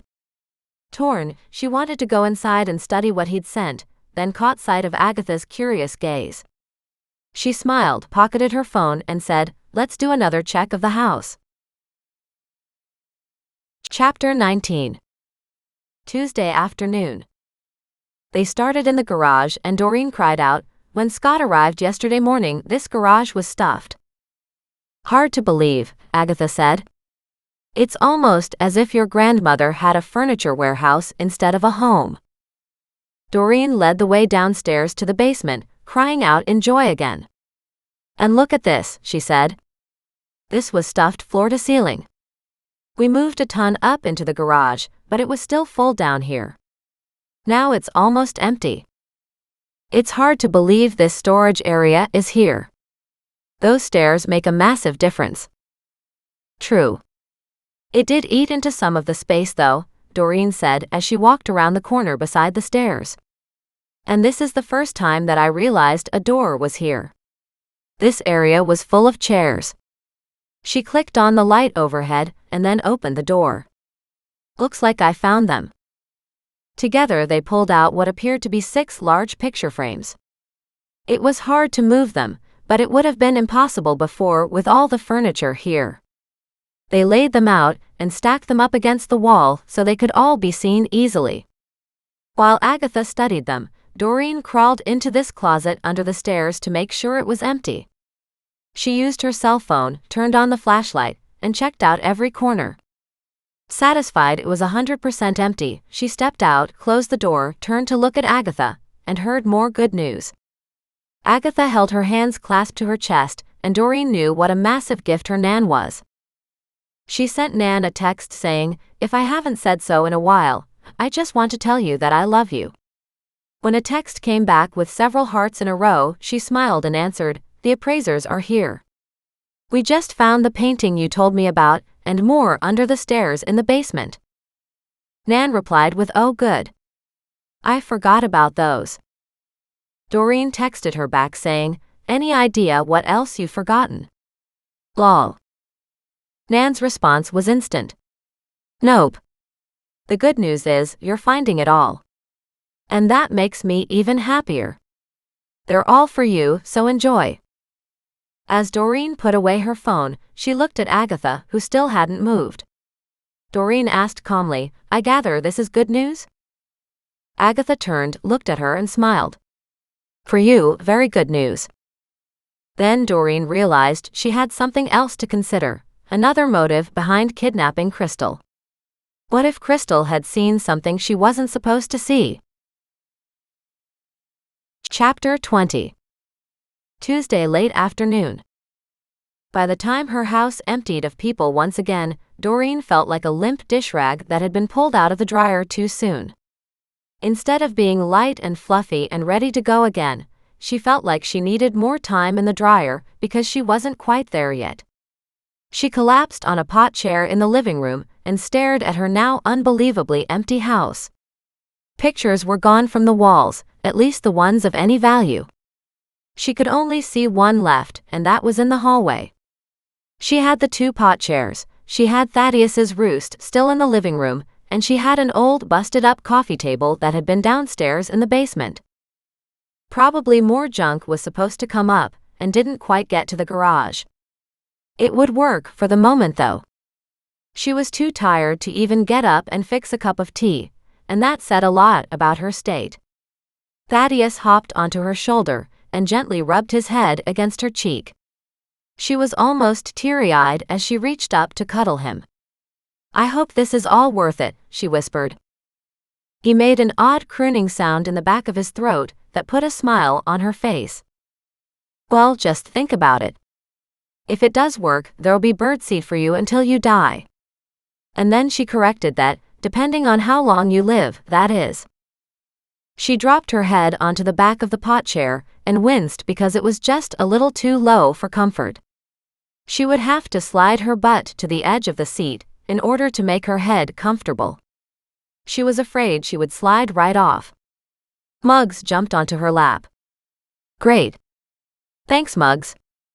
At least your weight holds me in place," she said in exhaustion. And then she felt another thump, and sure enough, Goliath jumped onto the back of the chair and patted her shoulder to brush his head against her head too. She groaned. "Thanks, guys. I just needed a few minutes to recuperate." After that, she'd walk around to see what was left. The stack of transfer papers, documenting her items relegated to Christie's, which she had been diligent in marking off with each and every expert as they removed items, was on the kitchen table. She understood it would be months and months and months before any of this came to a successful conclusion, and all of it wouldn't happen at once, but this was an incredible journey, and she had so much to thank Nan for that again. Tears came to the corner of her eyes. She brushed away the tears and said, "I shouldn't be crying. I should be thanking her." But she wasn't up for conversation either. She was just too damn tired. She groaned again, but this time it was more of a release of the breath in her chest as she sagged even deeper into this incredibly uncomfortable position. The floor would be better. At least that way she'd be flat on the ground. She stayed like this in the chair, unwilling to move yet no matter how uncomfortable, and her eyes closed for several long moments until she lost track of time. Her ringing phone brought her out of her weird dozing state. She saw Nan's name and hit talk. "Hello, Nan." "Oh my, you don't sound very good," Nan said, her tone worried. "Are you okay? Do you need an ambulance? What's the matter?" At that, Doreen realized how bad she sounded. She pulled herself together and said, No, I'm fine. Don't worry about me. Everybody finally left the house, and I'm just sitting here, exhausted." "You have every right to be, my dear," Nan said. "I mean, just think. It took me years and years and years, actually decades and decades and decades," she corrected, "to collect all that. And here you've disposed of it all within a few days." Doreen was oddly silent, then said slowly, "Somehow that makes me feel even worse." Nan burst out into rich laughter that rolled through the phone.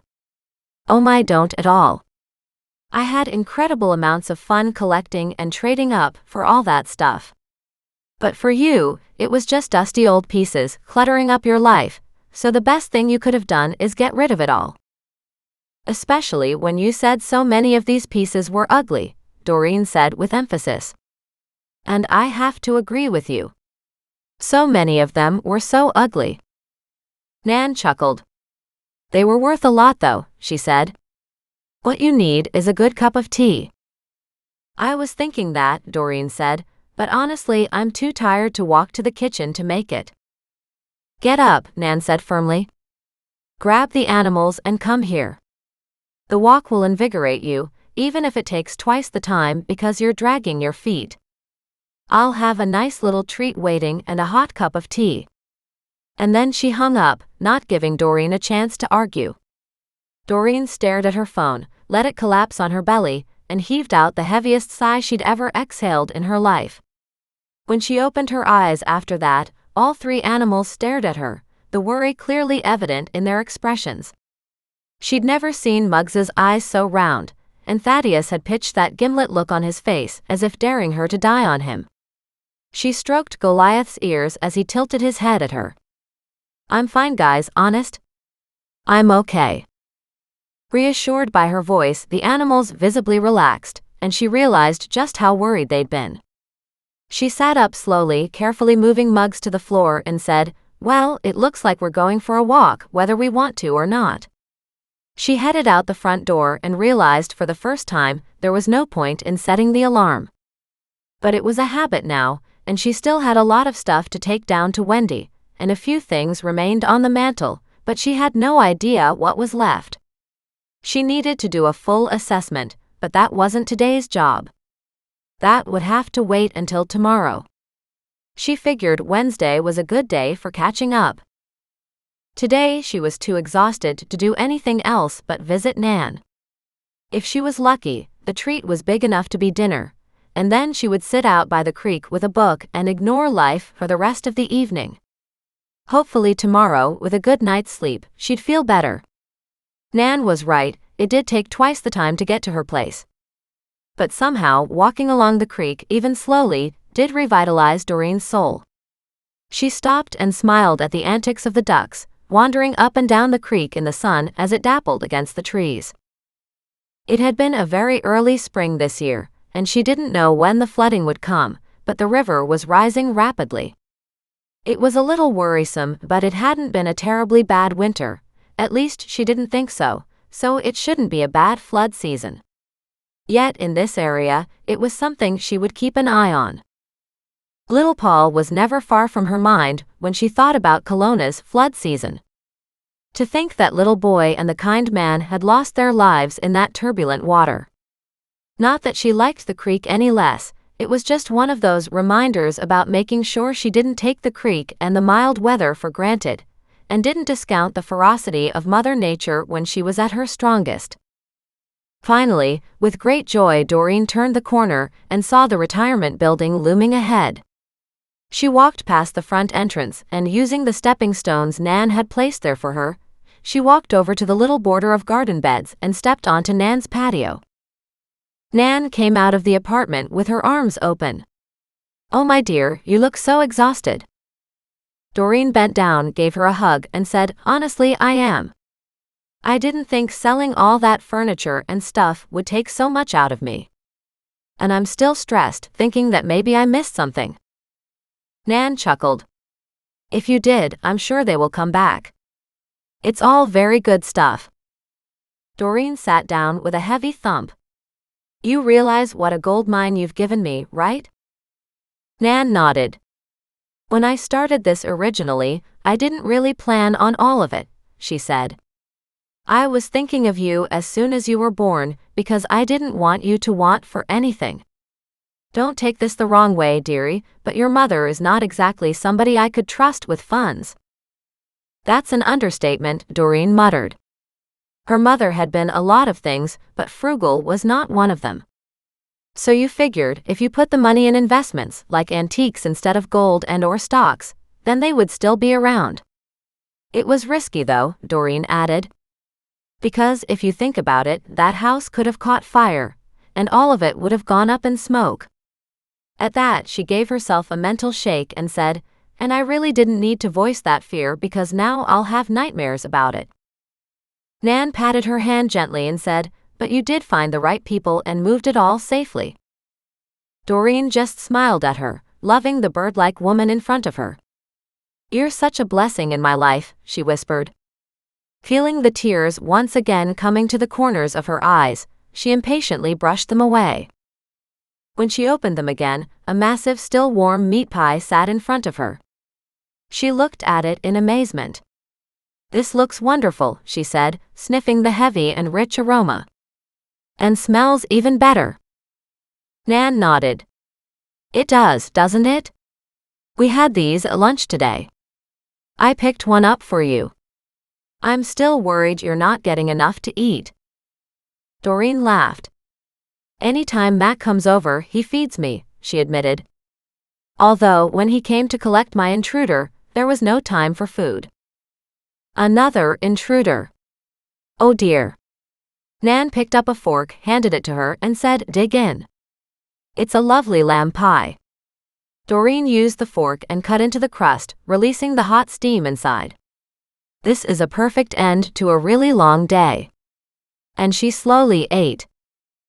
While she did, Nan chatted on about everybody in the Rosemore facility.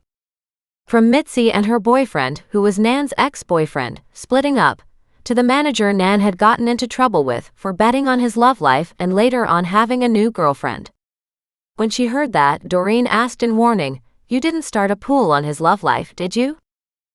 Nan looked at her with a bland smile. You know what?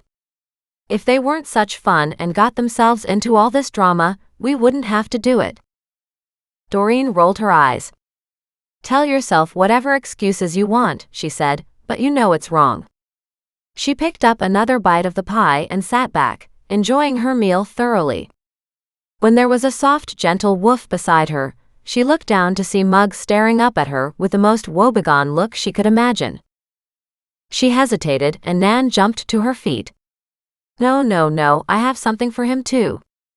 She walked back inside to her little kitchenette. When she returned, she carried tiny sausages. I figured these would be good for him. She bent down, breaking chunks off the sausage for Muggs. Happily, Muggs devoured every piece as it came his way, but Goliath was quick to have his nose in a joint. He hopped up into Nan's lap without warning, causing her to cry out in surprise, but Nan wrapped her arms around the huge Maine Coon cat and hugged him close. Oh, I do miss these guys, she said. That may be, Doreen said, but do you have any treats for him too? Nan beamed. I do.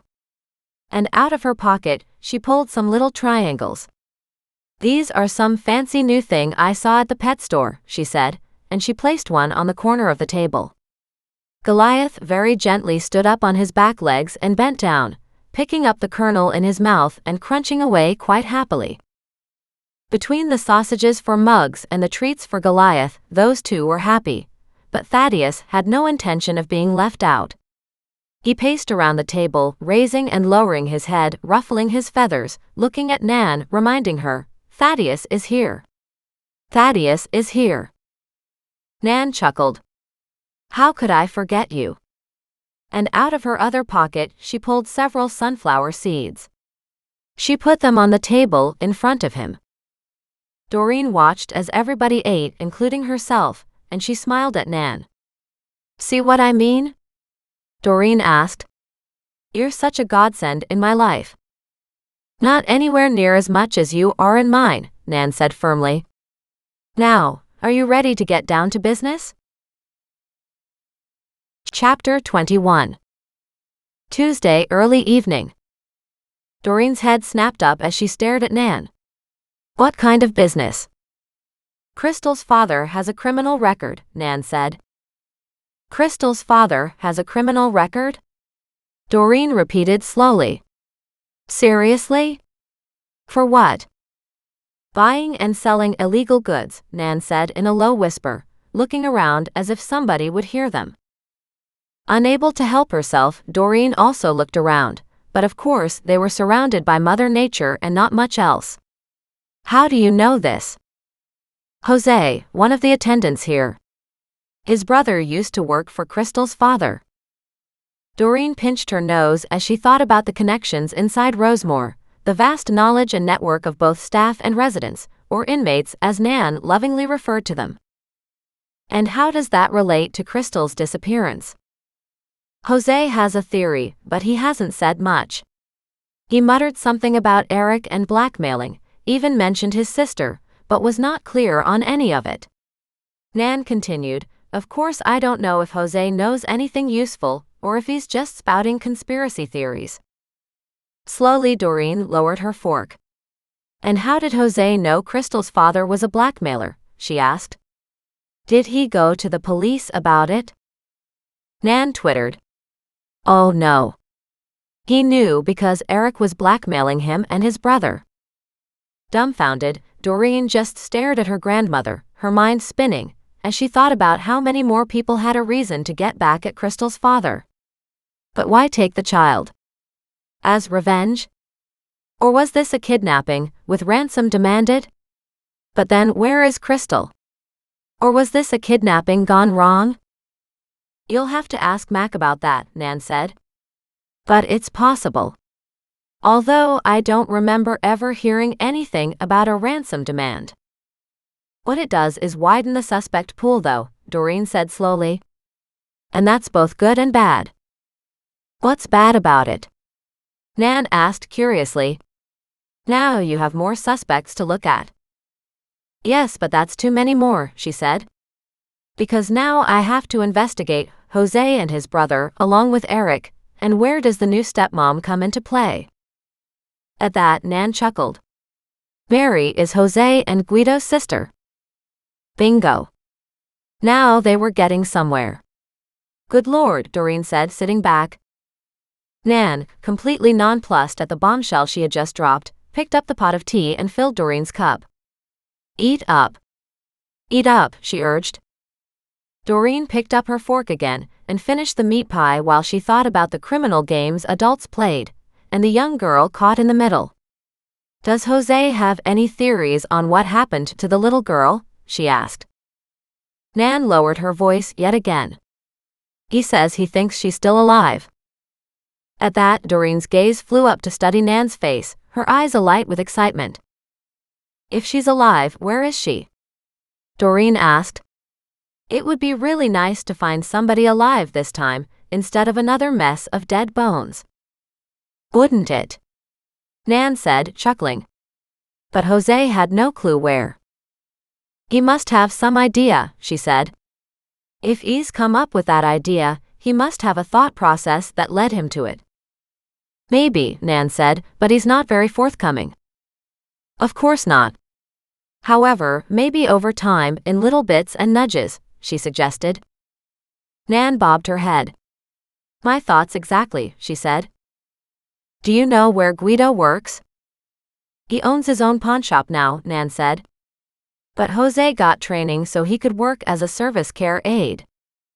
But he used to work with his brother? Doreen clarified. I have to know who and what I'm dealing with, because it certainly defines whether we can trust the information he's offering. He didn't ask for money for the information, Nan said. But it's possible he might accept some in return for more information. It went against everything Doreen believed in, but if a little girl teenager now was out there alive, she needed to be returned to her family, if they were trustworthy people. And what was that worth? For Doreen it was priceless, but she didn't have much money. Does he need money? She asked. Absolutely, Nan said. He's got 4 kids, and his wife just lost her job because she's going on to medical disability. She's got really severe fibromyalgia. I'm not sure what that is, Doreen said, but I don't have any money to pay him. No, of course you don't, Nan said. I didn't mean that at all. Maybe not, Doreen said, but I have to see if there is more information. Of course he doesn't want to talk to Mac, does he? Nope, not at all. And before I paid for any information, Doreen said, her mind spinning on all of the things that could come out of something from an informant like that, we'd need proof of life. Nan clapped her hands together in delight. Oh my, you sound so efficient. Doreen flushed, placed her fork on the plate, then moved it slightly away. Muggs made a slight woof. She looked down at him, removed the fork from her plate, and held the plate for him to lick up all the rich gravy. It's not that I'm officially investigating this matter in any capacity, she reminded Nan. That's something I have to remember. But there is always detective jargon left in my brain after I read all these related articles that I find on the internet. Of course you are reading tons of articles. Nan studied Doreen. Aren't you? Doreen nodded. Yes, she said. But there is only so much we can find online. Somehow, I have to loosen the tongues of those with dark secrets who need to tell someone. It's like the secret eats away at their souls until they can share it. If they've done something wrong, they often want their actions validated or to boast of their actions. That's why solving cold cases works so well for you, Nan said, because over time, some of these people are facing their own mortality and need to clear the air. True, Doreen said. But sometimes people are also doing it for other reasons. Sometimes they think it doesn't matter. Sometimes they think it's way too late to be punished. People have all kinds of reasons for doing things like that. Doreen picked the plate up from Muggs, put it on the table, and said, "Let me do some research on the family, particularly the stepmom. I know Clara was very suspicious of Mary." But that's almost a given, isn't it? Nan asked. Nobody likes to have the replacement wife looking after your child. At that, Doreen winced. I was replaced, but thankfully, I didn't have a child in the middle. And for the first time, she thought about what a blessing it was that she hadn't had children yet. She couldn't imagine joint custody, and then realized sadly her husband would never have let her have even that much. Money did buy a lot of things in life, and in this case, it would have bought a child's custody away from her. She sat back with her tea, sipped it, and said, "You've certainly given me some interesting things to think about." What do you think it means? Nan asked, leaning forward. I do respect your brain, dear. Doreen chuckled. You might, she said, but not too many other people do. She thought about this new information. I guess you don't have a photo of this Jose, Guido, or Mary, do you? Nan shook her head. Nope, I don't. And Jose isn't working today. I was hoping he could talk to you while you were here. He won't want to talk to me, Doreen said. At least I don't think so. She opened her purse, pulled out a little notebook, ripped off a piece of paper, and wrote down her cell phone number. But if he does, have him call me. Nan grabbed the piece of paper, folded it, and tucked it in her pocket. He's due back here tomorrow morning, she said. You never know what you might find out. No, Doreen said, I don't. Her mind was now consumed with a problem, and a kernel of an idea that wouldn't let go. But it was just a working theory. She didn't have any proof, and she needed to do a lot more research first. That's an interesting look on your face, Nan said in excitement. You have a theory, don't you? I have a theory, Doreen said, but nothing to say it's right. There has been a lot of theories for 10 years. But that means nothing. You don't think she's dead, do you? Nan asked. I never thought she was dead, Doreen said after a moment's reflection. But that's just an instinctive answer. There's no real way to know why or how. We have to find her before anybody will know the truth. She'd be 18 by now, and who knows what she looks like, Nan said. Maybe you can get Mac to do one of those age progression things. Doreen chuckled. Maybe, and most likely not. You let me worry about that. She pushed her chair back and looked down at the animals. Are you guys ready to go home? Apologetically, she said to Nan, we're pretty tired, and I still have to walk 10 to 15 minutes to get home. She stopped for a moment. Do you have any idea where Jose and Guido live? The pawn shop is up in the Rutland area of town, but I think Guido lives in the Glenmore area. Jose lives close by. Doreen vaguely knew those areas. Kelowna had once been a bunch of small communities that grew into each other before becoming Kelowna itself, but it was still full of small community names of the original settlements. Okay, that's not terribly helpful, she said, but I'll think about it. With that, she gave Nan a big hug and a kiss. Thank you so much for dinner. It was wonderful. Seeing she'd been here an hour and a half, she slowly took her leave and headed toward the creek again. With a happy and full tummy, a lovely cup of tea, sharing some memories and now new information to puzzle on, she strolled home. Halfway there, her phone rang.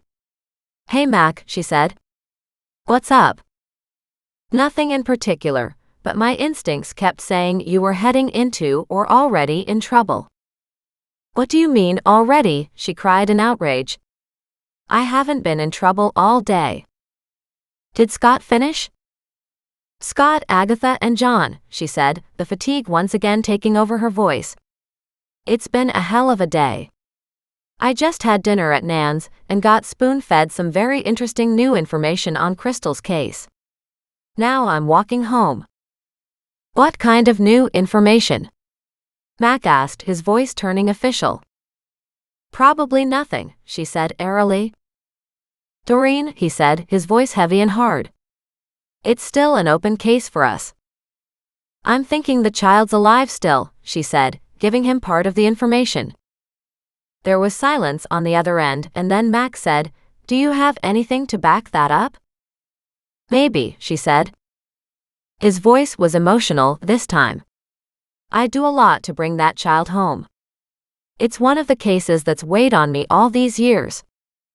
"Then you'll be happy if I bring her home." And very gently, she hung up on him. Chapter 22.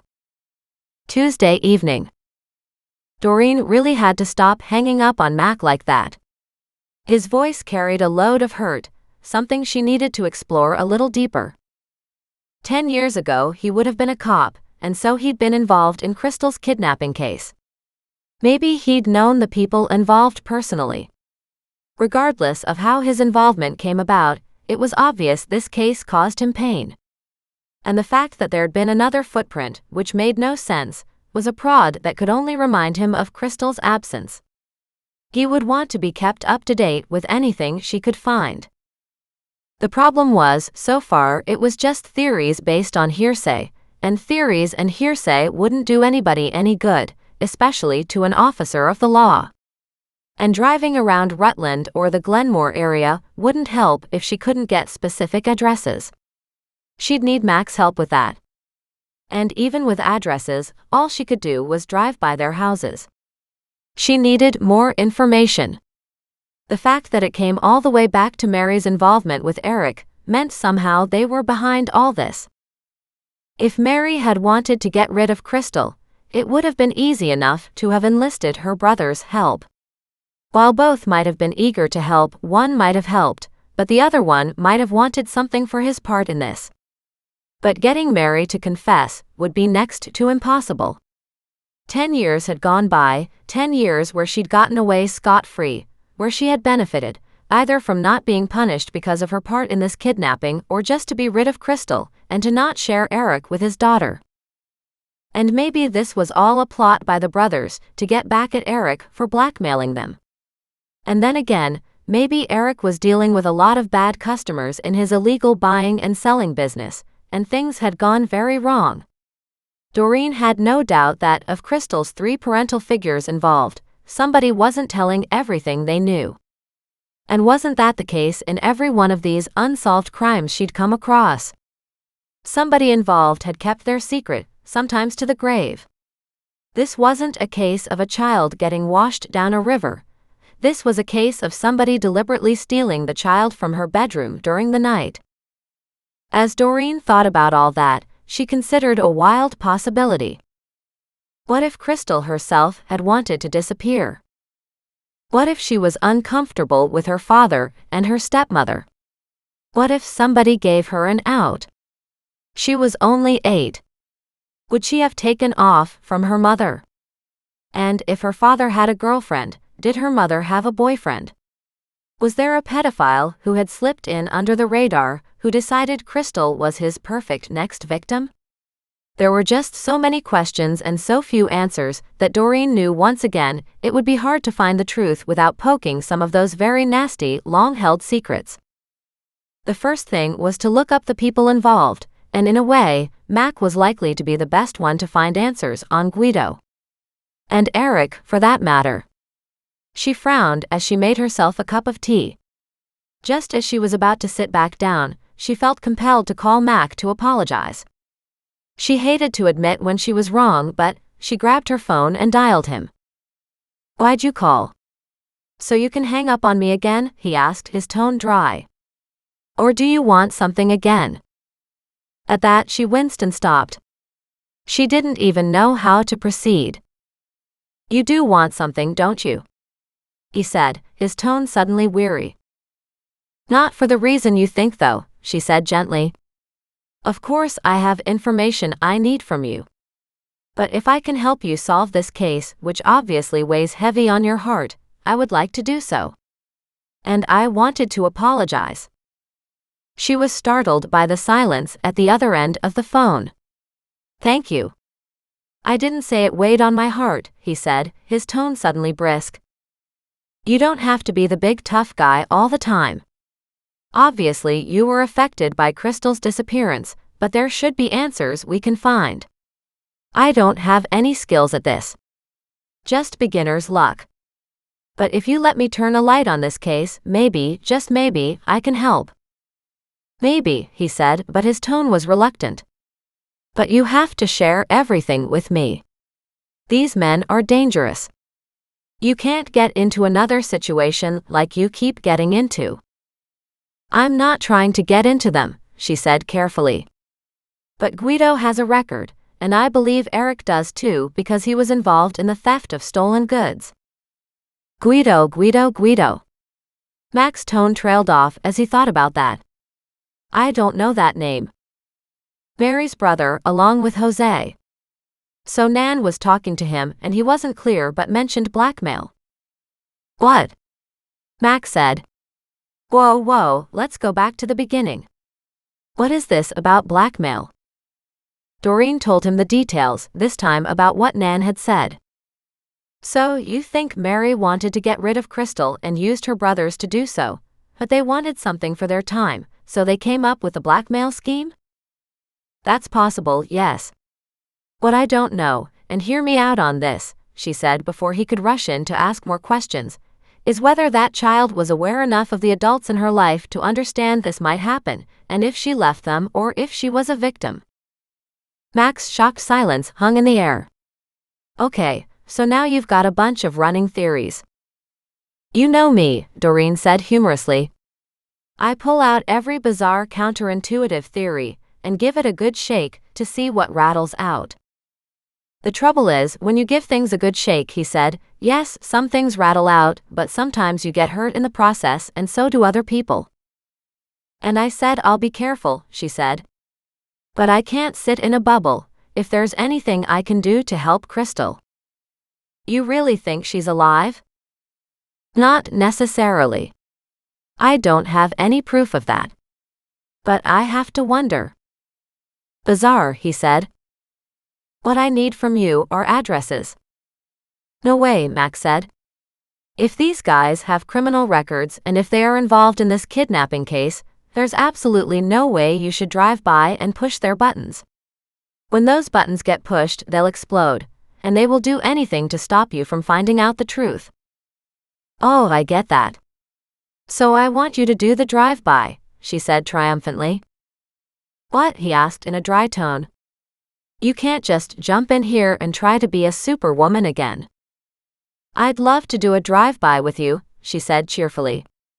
"But as long as you do the drive-by and maybe put some pressure on them, if they see you, they'll wonder what's going on. That'll rattle some bones too." "Not really. These people aren't full of sweetness and light.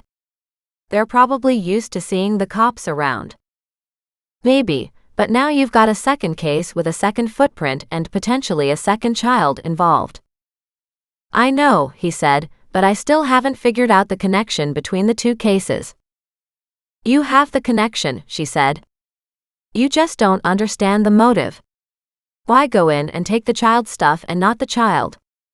Why take the child and a few things 10 years ago and leave the same footprint?" Silence. "Did you ever track down what kind of a footprint it was?" she asked. "No," he said, "we haven't." "Why?" "Because that'll be the key to this, obviously," she said in exasperation, noting his voice was deliberately bland. She groaned. But of course you know this, and you're saying anything you can to keep me off the trail. I'm trying to keep you safe, he said. Something you're determined to not let me do. That's not quite true, she said. I'm happy to stay safe, but you have to consider 2 children's rooms, 1 child gone, 1 child left alone. The same perpetrator just means there'll be a 3rd one. What, in 10 years again? I'm not sure 10 years is significant, she said. And can you search to see if there's anything similar in Vernon, or in Penticton, or even Vancouver? We're on it, Max said, his tone brisk again. I'll check into this Guido's and Eric's prison records. I don't know what exactly is on their rap sheet at this point. I have to refresh my memory. And I'll leave now, he said cheerfully. You have an empty house and need some food. I was wondering if you were up for another cooking lesson sometime soon, she said hesitantly. I could pay for the groceries this time. At that, he chuckled. Feeling guilty or just really hungry? Both, even though I ate not long ago, she said with spirit. And I don't want to push you because I know how busy you are. I have to do some shopping though, so if I knew what to pick up, I could buy it. There's not a lot I can't cook, Max said. Or I can't figure out how to cook, so why don't you see what you would like to have? Today is only Tuesday, so if you buy some fresh meat, it won't keep all that long. We'd have to cook it Wednesday, Thursday, or Friday, although planning for a Friday night dinner wouldn't be a bad idea. Fresh like what? Like chicken, for example. Or ribs don't keep terribly long, so they would need to be eaten before the weekend. Okay, well, I have to go out maybe tomorrow. I'm too tired to do anything tonight, especially after the visit with Nan. Maybe I'll shop in the morning. I have to take more stuff to Wendy's too. At that, he laughed again. She frowned. What are you laughing at now? Is there anything left in the house? She sighed. There's still too damn much. But I haven't made it into the garage or to the basement yet, so I have no idea what to do with some of the stuff that's still left behind. If what you have left is not valuable, he said, then maybe one of the donation places would come and pick it all up. You'd have to have it all at the end of the driveway, or maybe in special circumstances you could just have it in the garage, open the door for them, and they could load it. I think it has to be boxed though. Even that would be a huge help, she said. Just to empty the house, to have it completely empty, then I could figure out what to put back in. You'll have nothing to put back in, he said. You'll have to start shopping. Would garage sales be a place to do that kind of shopping? She asked curiously. I kind of need a printer stand now because that hutch is gone. I need a desk or something to fit in that alcove. That is something I have to look at. I have no dressers. I don't have a bed. There was a spare bed upstairs. What about that one? I wish they'd taken that, she said. The springs are gone and it's rickety, and it makes a ton of noise. If you want to get rid of it, we can take it to the dump. That wouldn't be a bad idea. You know what I'm thinking? She asked. Maybe I should just go room by room, bring everything I don't want and I'm not keeping into the garage. Empty the entire house, move it all into the garage, see what I can give away, and if you would help, she added, I could pay you for a dump run. But it would be nice to finally get this done. You've been at it for weeks, haven't you? He asked. And you've accomplished a ton. I know, but there's still a lot left. We'll start upstairs in the bathrooms and the bedrooms, bring it all down, and then maybe sort out what's left in the basement. Let's get all that upstairs done first.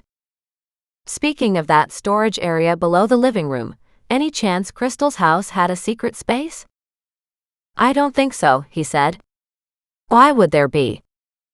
What if she disappeared on her own or with her mother's help or, she said, throwing up her hand. I don't know. I'm just wondering. I never knew hatches like that existed until Nan's house. So now my mind can't stop thinking of the possibilities. Sure, that's possible, Max said, but outside of hiding an intruder, I doubt that's where the child's body would be hidden. The decomp would have been horrific. What if she was in on her kidnapping, her disappearance? Doreen asked, her mind reaching for answers. What if she was getting something out of this? Away from her parents is the only thing she'd get out of it. Exactly, Doreen said on a thoughtful note. We only have the parents' word that they had a great relationship with her. What if it was the opposite? What if the stepmother and/or father abused her? And the mother? That stopped her. True, she said. I can't imagine Clara abusing Crystal. But we don't know what people are like behind closed doors. Also, did Clara have a boyfriend at the time? That was one of the other questions I meant to ask you, in case her boyfriend was preying on Crystal. I don't like the way your mind thinks, he said. You might not, she said, but I'm pretty sure you guys already thought of that angle. Yes, because that's one of the first things we consider when a child goes missing. We couldn't find anything at the time, that much I do know. Maybe you could go through the file and send me anything you're allowed to send me, and no, I don't want you to get into trouble. I'll do some research at the library, see what I can come up with, she said cheerfully. But not today. Just as she went to hang up, he said, and tomorrow you'll buy groceries for a Friday night dinner, right? Correct, she said. I'll let you know what I pick up. And she hung up. Chapter 23. Wednesday morning. The next morning, Doreen woke up full of determination and energy. She finished off the closet in her bedroom, taking everything she wasn't keeping to the garage, stopping to admire the fact that the garage was now 99% empty, and started stacking up donation stuff on the floor. She went back upstairs, her bedroom now mostly empty. She had the bed, still just a mattress and a box spring on the floor, and the clothes she had decided to keep were hung up in her nice, mostly empty closet. Then she went to the spare bedroom, sorted through all the clothes she'd put in there. Those she wouldn't keep joined the others in the boxes or bags in the garage. The rest, those she would keep, were promptly hung up in the master bedroom closet. She walked once more into the spare bedroom, eyeing what was left. The spare room did have a night table, and she figured she could use that, so she moved it and the lamp to her bedroom, and set it up beside the mattress on the floor. The spare bed was pretty nasty, but for the moment, it would have to stay here, as it was too big for her to handle alone.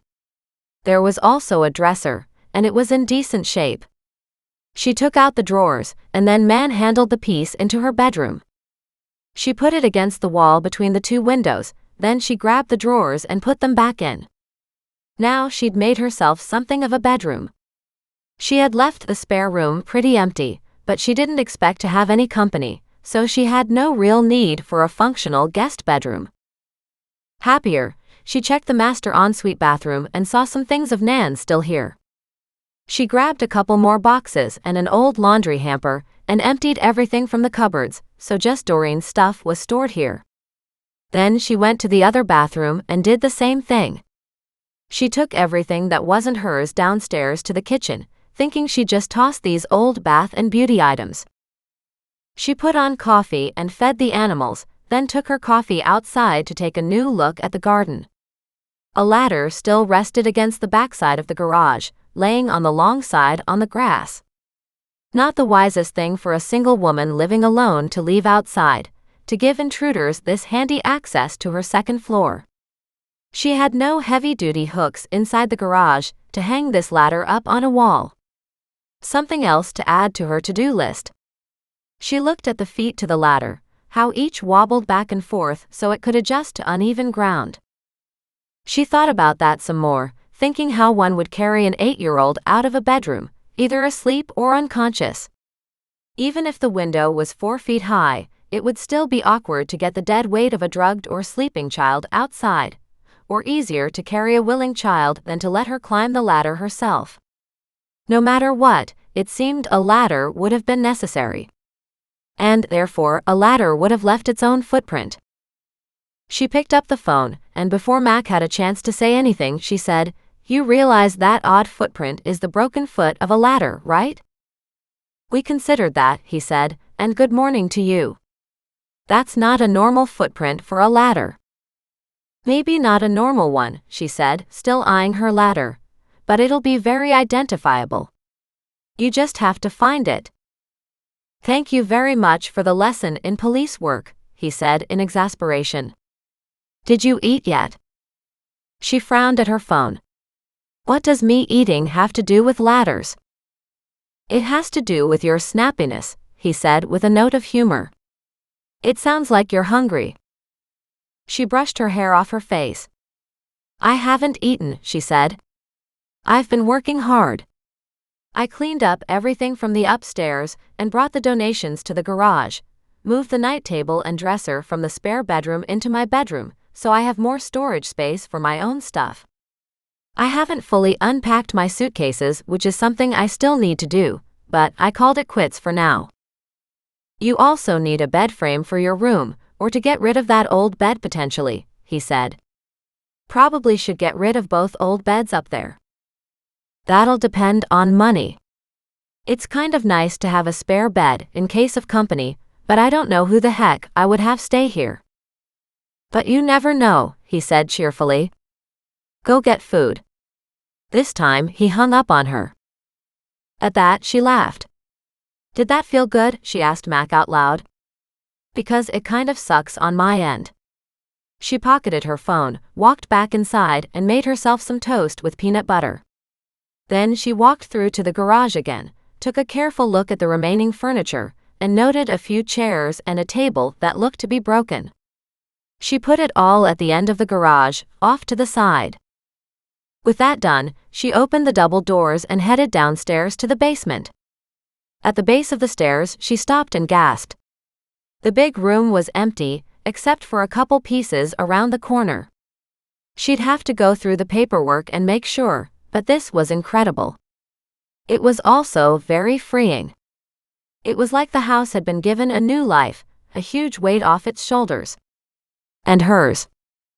She went around the corner into the cold room, and still a bunch of the kitchen stuff was here, but a lot of it had gone with the movers too. Maybe Agatha took it, Doreen didn't know. Again, she hadn't gone through the Christie's paperwork yet. She certainly wasn't much of a business person, was she? Frowning at that, she turned on more of the lights and took a few photos to make sure she knew what was here now. She shut off the lights and walked back to the kitchen. The stack of paperwork documenting the transfer from her house to Christie's was large in front of her, and most pages listed multiple items. It would take her a few hours to sort that out. She needed an office to keep her more organized, or at least a desk. She had seen a broken desk in the basement. She wondered if that was fixable. She headed back downstairs. Although the desk was relatively nice, the face on one of the drawers had come off along with one leg, but she found both pieces nearby.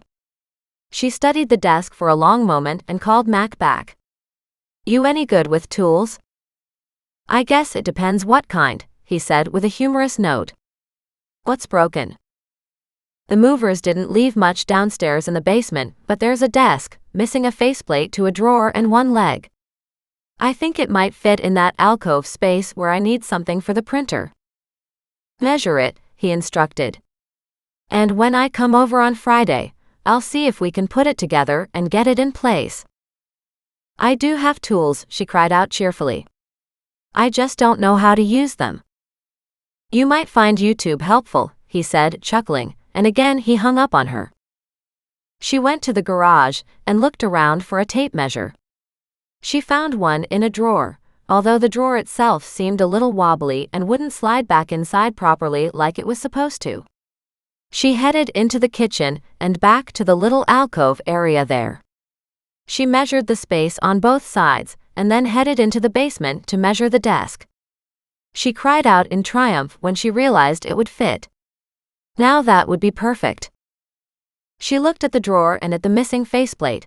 It just needed screws and it'd fit right back on. She looked at the back side of the faceplate to the other drawers and thought she understood how it went together. Taking the drawer to the workshop, she put it on one of the benches and searched in the drawers for screws. Finding one, she didn't know what the hell she was supposed to do now. Hating to ask Mac, she headed back inside and looked it up on YouTube. And sure enough, it was all about screwdrivers. She identified the correct head and what she was supposed to do with it, and she just laughed. "All you do is turn it," she said. She hunted through her tools and found a screwdriver that fit her screw, and carefully placed the pieces together and twisted in the screw. And it worked. It was a slightly bigger screw than the hole, maybe that was why it worked. Maybe the drawer face had come off because the hole had been stripped, or whatever the case might have been. In her mind, she could see the logic of it, and the drawer seemed to be holding together just fine. She left the drawer there and then brought up the other drawers to the kitchen, and on her last trip, she carried the broken desk out to the garage. Studying the way the other legs were attached to the desk, she fixed the broken leg too. She was beside herself with joy. She'd repaired it. By herself. Without Mac. She'd also taken pictures every step of the way. She sent the pictures to Mac, and then a selfie with her beaming, standing beside the desk in the garage. When he called her a few moments later, he said, "Wow. Very enterprising and a great job." The surprise in his voice made her wince. "You didn't think I could do it, did you?" "I knew you could," he said. "I just didn't know if you would make the effort to try." "I might have done myself in though," she said. "I'm not certain I can fit the desk in that corner." "You did measure it first?" "I did," she said. She had the phone tucked against her ear, and she lifted the empty desk again. "It's pretty heavy even without the drawers though," she complained good-naturedly. "Good thing it's not a massive desk." "Don't hurt yourself," he warned. "Mac," she said, "if I lived the way you want me to, I wouldn't have any fun at all." "Ha," he said. "There's a big difference between getting in a murderer's face and accusing him of crimes that will send him away for the next 20 years, versus lifting a desk."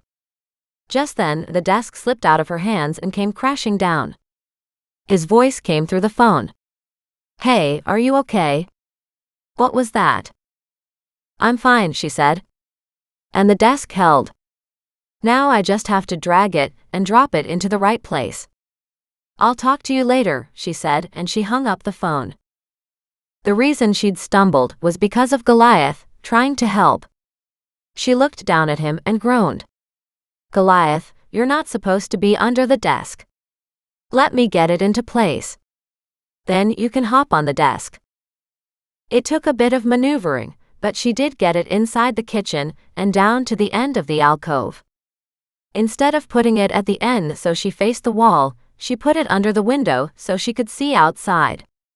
She was huffing and puffing by the time she was done, but she hooked the printer back up, set her laptop on the desk, along with a stack of papers from the kitchen dining area.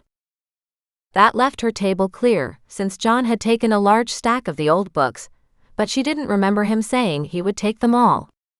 She had taken photos of the spines, so she knew which ones had been here, and she could only hope these men were trustworthy. She'd learned a lot in the last year since separating from her husband, and now knew people weren't always as honest as she wanted them to be. Chapter 24. Wednesday late morning. As Doreen worked around the house, her thoughts returned to Crystal. Doreen really didn't know a lot about the little girl. The internet didn't offer anything except bits and pieces of news flashes about her kidnapping case, about all the searchers out looking for her, the hunt going on, and how the police vowed they'd not rest until they found her. No mention of Mac was found anywhere in there, but then he was probably like everyone else, 10 years younger back then.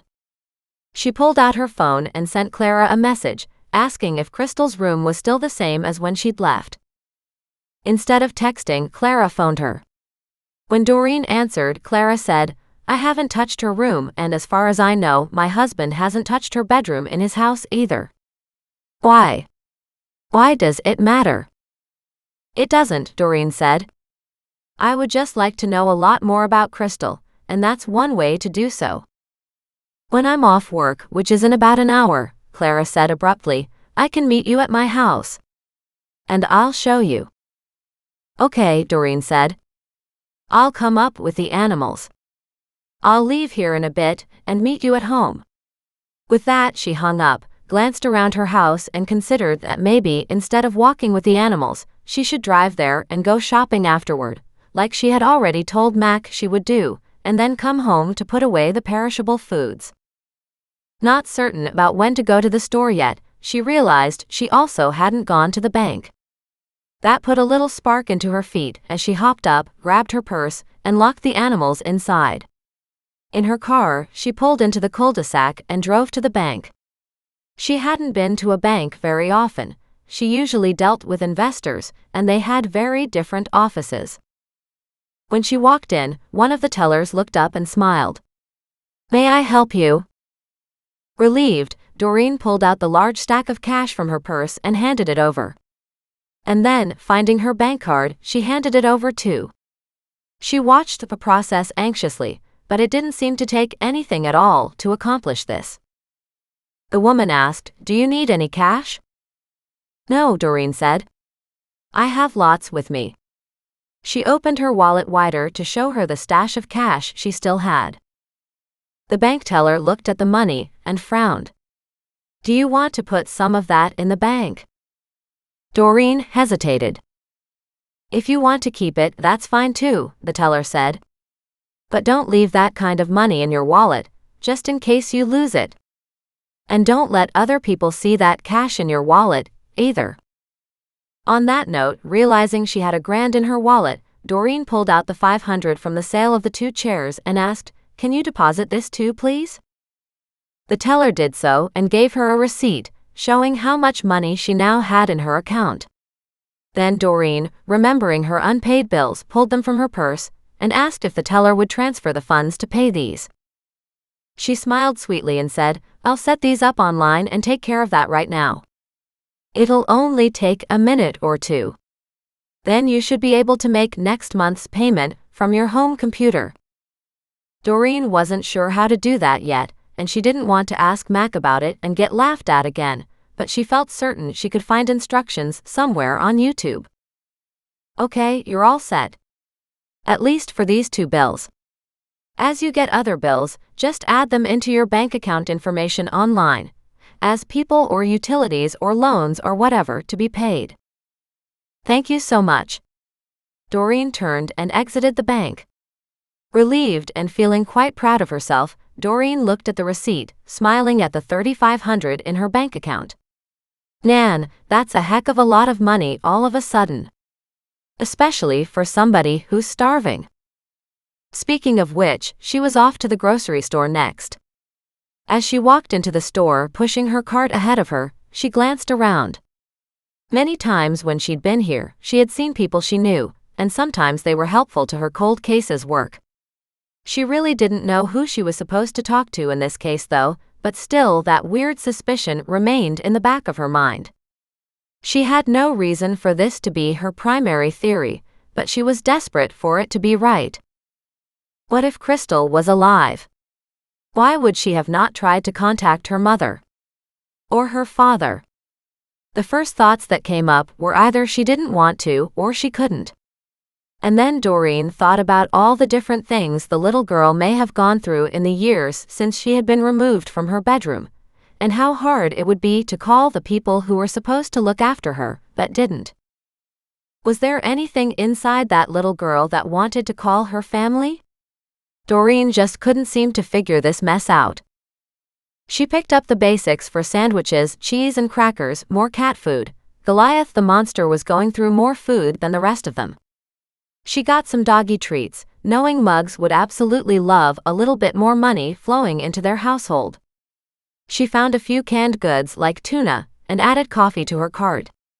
Thankfully that was on sale, and she bought 3 packages, feeling incredibly abundant as she did so, knowing she was perfectly capable of paying for this. Coffee was something she never wanted to end up short on. As she stood in front of the meat section, she worried about what to get. She didn't know how long things took to cook, so she didn't know if some things weren't possible for Friday night dinner, when it came to a big piece of meat, like a roast or a whole chicken. There were ribs, but she kind of thought they had to be dealt with differently. She didn't have a barbecue, wouldn't that have been nice? But that wasn't in her budget. She wandered along until she came to some pork chops and thought she would enjoy them again, plus they should be fairly easy to cook. She grabbed a pack and found some preformed and marinated burgers, if you read the packaging. They were also on sale. They looked to be a hell of a deal, so she put those in her buggy too. Surely Mac could show her how to cook them. She wandered along, grabbing eggs and more veggies. Mentally calculating how much she'd spent, she was still under the $100 she had budgeted for groceries. After bagging the groceries and putting them back in the basket, she was feeling positively spry. As she walked outside, Steve walked in. He frowned at her and slipped past. She glared at him. "Was that you in my backyard the other night?" she cried out. Several people stopped to look as she raised her voice. Steve glanced around. "You know nothing. You're just a lonely old busybody," he snapped. "You don't know anything." And he disappeared. She frowned, not really liking the man at all, but didn't have any reason to call the cops on him. Just because he'd been in her backyard wasn't a criminal offense. It was probably trespassing, but she could hardly get Mac to do something about that, when much more important issues were ahead of them. There was just something about Steve. Something she didn't like. Something that was off. She turned back to see him standing there, glaring at her. With a bright smile, she waved at him. No way she would show him that she was unnerved by his presence. Much better that he be nervous of her, and what she was up to. Chapter 25. Wednesday noon.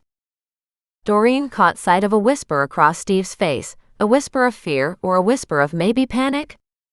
And then he schooled his features to just glare at her. "You don't know anything." And this time he took off down the aisle. One of the women watching the play-by-play with interest said, "Is he involved in one of your cold cases, dear?" Doreen looked at the woman who had more purple in her hair than the royal purple shirt she wore and smiled. "I'm not sure," she said, "but maybe." The old woman nodded. "I wouldn't doubt it. He's a dodgy one." "In what way?" Doreen asked. 3 wives, the woman announced. First one disappeared, second one took off, and then the third one, well, nobody has seen her for years. Doreen froze. "What?" The woman went off in peals of laughter. "He didn't kill them though," she said with a big chuckle. "I was just having some fun with you. His first wife took off with another man. The second one he ditched in town, and they split up soon after. No clue what happened to the third one, but I'm sure she made a better decision than to hang around him." And at that she took off, pushing her buggy, half bent over the small cart with a big smirk on her face. Doreen stared at her in fascination. What the heck did that mean, she asked. Of course she would love to find something creepy or criminal in Steve's past to confirm how something was off about him. The fact that he was hanging around her now and was friends with Penny, already in jail for murder, was disturbing enough. Doreen had caught somebody in her backyard, but she didn't know who it was, and of course she and Steve had already had their altercations. That didn't mean he had anything to do with this current case. But she filed it away. You never knew what might come down the road.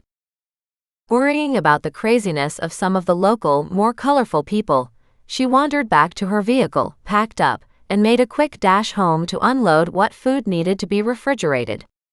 Muggs could smell his treats, even in their unopened packaging. "I'll give you something special when I return." "Okay, Muggs." Then, checking her watch, she would be late if she didn't get a move on to Clara's place. Driving carefully, she finally pulled in front of Clara's house, parked, and got out. Clara was waiting on the front step for her. Doreen rushed ahead, apologizing. "I'm so sorry. The grocery shopping took a little longer than I expected." I thought you were going to walk, Clara said curiously, looking around. You don't have any of the animals? No. I was out of time, so I came straight here from home, after putting up the meat in the fridge, Doreen said. Clara shrugged and let her into the house. Come through here to the bedroom.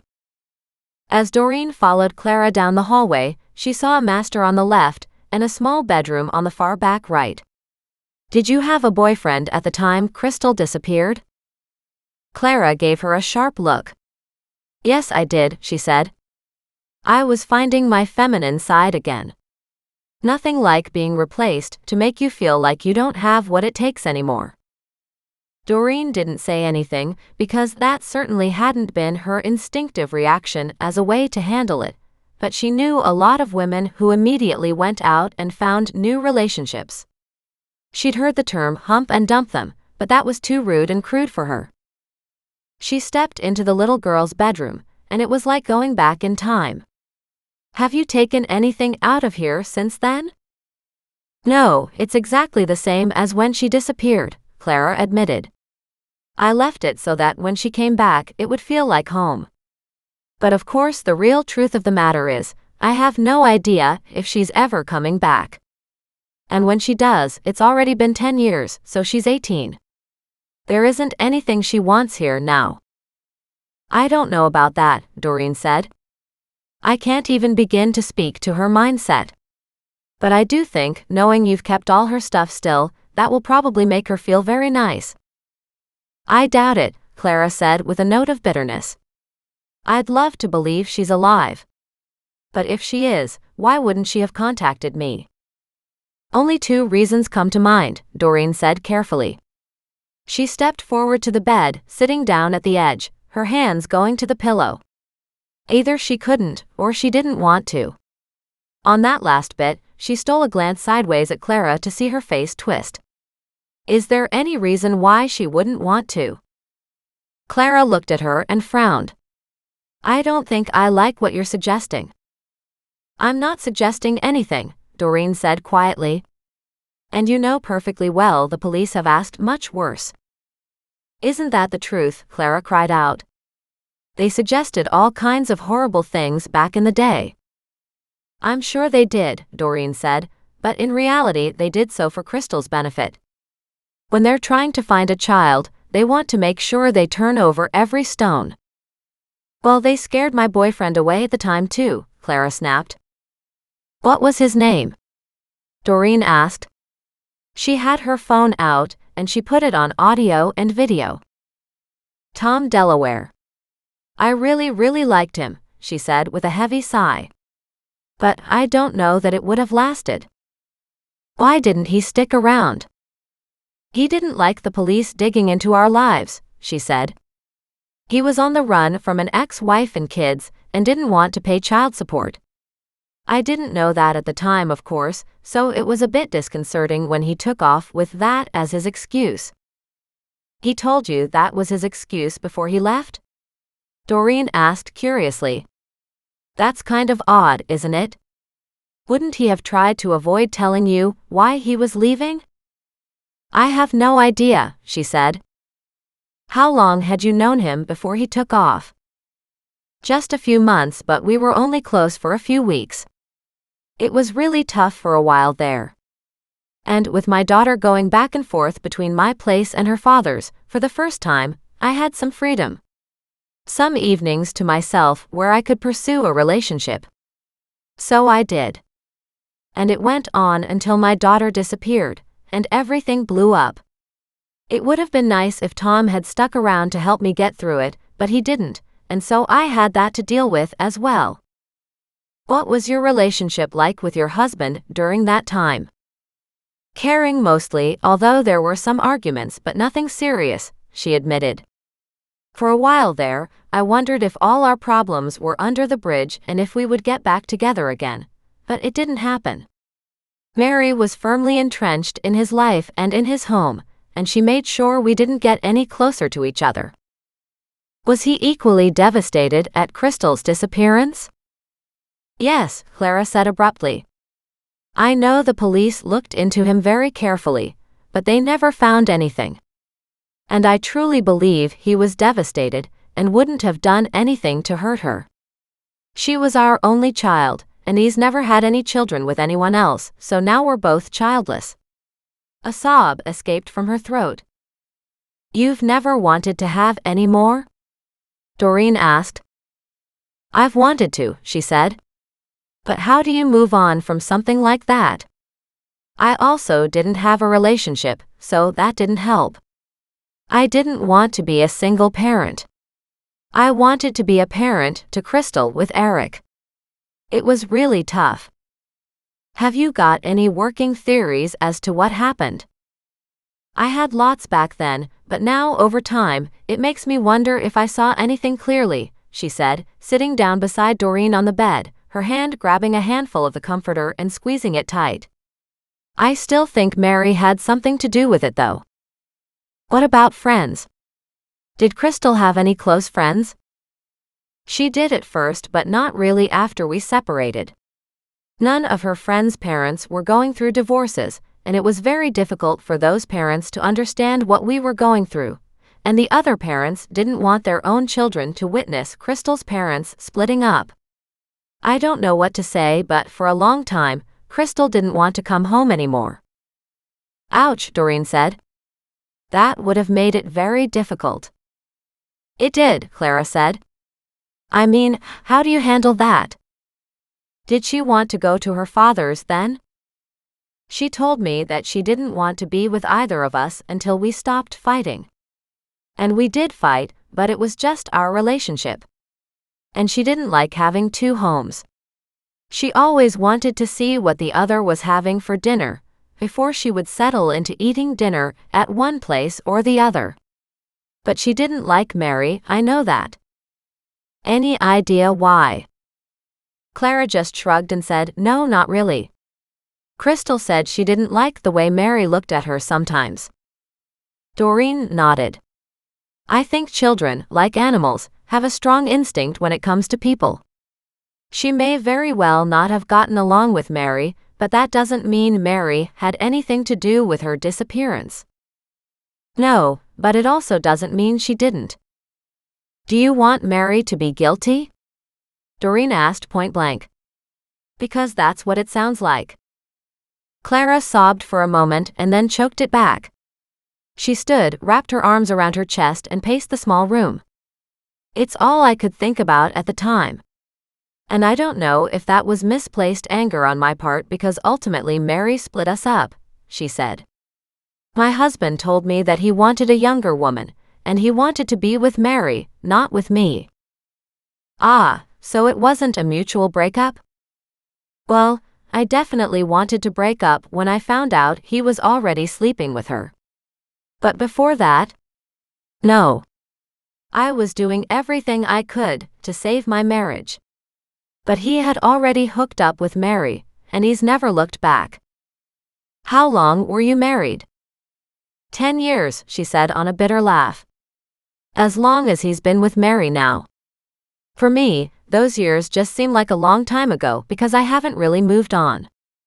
I haven't filled the 10 years since with anything good, whereas he's had a brand new relationship to help him get through it." "So you were married to him when he was criminally charged?" At that, Clara sat down with a heavy sag.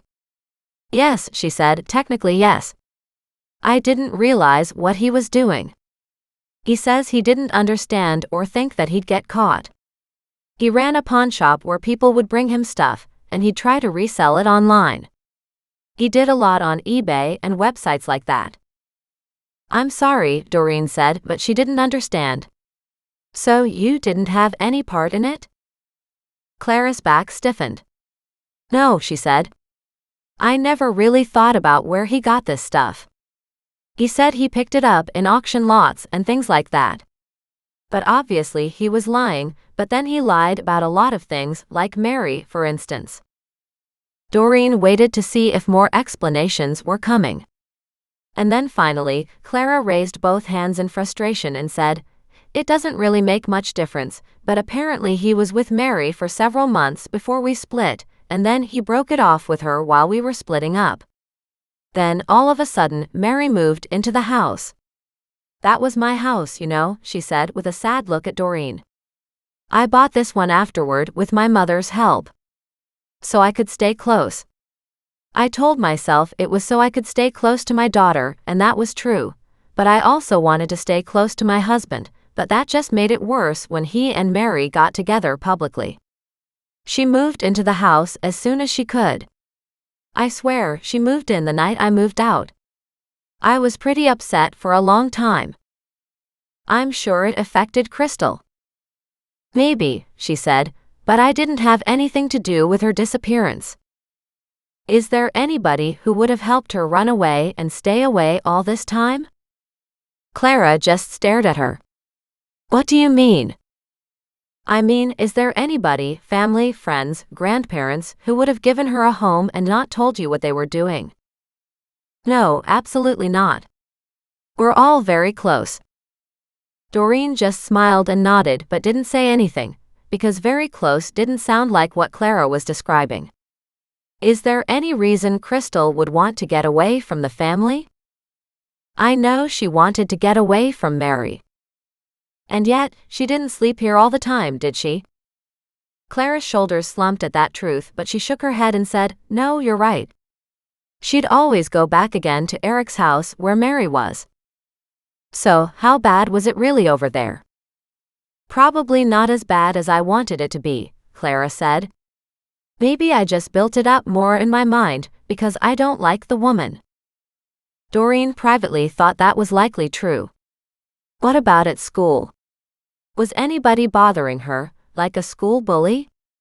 Did she have a problem with a teacher or the principal, or any adult? Clara just stared at her. I don't like that question either, she said. As far as I know, nobody would have kidnapped her and hurt her or helped her escape from me and my husband. Good, Doreen said briskly. That's what I needed to know. She wasn't going to mention any suggestion of abuse. She figured the police could handle that part of this mess. Clara straightened up and said, Look. I'll put on a pot of coffee. I presume you want a few minutes to just check out her room. Absolutely, Doreen said with a smile. She waited until Clara was gone, and then went through the dresser and the night table. A diary would have been lovely, but Crystal had been only 8, so maybe young for such an activity. And if she had chance, her mother would have gone through anything like that pretty carefully. Doreen checked under the sheets and between the mattresses and behind the dresser, and pulled out the drawers and checked behind there too. Going through Nan's stuff had taught her all that. Finally, by the time Clara returned, Doreen stood in the room with her hands on her hips. Did you find anything? No, Doreen said. Obviously, if something were hidden here, the cops would have found it long ago. Exactly, Clara said. There are no pictures on the wall, Doreen noted. No stuffed animals on the bed. No dolls on the floor. Did you pack up any of her things? Clara shook her head. It's almost like she didn't have a personality. She slept here, that's for sure, her mom said. She did a lot of homework here on her computer. Where's her computer? Clara shook her head. I don't know. I thought about that, but I don't have a clue where it is.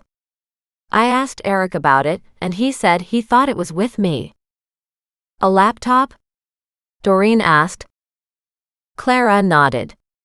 Her father bought it for her. That's a pretty expensive gift for a young girl. Oh, it wasn't new, Clara said. It was one more of those things he used to buy and sell. Ah, Doreen said. Any idea if she took it to the mall, or with her to her friends' houses? She took it with her everywhere. Sometimes she and her friends would sit in these little parks and play games together on each other's laptops. They also took them to the library downtown. Right, Doreen said. Any idea when Crystal's laptop might have gone missing? No, but I figured it must have been that same night. Because it's not at my place and it's not at his. So where else could it be? That means it was important to her if she took it with her.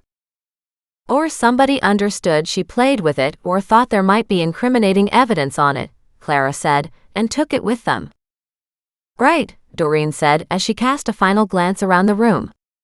I guess there's no chance to get into her room in her father's house, is there? Clara looked at her in surprise. Actually, there is. They're gone for the week, and I'm looking after the plants and the cat. Oh, you're that good a friend? I am with my husband. I tolerate Mary. Clara was still using the term husband, not ex-husband, which Doreen thought very odd. And very sad. Clara's view on their married relationship sounded at odds with the arguing she had mentioned as well.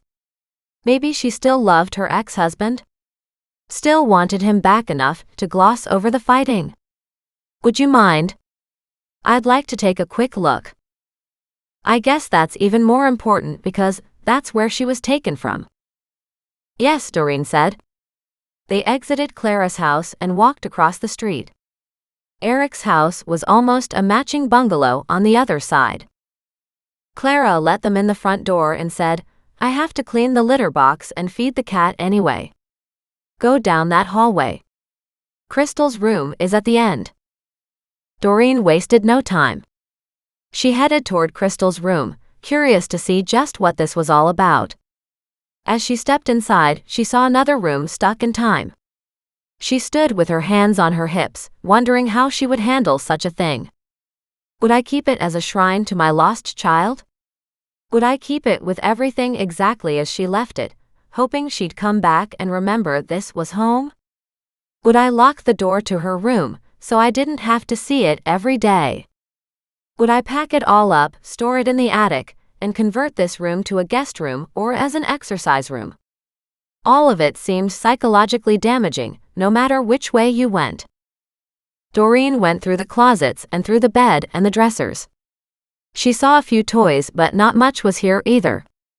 She'd have to ask for that list of toys that disappeared with her. And was the laptop even on that list? How many 8-year-olds had their own laptop? She frowned at that, thinking it was fairly odd. Especially 10 years ago, when they were quite pricey. Then again, her father likely got a deal, and chances were it wasn't in great condition. As Doreen went through the closet, she found it went quite deep. She pushed all the clothes and the hangers off to one side and stepped farther in, using the flashlight on her phone. In the back on a set of shelves was a small box. She pulled the box into the room and took a look at it. It was an old laptop box and still had some manuals and things in it.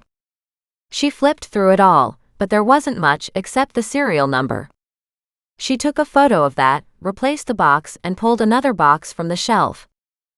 She found some old cards from classmates and family members, but she found nothing important until she got to the bottom of the stack. A picture of Crystal and several other people. They all appeared to be happy. She was held aloft by 2 big men, and a woman stood beside them. She pulled out the photo as Clara walked into the room.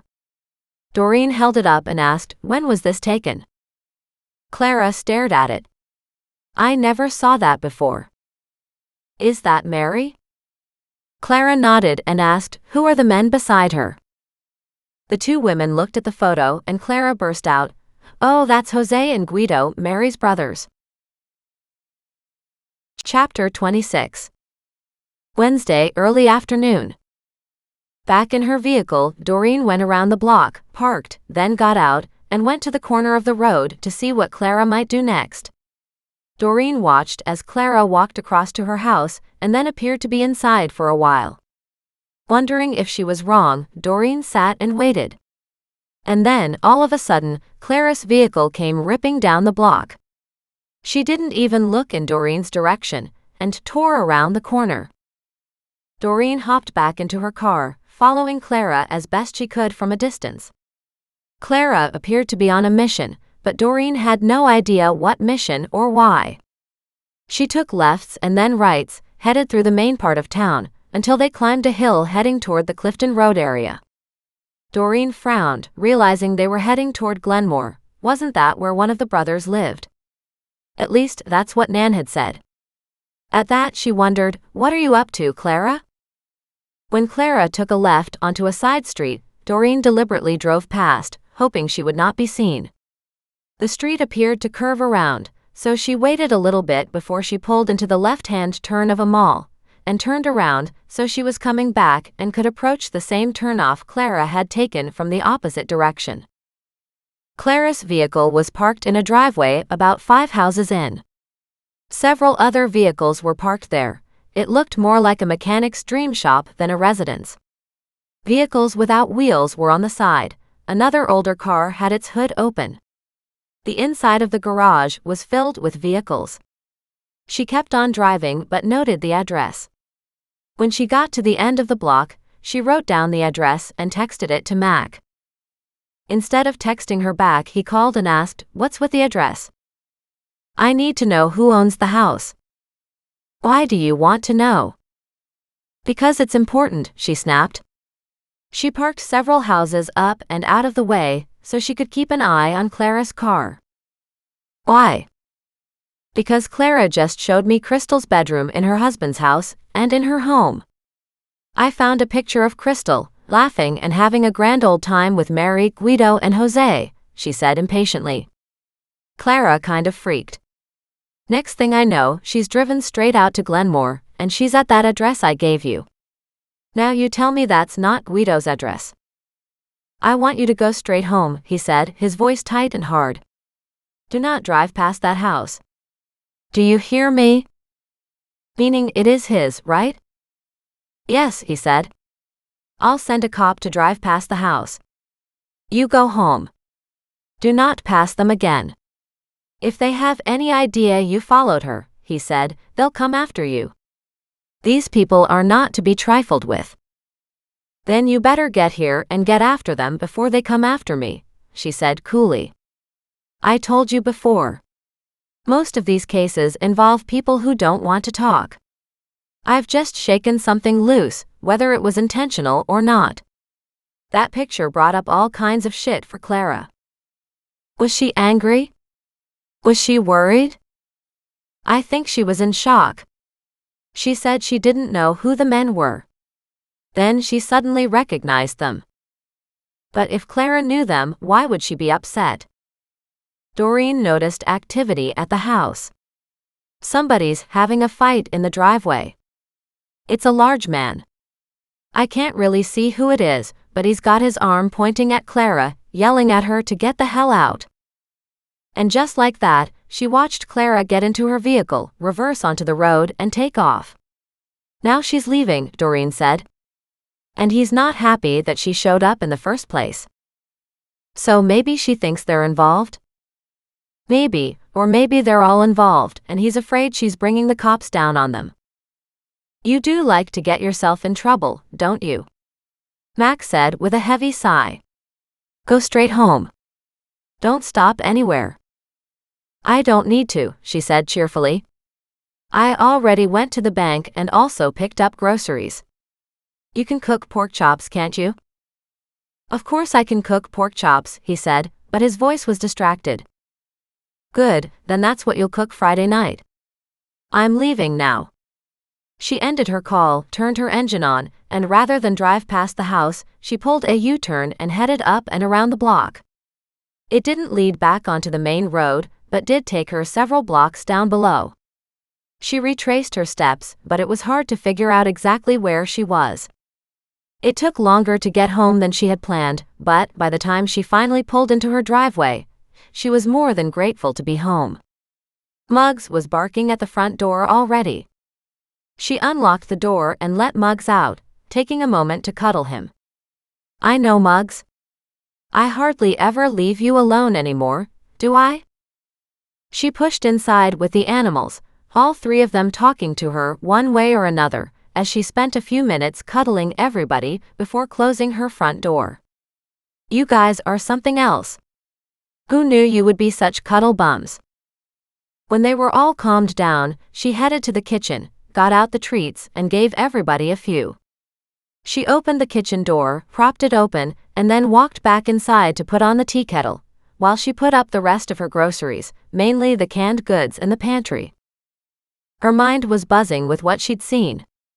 Guido definitely had something to do with this, but Doreen didn't know what and how much, if anything, did Clara have to do with it. And why didn't Clara know anything about Guido in that photograph? Did Mary make a point of having her family meet Crystal? And maybe Clara didn't want them to. Doreen wasn't exactly sure what was going on, but her mind wouldn't let it go. She put away the last of the groceries while the tea water boiled. Then she made a cup and sat out on the deck at the small table and chair. She had a notepad beside her, and her laptop in front of her. The light was dim, but she could still see some things. She jotted down the notes of what she'd seen, the house address, Clara's license plate, and she'd also grabbed the type of car and the time of day when she had arrived at Guido's house. When her doorbell rang, she groaned, shut the laptop, and stood up, walking to the front door. When she opened it, she stared in surprise at Clara. Only it wasn't just Clara, it was a very angry, seething Clara. Doreen raised her eyebrows and asked, "What's the matter?"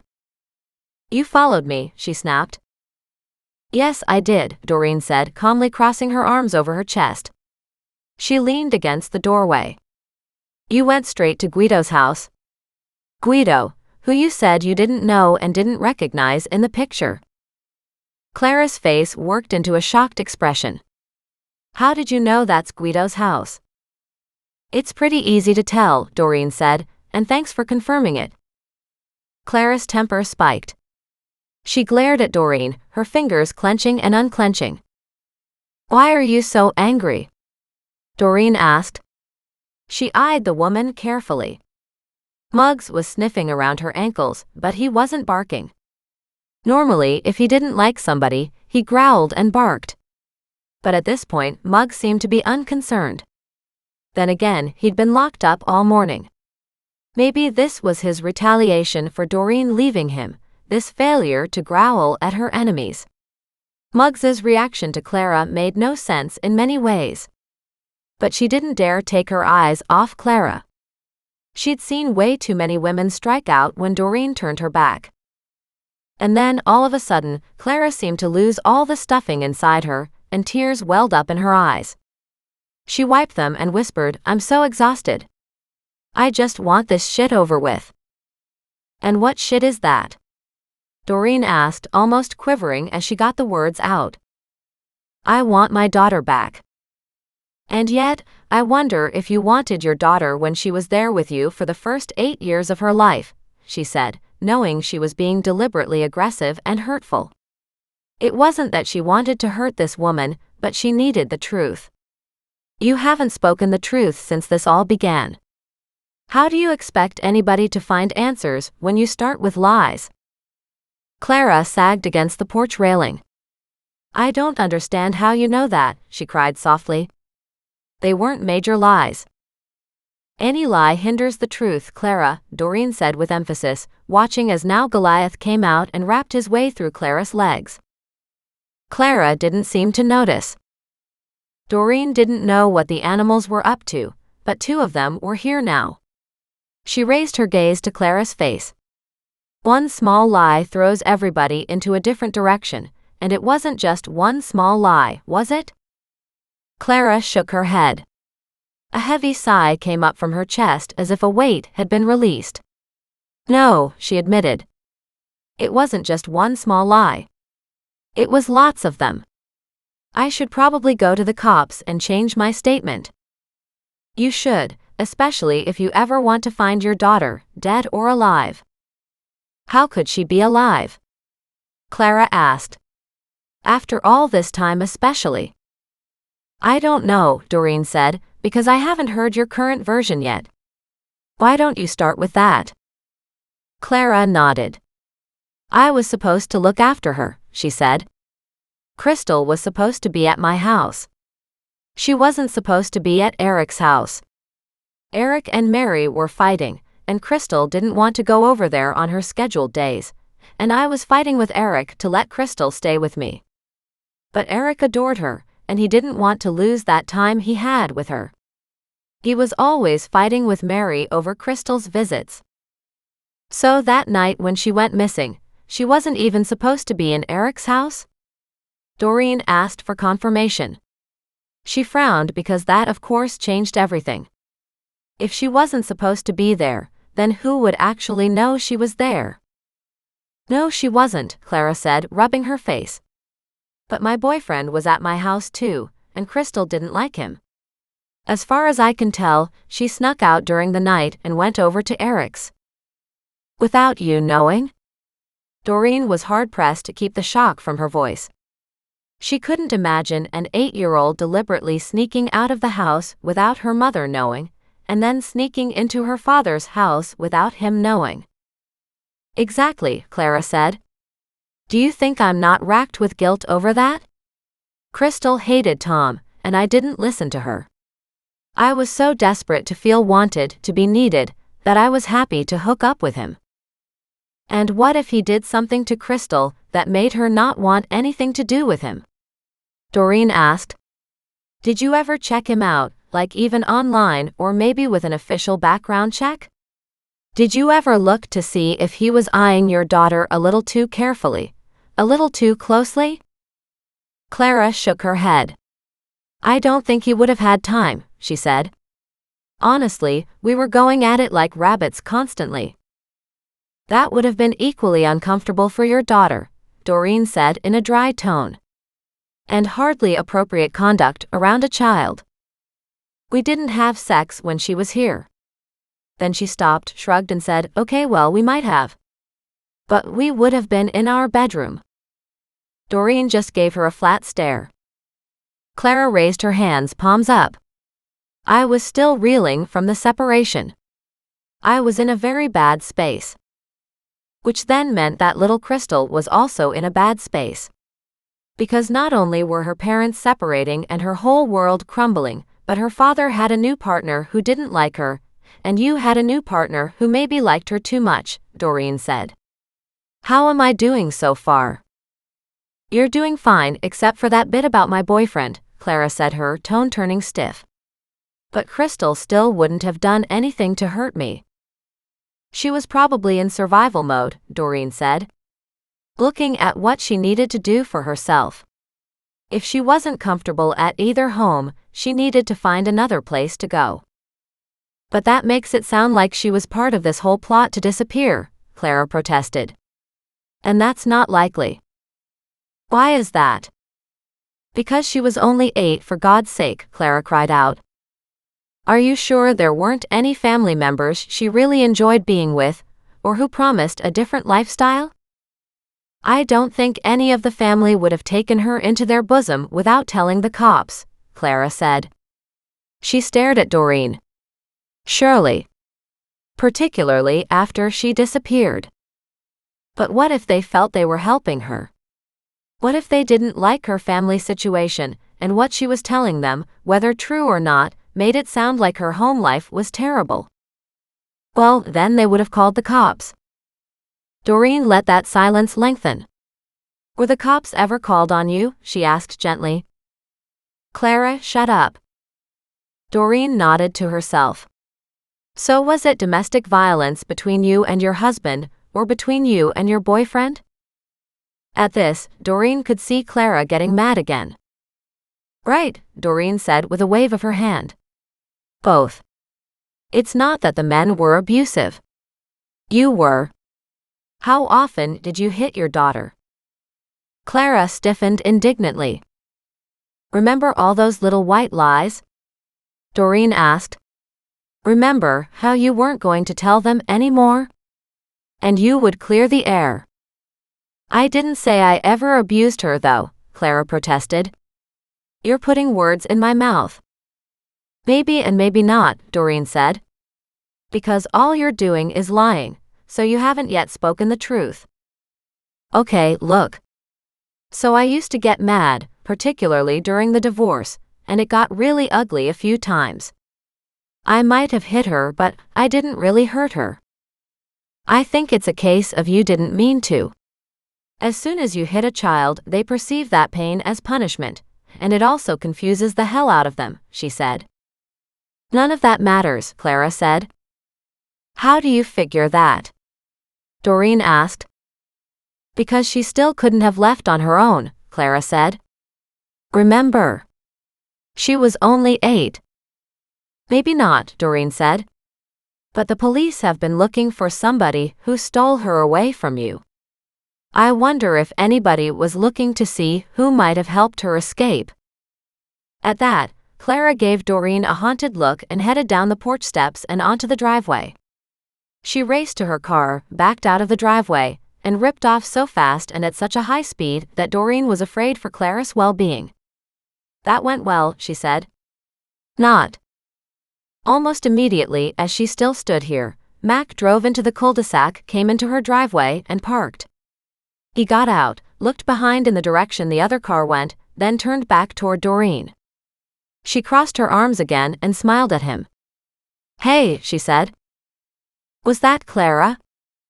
It so was Clara, a very upset Clara, she admitted.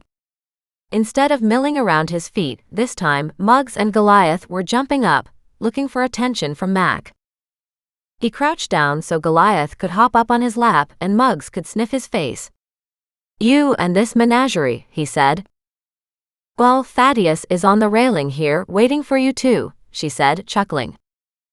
Just then Thaddeus opened his mouth and said, Clara was here. Clara was here. She glared at him. You know that I didn't lie about that. I did tell Mac she was here. Thaddeus shot her a look and squawked, Clara was here. Clara was here. She glared at Mac, who was hiding a smile. I didn't lie, did I? No, you didn't, he said, chuckling. Thank you for that. He stood now, walking toward her. Besides, what's the point, she asked. This bird will call me a liar, every time. Liar, liar. Liar, liar. Liar, liar. Mac gently stroked Thaddeus's chest and then his cheek. Thaddeus took advantage, hopped up onto the back of his hand, and walked his way up to Mac's shoulder. There he gently rubbed his beak against Mac's cheek. Mac chuckled. This is the first time he's ever done this. Good, she said. That's what he does with the people who love him. She turned on her heels and walked inside with both Muggs and Goliath following. Mac stepped inside, looked around and said, Wow, this looks different. Not different enough. I've been stacking stuff inside the garage. I still have stacks here to go to Wendy's, and it seems like I never quite get ahead, she muttered. Got time for coffee? She shot him a look. You're lucky I just bought some. I was out. Then I am lucky, he said cheerfully. So did you drive past Guido's house? I did, he said, but driving past his house doesn't tell me anything. Can you pull the records to see if there's been any domestic violence reports for that household, or who lives there, what kind of activity occurs there? Hey, check to see if that area is zoned for both residential and commercial use. It's a house owned by a family, he said, frowning. I'll check zoning requirements. Family? She asked, startled. Guido is married?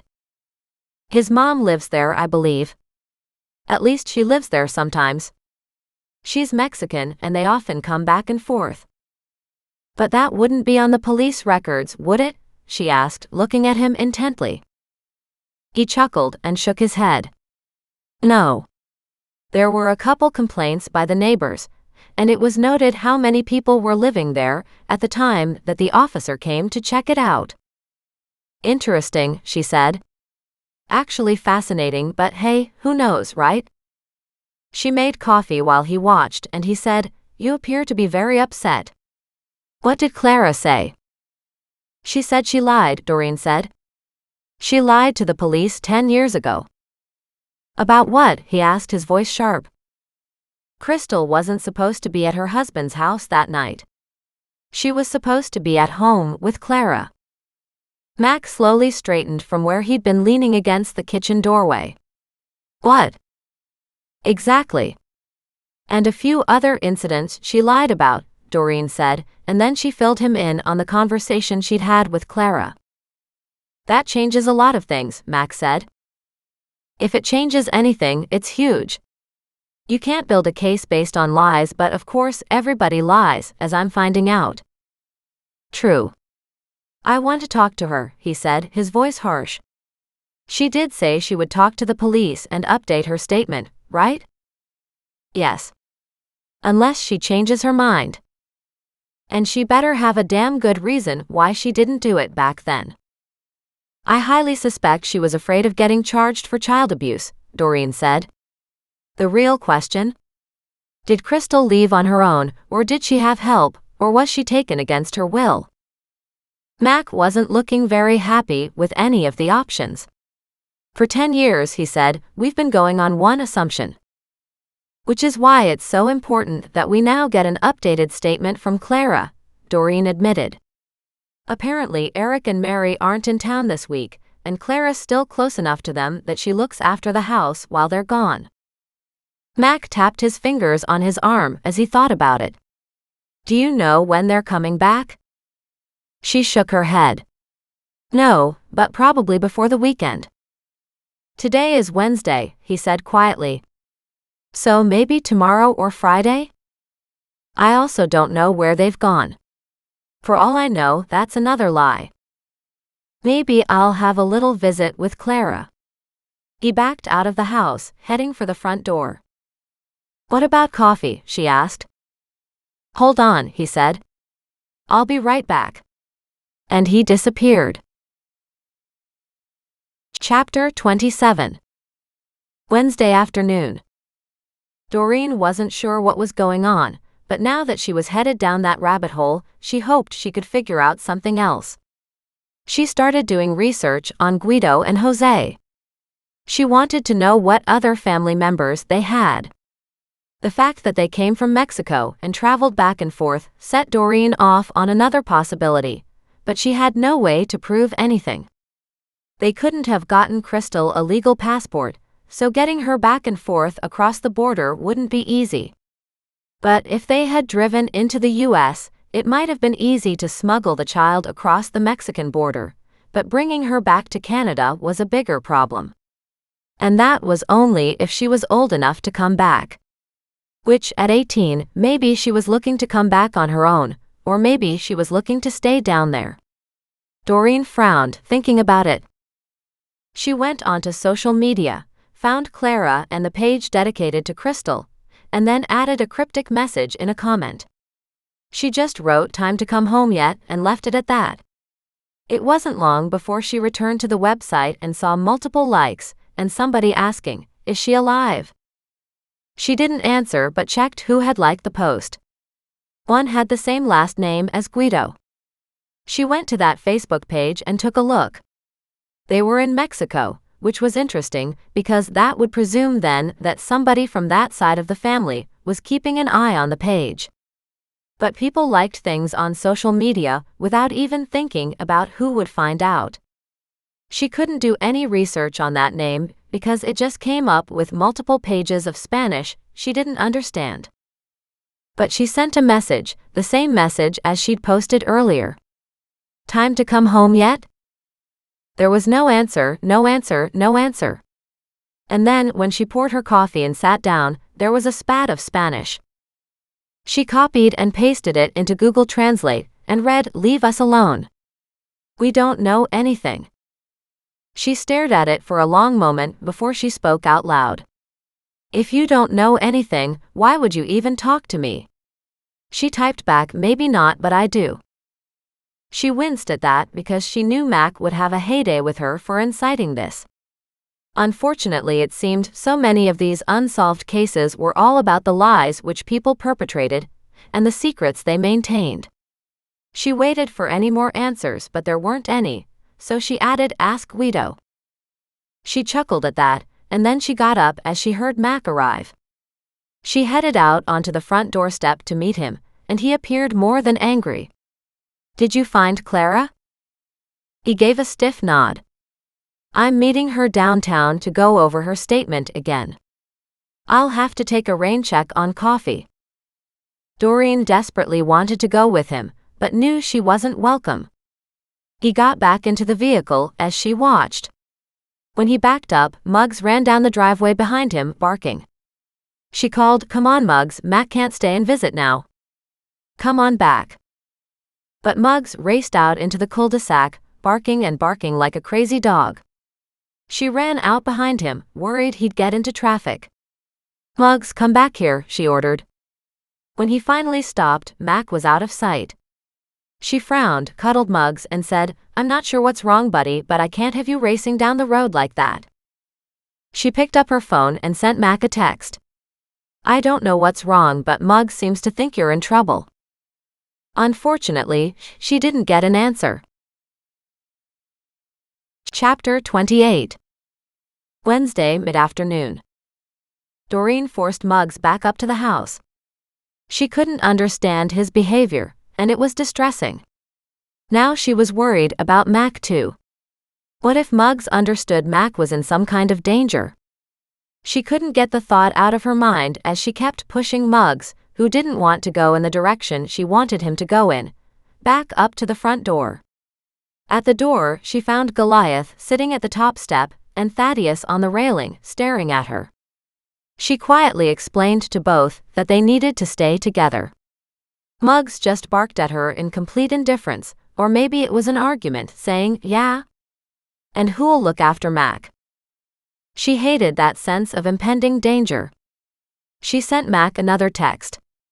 "Let me know you're okay." She pushed the animals inside the house, and it was like chasing a herd of cats instead of just one, as everybody refused to go in. She couldn't shut her front door because one or another of her animals were still outside. Finally, she raised both hands in frustration and asked, "What's wrong with you guys?" Just then, she heard a door slam at her neighbor's. She looked over to see Richard glaring at her. She gave him half a smile and a little wave. "Hello." He just glared at her harder. She shrugged. "Sorry. Am I disturbing you?" "You're always disturbing me, all those darn trucks and all those men," he said with a heavy shake of his head. "It's near impossible to do anything with all that commotion."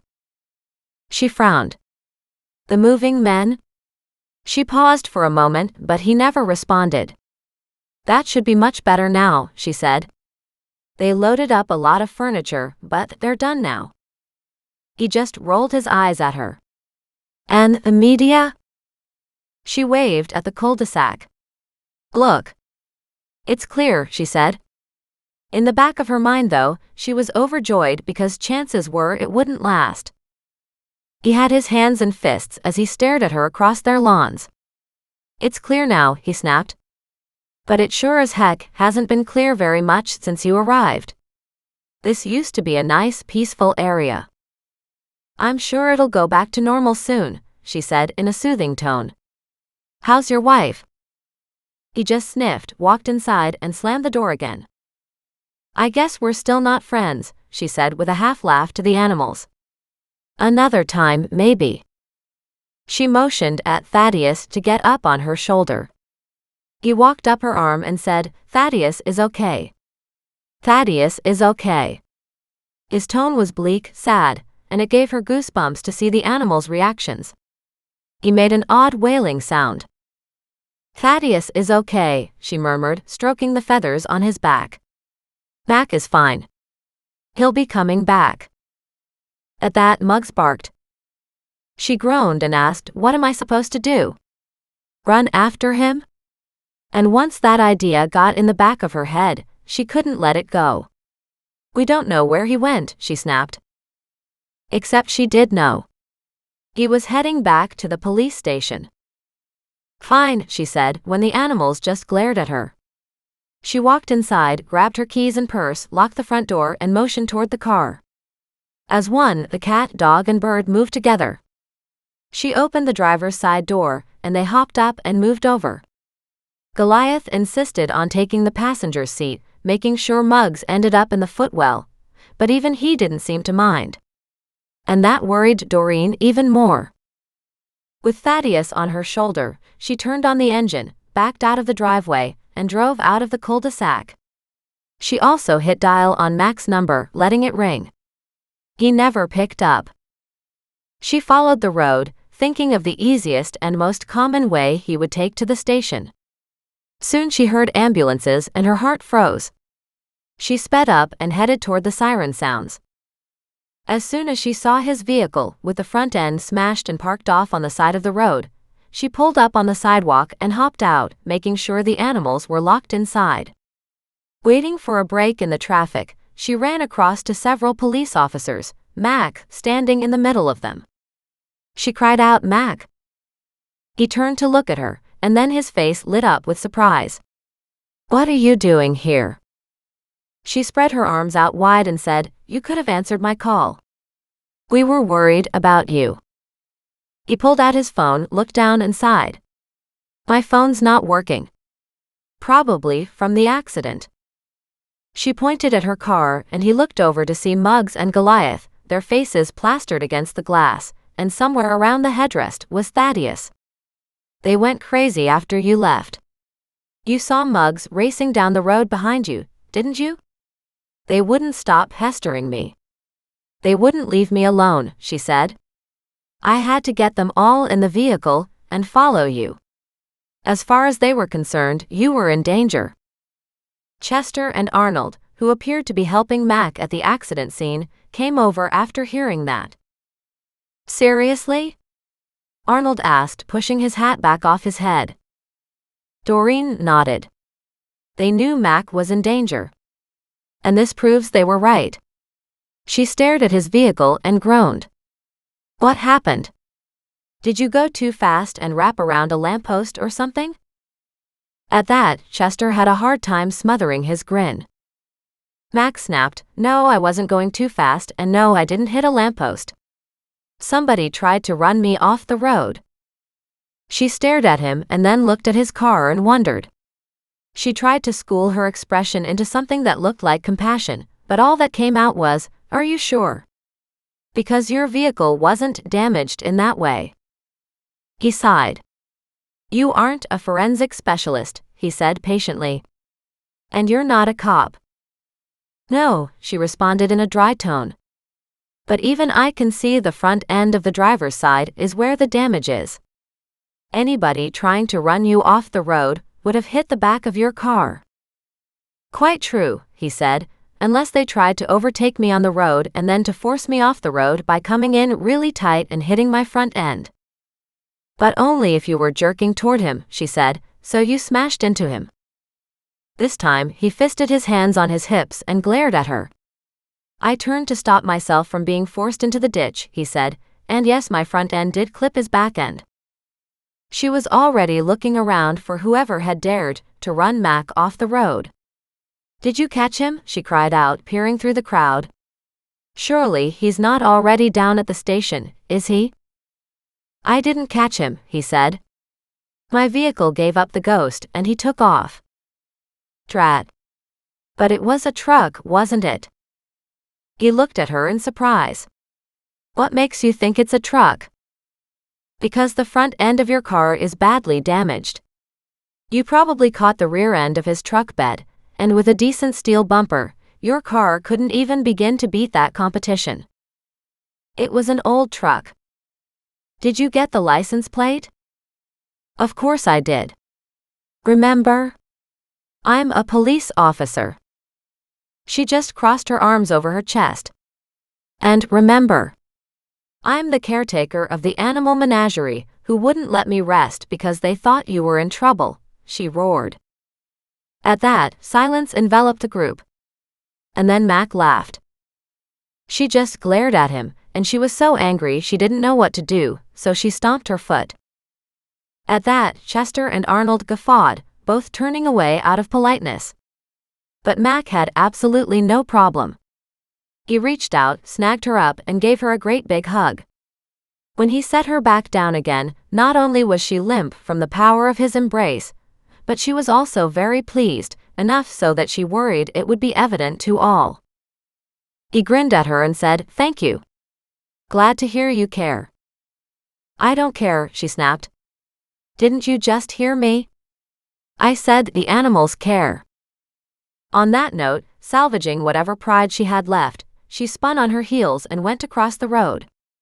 Instantly, Mac grabbed her by the shoulders and dragged her back to safety as a great big car roared past. He groaned and said, "Could you please watch where you're going?" And just to make sure, he waited until there was a break in traffic. Then he escorted her to her car and waited while she got in. He bent down at that point and smiled at her, his hand connecting with each of the animals in tow, letting them know he was fine. "I'm okay," he said. "Go home and rest. And you take care of Guido," she said. "Because his truck just ran you off the road." And she gave him a fat smile and took off, leaving him standing in the road, staring after her. Chapter 29. Wednesday late afternoon. Doreen had been intent on going home, but as she turned the corner, she found herself heading in the direction of Guido's. She remembered the cross-section between the streets as she had gotten back onto the main road, but she hadn't figured out how to get there directly. It took her a little bit to get onto the right road, but finally, she was heading out Glenmore Way and looking for something familiar as a landmark to show her where Guido's house was. The only way Guido could have come after Mac was if Clara had called him. If Clara had called him and said Mac was asking questions and she was going to the police to tell them something, then maybe Guido would have tried to run Mac off the road. The section of road they had been on was mostly fields, but there were ditches with some big rocks. It could have been just an impulse on Guido's part. If somebody was trying to kill Mac, there had to be an easier way. But then she thought about the ditch and realized Mac probably would have ended up rolled or flipped several times out in the field, and that could quite possibly have taken him out. Just that thought made her angry enough that, when she caught sight of the intersection and recognized the house on the corner, she did a very quick left turn and whipped across traffic just in time.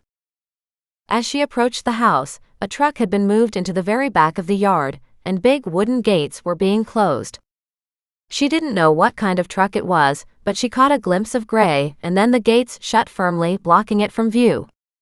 She drove past and parked where she'd been before and sent Mac a text.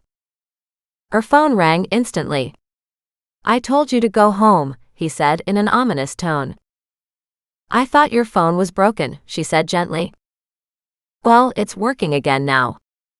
Maybe it was just the shock of the accident. Maybe that's why I didn't go home too," she said. "At Guido's house is a truck. They just moved it into the back behind the gates on the left-hand side." "That doesn't mean it's the truck that hit me," he said. "Gray," she said. "I bet it was gray." "It was," he said grudgingly, "but you stay out of this. As long as you send cops to check over that vehicle, I will. Otherwise, I'll take pictures of it." At that, he cursed and swore at her. She was amazed at the breadth of his language. "Can I use some of those words too?" she asked with interest. "You know that I'm really trying to loosen up my tongue a bit." "Every time you swear, you feel terrible," he said. "So, instead of using my words, create your own. So I can say fudgesicle to make up for the F word you just used." At that, he groaned. "If you want to say fudgesicle as a swear word, go for it. I'd love to be there when you do." She sniffed at that. "You should be inside a cop car, and you should be coming here right now," she said. "I'm not leaving until then. Because you know these guys will just book it out of here." "And where do you think they'll go?" he asked. "Back to Mexico and the rest of his family, where Crystal is," she said abruptly. "What?" he roared. "How did you possibly figure that out?" "It's not that hard," she said. "Really, it's the most logical answer." There was an ominous sigh on the other side of the line. "When did you figure this out?" "This morning," she said. "I was looking for the right time to tell you my working theory, but that was harder to find than I thought. We will have a talk about you and that lack of sharing information. We will when somebody isn't trying to kill you." "I'm on my way toward you," he said, his voice hard. "No excuses, no more backtalk, no more nothing," he said. "You lock those car doors. You stay inside your vehicle and wait until I get there." The trouble was, she had already hopped out with both the dog and the cat at her side, and Thaddeus on her shoulder. "Tell me that you'll stay locked inside the vehicle," Mac said, his tone official. "What if I'm not in the vehicle?" she asked. "What if I'm walking on the sidewalk?" "Oh, good Lord," she heard him say under his breath. Beside him, she could hear Chester and Arnold talking. "What are they saying?" she demanded. "None of your business," he said. "We will be there soon. In the meantime, you stay out of trouble and stay safe. This isn't the time to do anything heroic."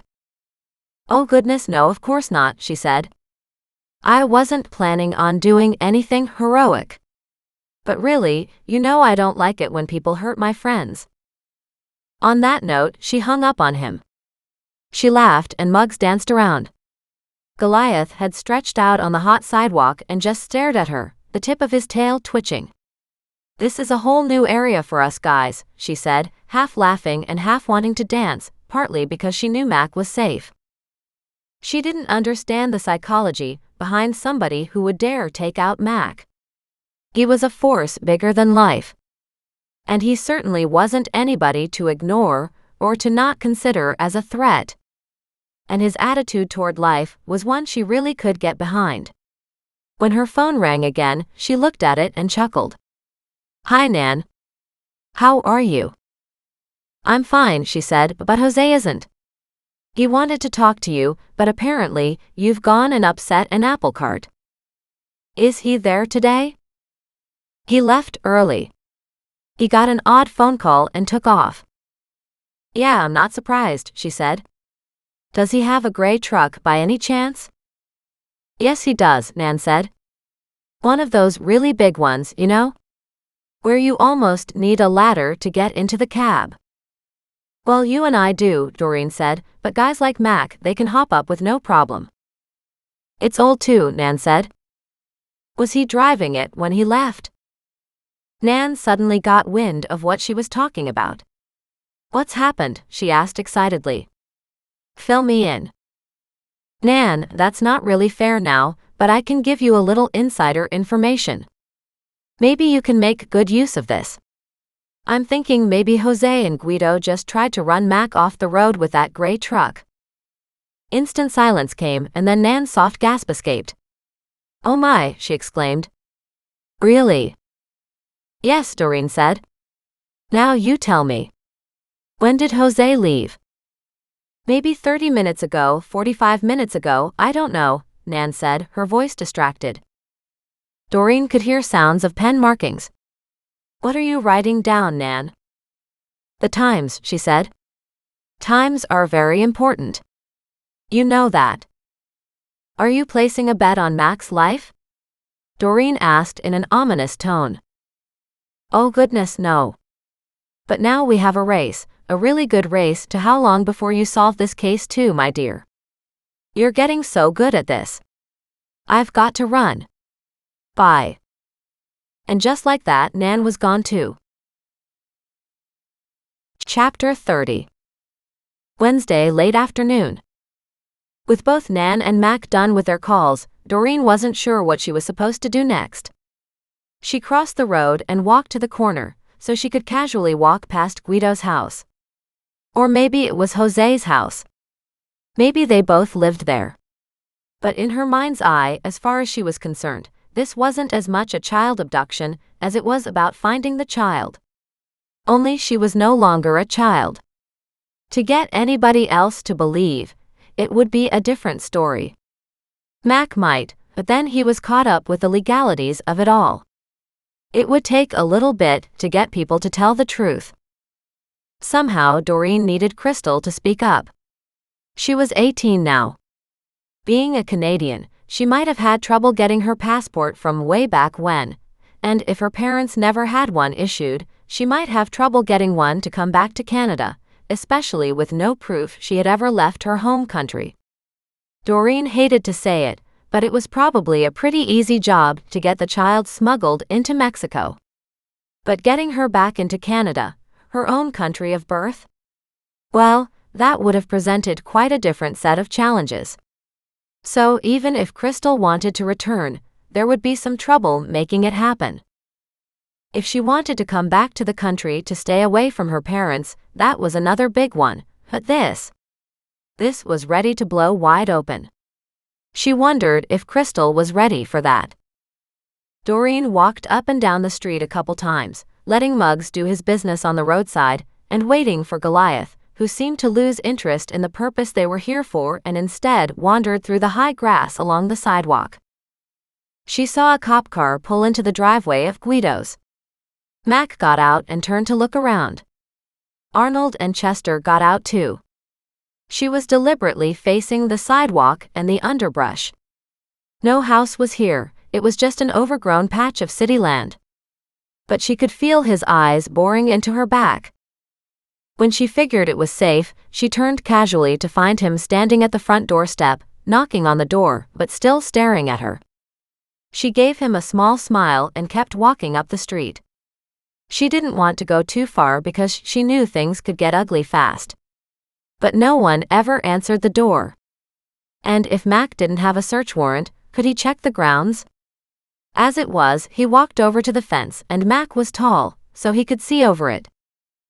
As soon as he saw the vehicle on the other side, he pulled out his phone and made some calls. At that point the front door opened, and a woman stepped out. Doreen was too far away to hear what the woman said, but Mac and the two cops talked to her, and Doreen could see Mac pointing at the vehicle in the backyard. The woman had her hands up, as if to say she didn't know anything, but she was obviously not telling anyone anything either. From where she stood, Doreen could see somebody in the backyard. He ran for the back fence and jumped over it. She called Mac as she watched the stranger climb the fence. When he answered, she said, "He's going over the back fence to your right." Mac broke to the side, one cop with him, the other disappearing in the other direction. They ran to the side of the house where the person was already scaling the fence. The guy saw Mac and took off, jumping over a second fence to a different yard. But she'd pointed Mac in the right direction. With a beam of happiness, she walked back to her car and thought about the location of the other houses, wondering if she could catch the guy. She got everybody back into her vehicle and started it up, slowly moving past Guido's house. She took a right and then another right, and just as she was coming around the block, she almost hit a man racing across the road.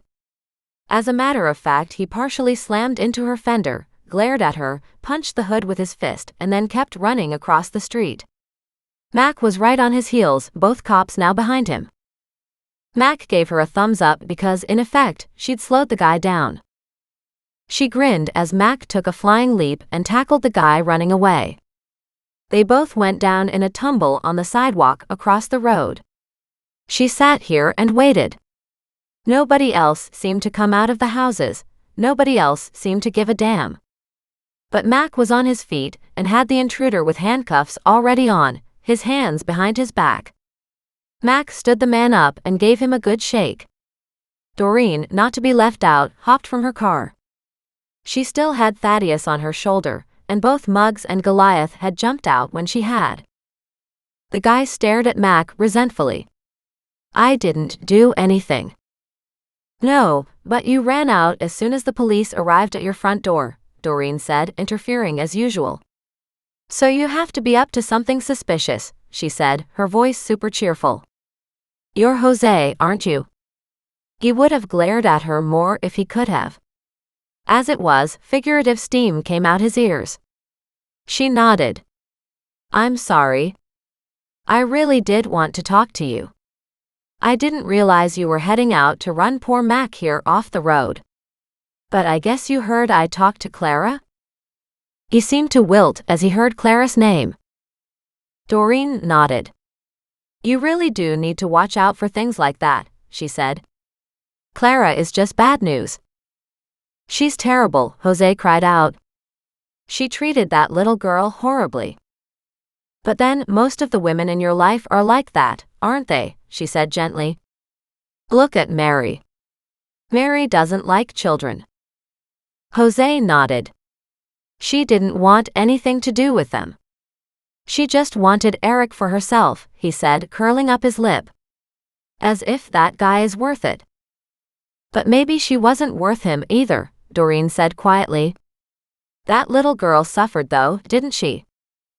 He nodded. We knew the family before Mary got close to them. My brother and I used to work for Eric. We worked at his pawn shop, did various jobs. We tried to stay clean, but it's hard when you're an immigrant. We loved little Crystal. We were going through the process to get our citizenship, but we still had ties to Mexico, and Eric used to treat us badly sometimes. We'd leave, go back, and remember why we hated Mexico. Then we'd return to Canada again. It was like we needed a sabbatical, he admitted, his voice heavy. But every time we came back, Eric was still yelling and screaming at his little girl. And that wife of his was no better. Clara, she asked. Clara was no better, you're saying? He nodded. He would hit her. Clara would hit her, and always the little girl would take it. She'd be this big ghost. She was always so friendly and happy, and they made sure to hit her where it wasn't visible. But Guido and I, we couldn't stand it. We had a baby sister and she died from abuse, he said. Mary was older than us, and she didn't get the same beatings as the little ones. But Casey, our little sister, she was always getting hit, and she died. We just knew little Crystal would die soon too. So what started it, she asked. Did you talk to Crystal about it? She was crying one night. It was terrible. I saw both Mary and Eric hit her, and I knew her life would be even worse now that Mary was there.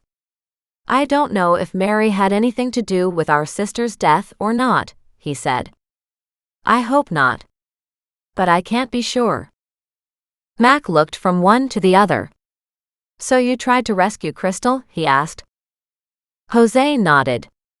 She needed a life before she ended up in a box. We loved our little sister, but there wasn't anything we could do to help her. Every time we tried, we got beat too, he said. We were all small. But something about seeing Crystal in the same situation and knowing nobody was there to help her angered us. We tried to help our sister and we couldn't, but maybe we could help Crystal. Crystal is old enough to come back, Doreen said. It might be good for her to come back and to face it. Jose looked at her, fear in his eyes. But they won't let her. We don't have papers for her. She was born here, Doreen said firmly. She's a Canadian citizen. She just needs some proof so she can get her papers to cross back again.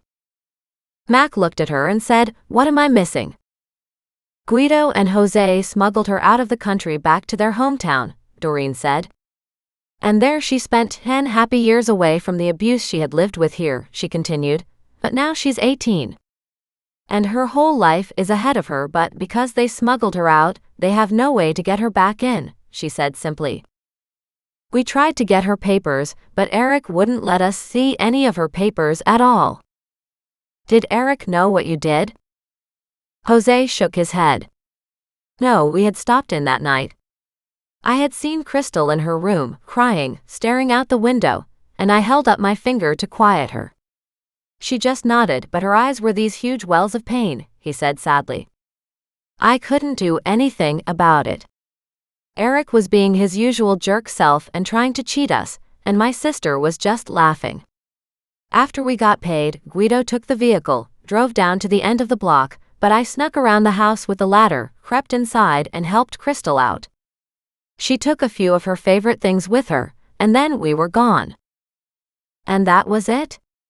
You just took her to Mexico like that? He nodded. I drove her across the border.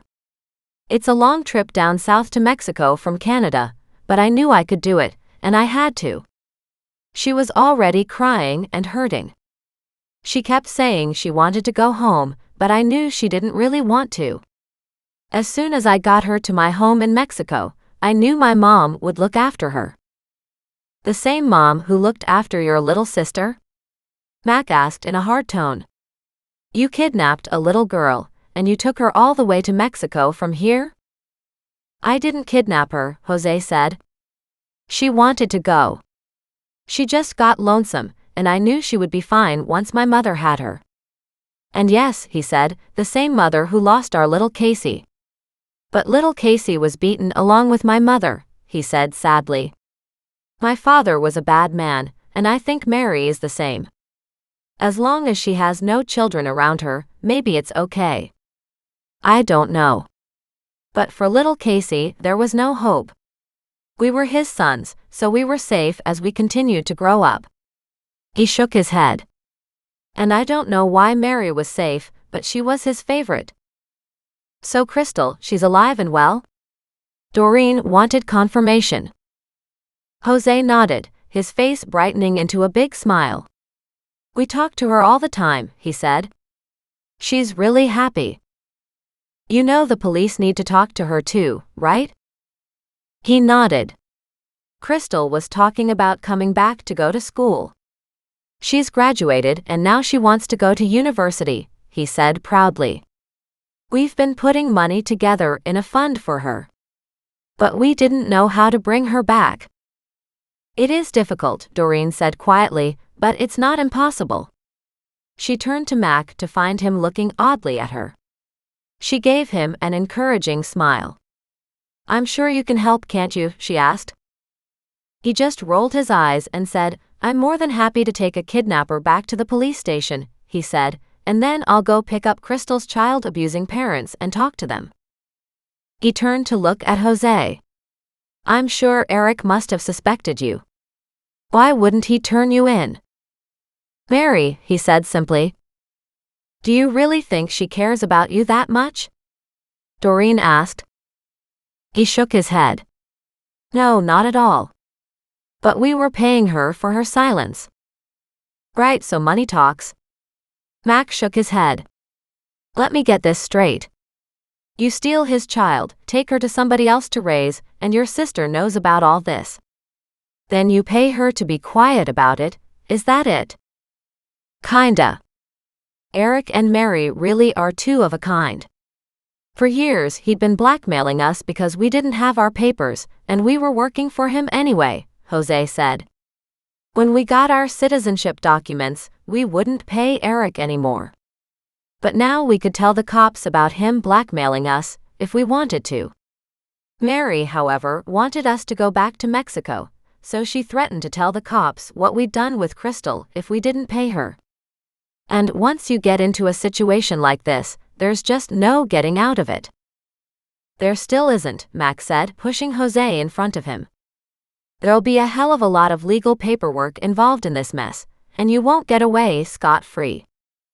Maybe not, Jose said as he turned to look at Doreen, still standing on the side of the road where she'd been before Mac moved him. But at least Crystal is safe. That's what's important. Did Clara know? Doreen asked. Jose's shoulders sagged. I think she suspected. But something changed recently. He glared at Doreen. Probably you. I was going to ask for your help in bringing Crystal home, but you ruined everything.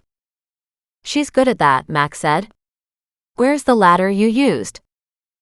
Guido's house. Hooked on the inside of the fence. His voice turned sullen. It wasn't a bright future ahead of him. He'd done what he'd done for the best of reasons, but Doreen's heart ached for him because he was right. That was exactly what was important. Crystal needed to be safe. And how did one deal with the consequences of this nightmare? The cops put Jose in the back of their car. Doreen rounded up her menagerie and got them back into her vehicle and headed home. She couldn't imagine what the gossip mill would do with this information when they found out what had happened, but there was an awful lot the gossipers could do. It was just bad news. All around bad news. But that hadn't deterred her yet. Chapter 31. Wednesday late afternoon. Back home, the animals tumbled out of the vehicle and walked proudly up to the front door.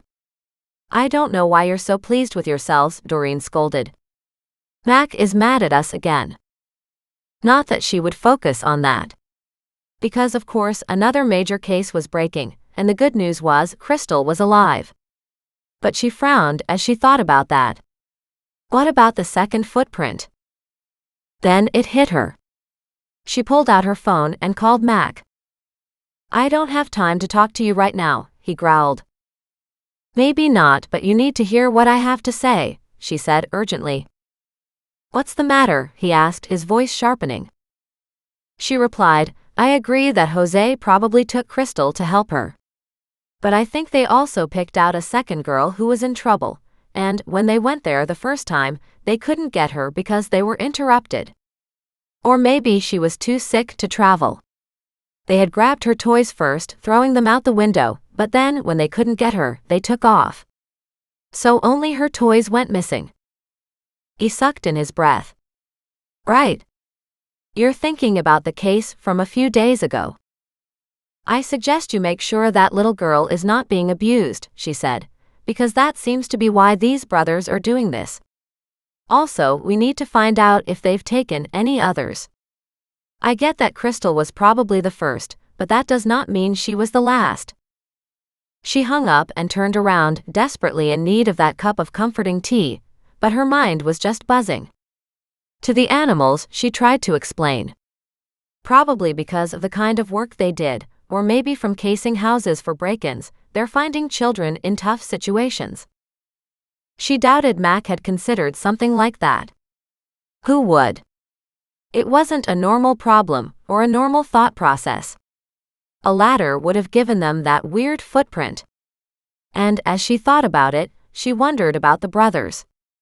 Jose ran pretty well, but what about Guido? Where was he? The questions raced through her mind as she walked into the kitchen, sat down, and wrote the loose threads on her notepad. When they find Crystal, how many other young girls would they find? Does Jose have any at the house with him? Where's Guido? And the next one she added was, what was Mary's role in this? She sat back as the tea kettle boiled and said, I don't get Mary's part. Muggs woofed. And then he woofed again, and then he woofed again. Doreen looked at him in surprise. He was at the back door. She opened the door and let him out. Not sure what you're in a rush for, she stated, but he headed down the steps at top speed. She propped open the kitchen door, letting Goliath outside too. Thaddeus waddled out, and at the top step, he flew down to the garden bed. And just then, Doreen saw a woman standing half-hidden along the corner of the house. Muggs raced toward her, Doreen silently running after Muggs. The woman glared at him and said, You filthy thing, get away from me. Doreen looked up, recognized her features, and nodded. Hello, Mary. Mary glared at her. I guess you aren't out of town, are you? Doreen asked. Mary just shrugged. Eric is. So I usually leave too. Sure, otherwise you'd have to take care of the place, wouldn't you? Mary tilted her head up. You don't know anything about me, she snapped. I know you don't like children or pets, Doreen said. How many other kids have you abused? Mary stared at her in surprise. None, I just don't want any around me. That doesn't make me an abuser. And yet, your brother saw you hit Crystal. I only hit her a couple times, she said. I think an awful lot of my father is in me. Which is one of the reasons why I don't want children around. I don't want to face that. That's probably good, Doreen said. Better to acknowledge your weaknesses. She wondered why Mary was here. So do you find these kids for them? Mary looked at her, and just a hint of fear was in her gaze. Doreen thought about it and said, That's what they do, isn't it? Find children in trouble so they can rescue them. They're idiots, Mary said. They have one success, so it goes to their heads. Ah, so you did know. How many times have they tried since? They don't kidnap anybody if they don't have to, she said. Sometimes they just remove the abuser. Or they help the parent being abused, and their children to escape. I think over the last 10 years they've probably helped about one a year, she said. But they certainly haven't taken all the kids away. The last two came out of Vernon. Both women were being beaten, and the children were just starting to be beaten. My brothers paid for the women to move back east with their families, she said proudly. There's nothing criminal or wrong about that. No, not at all, Doreen said. Except that Crystal was only 8 at the time, so I'm sure the courts will make them pay for it anyway. Maybe, Mary said, and if they'd left it at that, they would have been fine. But of course they didn't. Meaning?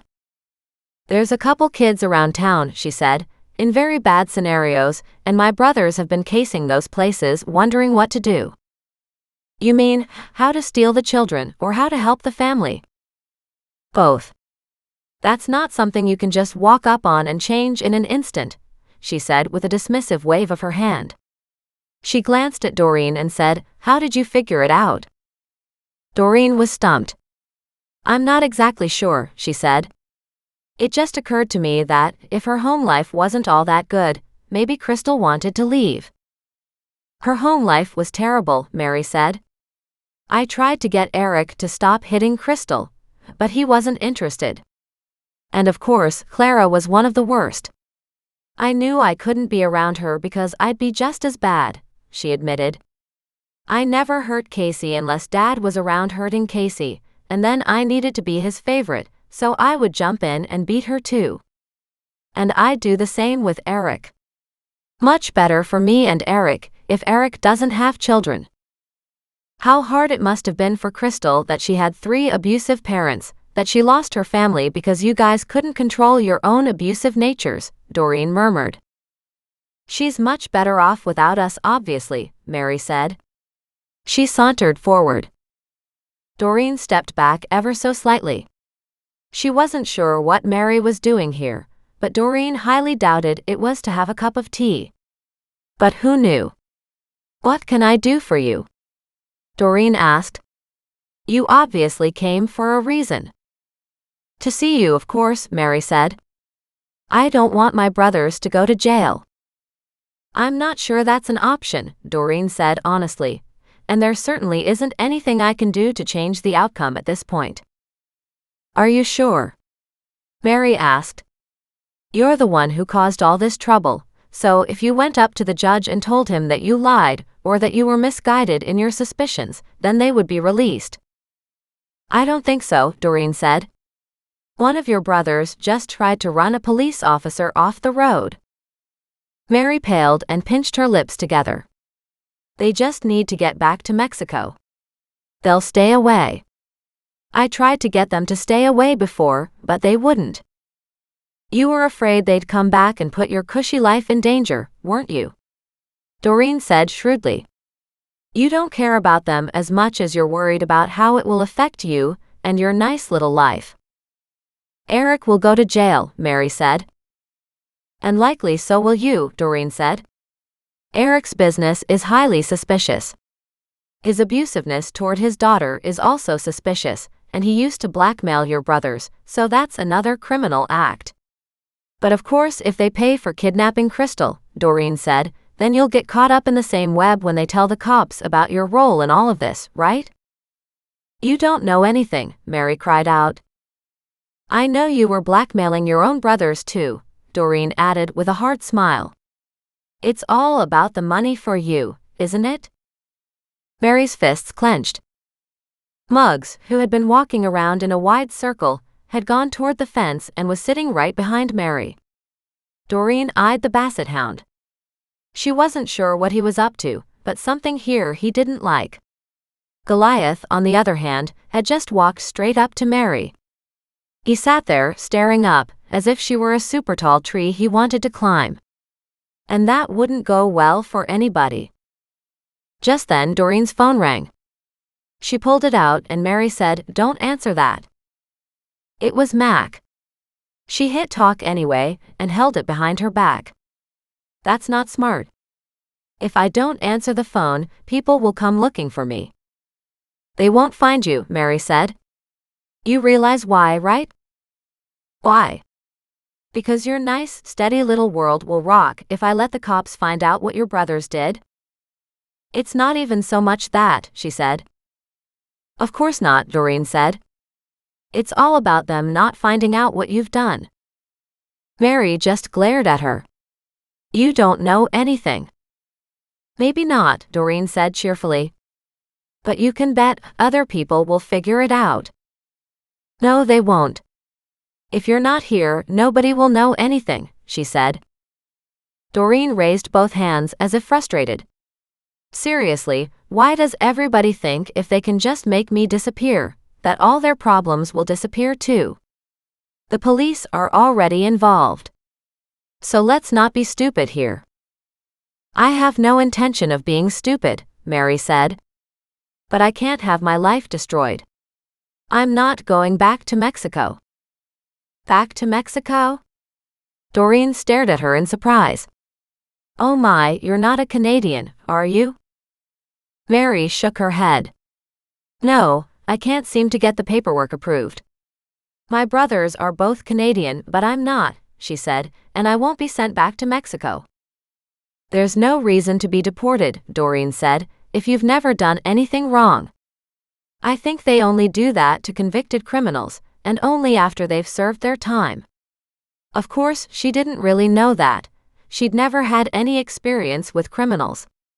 At least not until she came to this absolutely lovely little community Nan had convinced her to now live in, where the den of thieves lived. I am delighted to hear Crystal is alive and well, though. But of course she wants to come home, Mary said. And I can't have that either. At that, Doreen stiffened. Make sure you haven't done anything to hurt that little girl, Doreen warned. None of us will stand for that. Mary snorted. She likes it there. She really is having fun and thoroughly enjoying herself. She's a straight-A student and wants to come here to study to become a veterinarian, she said, as if that was such a foreign concept. Yeah, she wants to work and make her way in life and be a success on her own, Doreen said. I think I'd really like her. What do you know? My boutique store is work, Mary said. You're nothing but a rich man's discard. Ouch, Doreen said in outrage. I resent that. I don't care if you resent it or not, Mary said. She looked around and said, It's really quiet here, isn't it? Not so quiet that you can shoot somebody and get away with it, Doreen said. Mary's gaze slid toward her. Doreen nodded. You think I don't know why you've got your hand in your purse? Why are you just standing there, as if that's a normal position? And yet you're not bothered, Mary said, puzzled. I don't understand. Well, you see, even if you do kill me, Doreen said, I know Mac will make sure you suffer the maximum penalty of the law. Oh, your sweetheart police officer.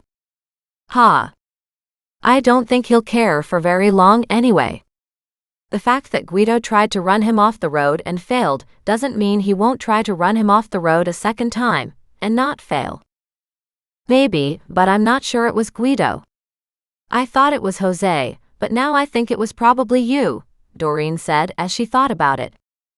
Jose was at Rosemore, but that's only a couple minutes' walk from here. You could easily have driven there, hopped into his truck, and then gone after Mac. Mary shifted uneasily. Doreen stared at her and then said, Or you were already there talking with your brother. Mary continued to just glare at her. Doreen shrugged. It doesn't matter. Mac will figure it out. Slowly Mary pulled out the revolver and said, It won't matter because it'll be too late. I'm not going back to Mexico. Just then, Goliath, seeing her gun hand slowly rise, reached up onto his back legs with his claws extended, jumped up, grabbed Mary's gun arm on either side and hung on, digging his claws into her forearm. She screamed and shook him off. Goliath went up into the air, his claws ripping through her flesh before dropping to the ground, but he took the revolver with him. Mary screamed out loud and held her arm as blood seeped through her fingers. But the gun was loose. Doreen reached out to kick the gun away. Mary went to grab it only to have Muggs jump behind her knees and send her flying forward, until her face planted in the grass. And if that wasn't enough of an indignity, Thaddeus now walked up and down her back, pecking at her. "Get them off me." "No, I don't think so," Doreen said. "They fight pretty dirty, and I think they like their new spot to wipe their muddy feet and to peck germs all over." Mary screamed again and tried to roll over, but Muggs was walking half on her back and half on the ground. Every time she moved, Goliath reached out and swiped at her. Doreen had the gun off to the side safely. She crouched in front of Mary and said, "This really isn't a good day for you." She could hear vehicles out in the front yard. She heard Mac yelling, "Doreen? Out back," she hollered. Mary tried to get up on her hands and knees, but Goliath swatted her on the side of the face, his claws out, and she dropped down, crying out. Mac came around the corner and stopped. Doreen stood and shrugged. "She wanted to kill me," she said by way of explanation, pointing at the handgun. "The animals didn't like that." He stared at both women and laughed. "Look at that, Mary. You've been bested by some of the things you hate the most," he said, and continued to laugh. "Those animals have saved my bacon so many times," Doreen said with a smile. "Obviously they're my family, and we'd do anything for family." She glanced down at Mary and said, "Right, Mary?" But Mary was too busy sobbing into the grass to answer. That was all right.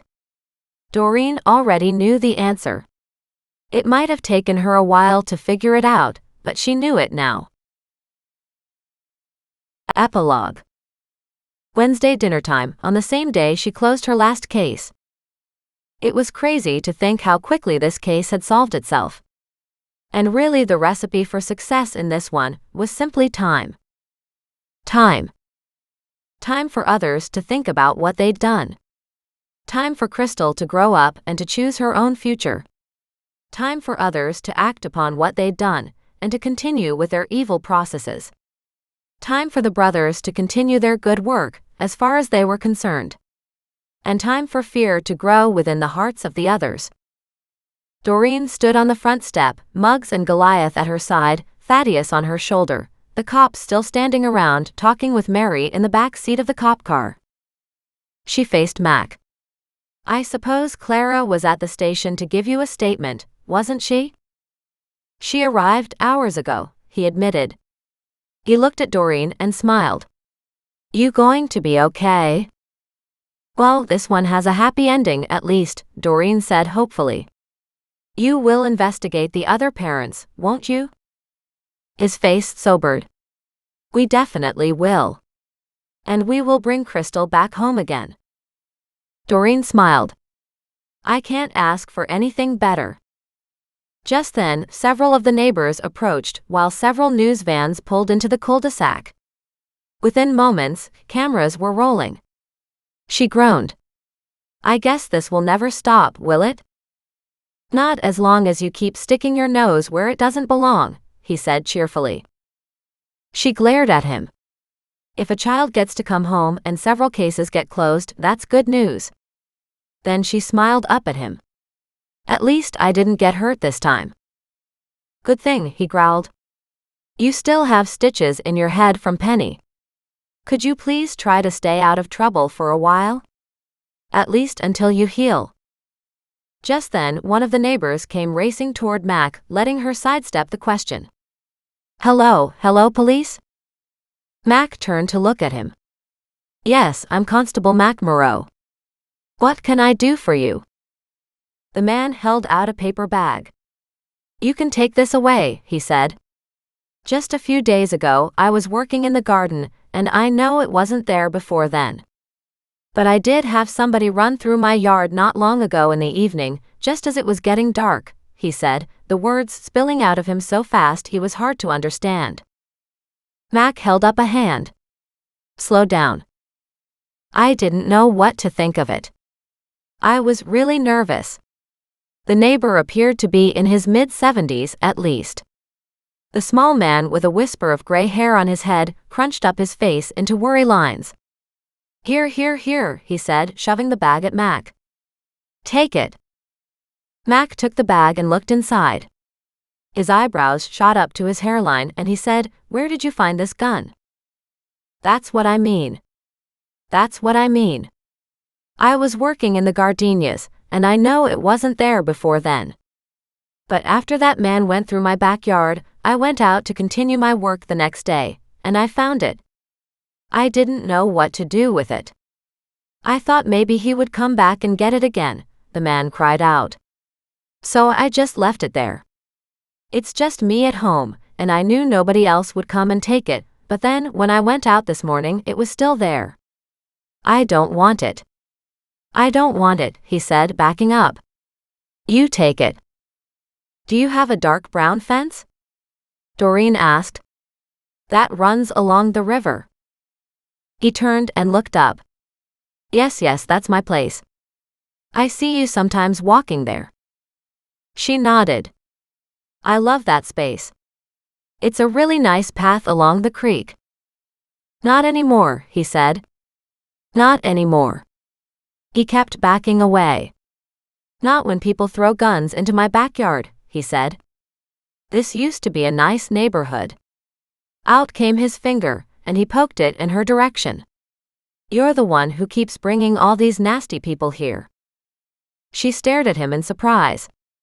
How is that possible? She asked. I'm the one finding and shining the light on all these nasty people who have been living here long before I arrived. He said, well then you need to find one more. You need to find whoever put that gun in my gardenia patch. It's really not good for the soil. He shot her a hard look, and then he turned and left. Doreen looked at Mac and said in a conversational tone, I know who dropped it. He spun ever so slowly, looked at her and said, what? She beamed up at him. Maybe we'll have a cup of tea and talk about it on another day. I think I've given you enough work for right now. She motioned toward the chaos. Definitely another day. And she turned, called the animals to her and said, don't forget. We have a cooking lesson coming up in 2 days. Mind you get all your paperwork done before then, so you can enjoy dinner. With a big smile, she walked inside and closed the door hard. She leaned against the inside of the door and couldn't stop smiling. Muggs jumped up on his back legs, his front paws hitting her mid-thigh, and he woofed at her.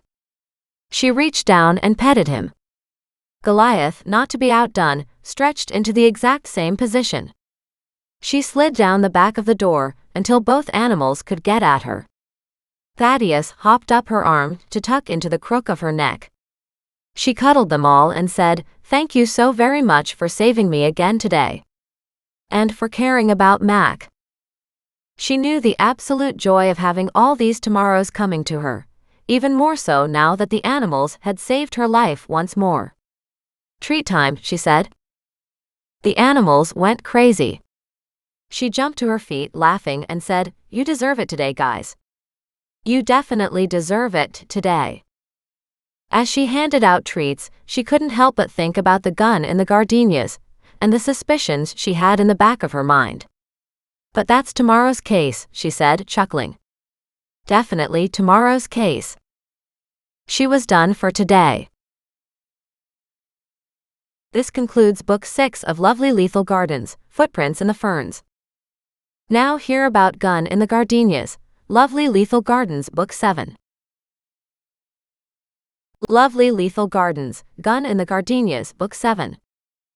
A new cozy mystery series from USA Today best-selling author, Dale Mayer.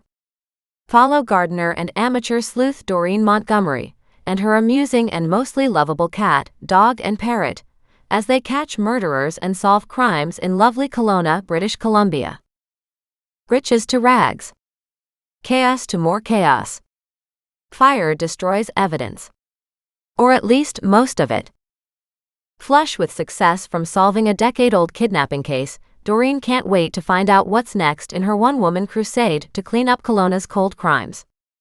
But, before she can unearth another old case to sink her teeth into, she must tie up some loose ends from the last one. Steve Albright, fixer for the local biker gang, has made it clear that he blames Doreen for sending his friend Penny Jordan to prison. Steve even suggests that Doreen might have set up Penny Jordan. While Doreen wouldn't do that, she's afraid that other people might believe Steve. He's a popular figure in town and has a lot of friends, many of whom Doreen doesn't want to get any closer to than she must. At least Steve doesn't have his gun anymore, having dropped that in Doreen's neighbor's gardenia bed while she chased him from her yard. Which makes Doreen think that maybe it's safe to dig into Steve's past. Until she uncovers a connection to 3 arson cases from years ago, and is warned off by Corporal Mac Moreau. But Doreen's never listened to Mac before, and it has all worked out thus far, so it's not like she has to listen to him now. Right?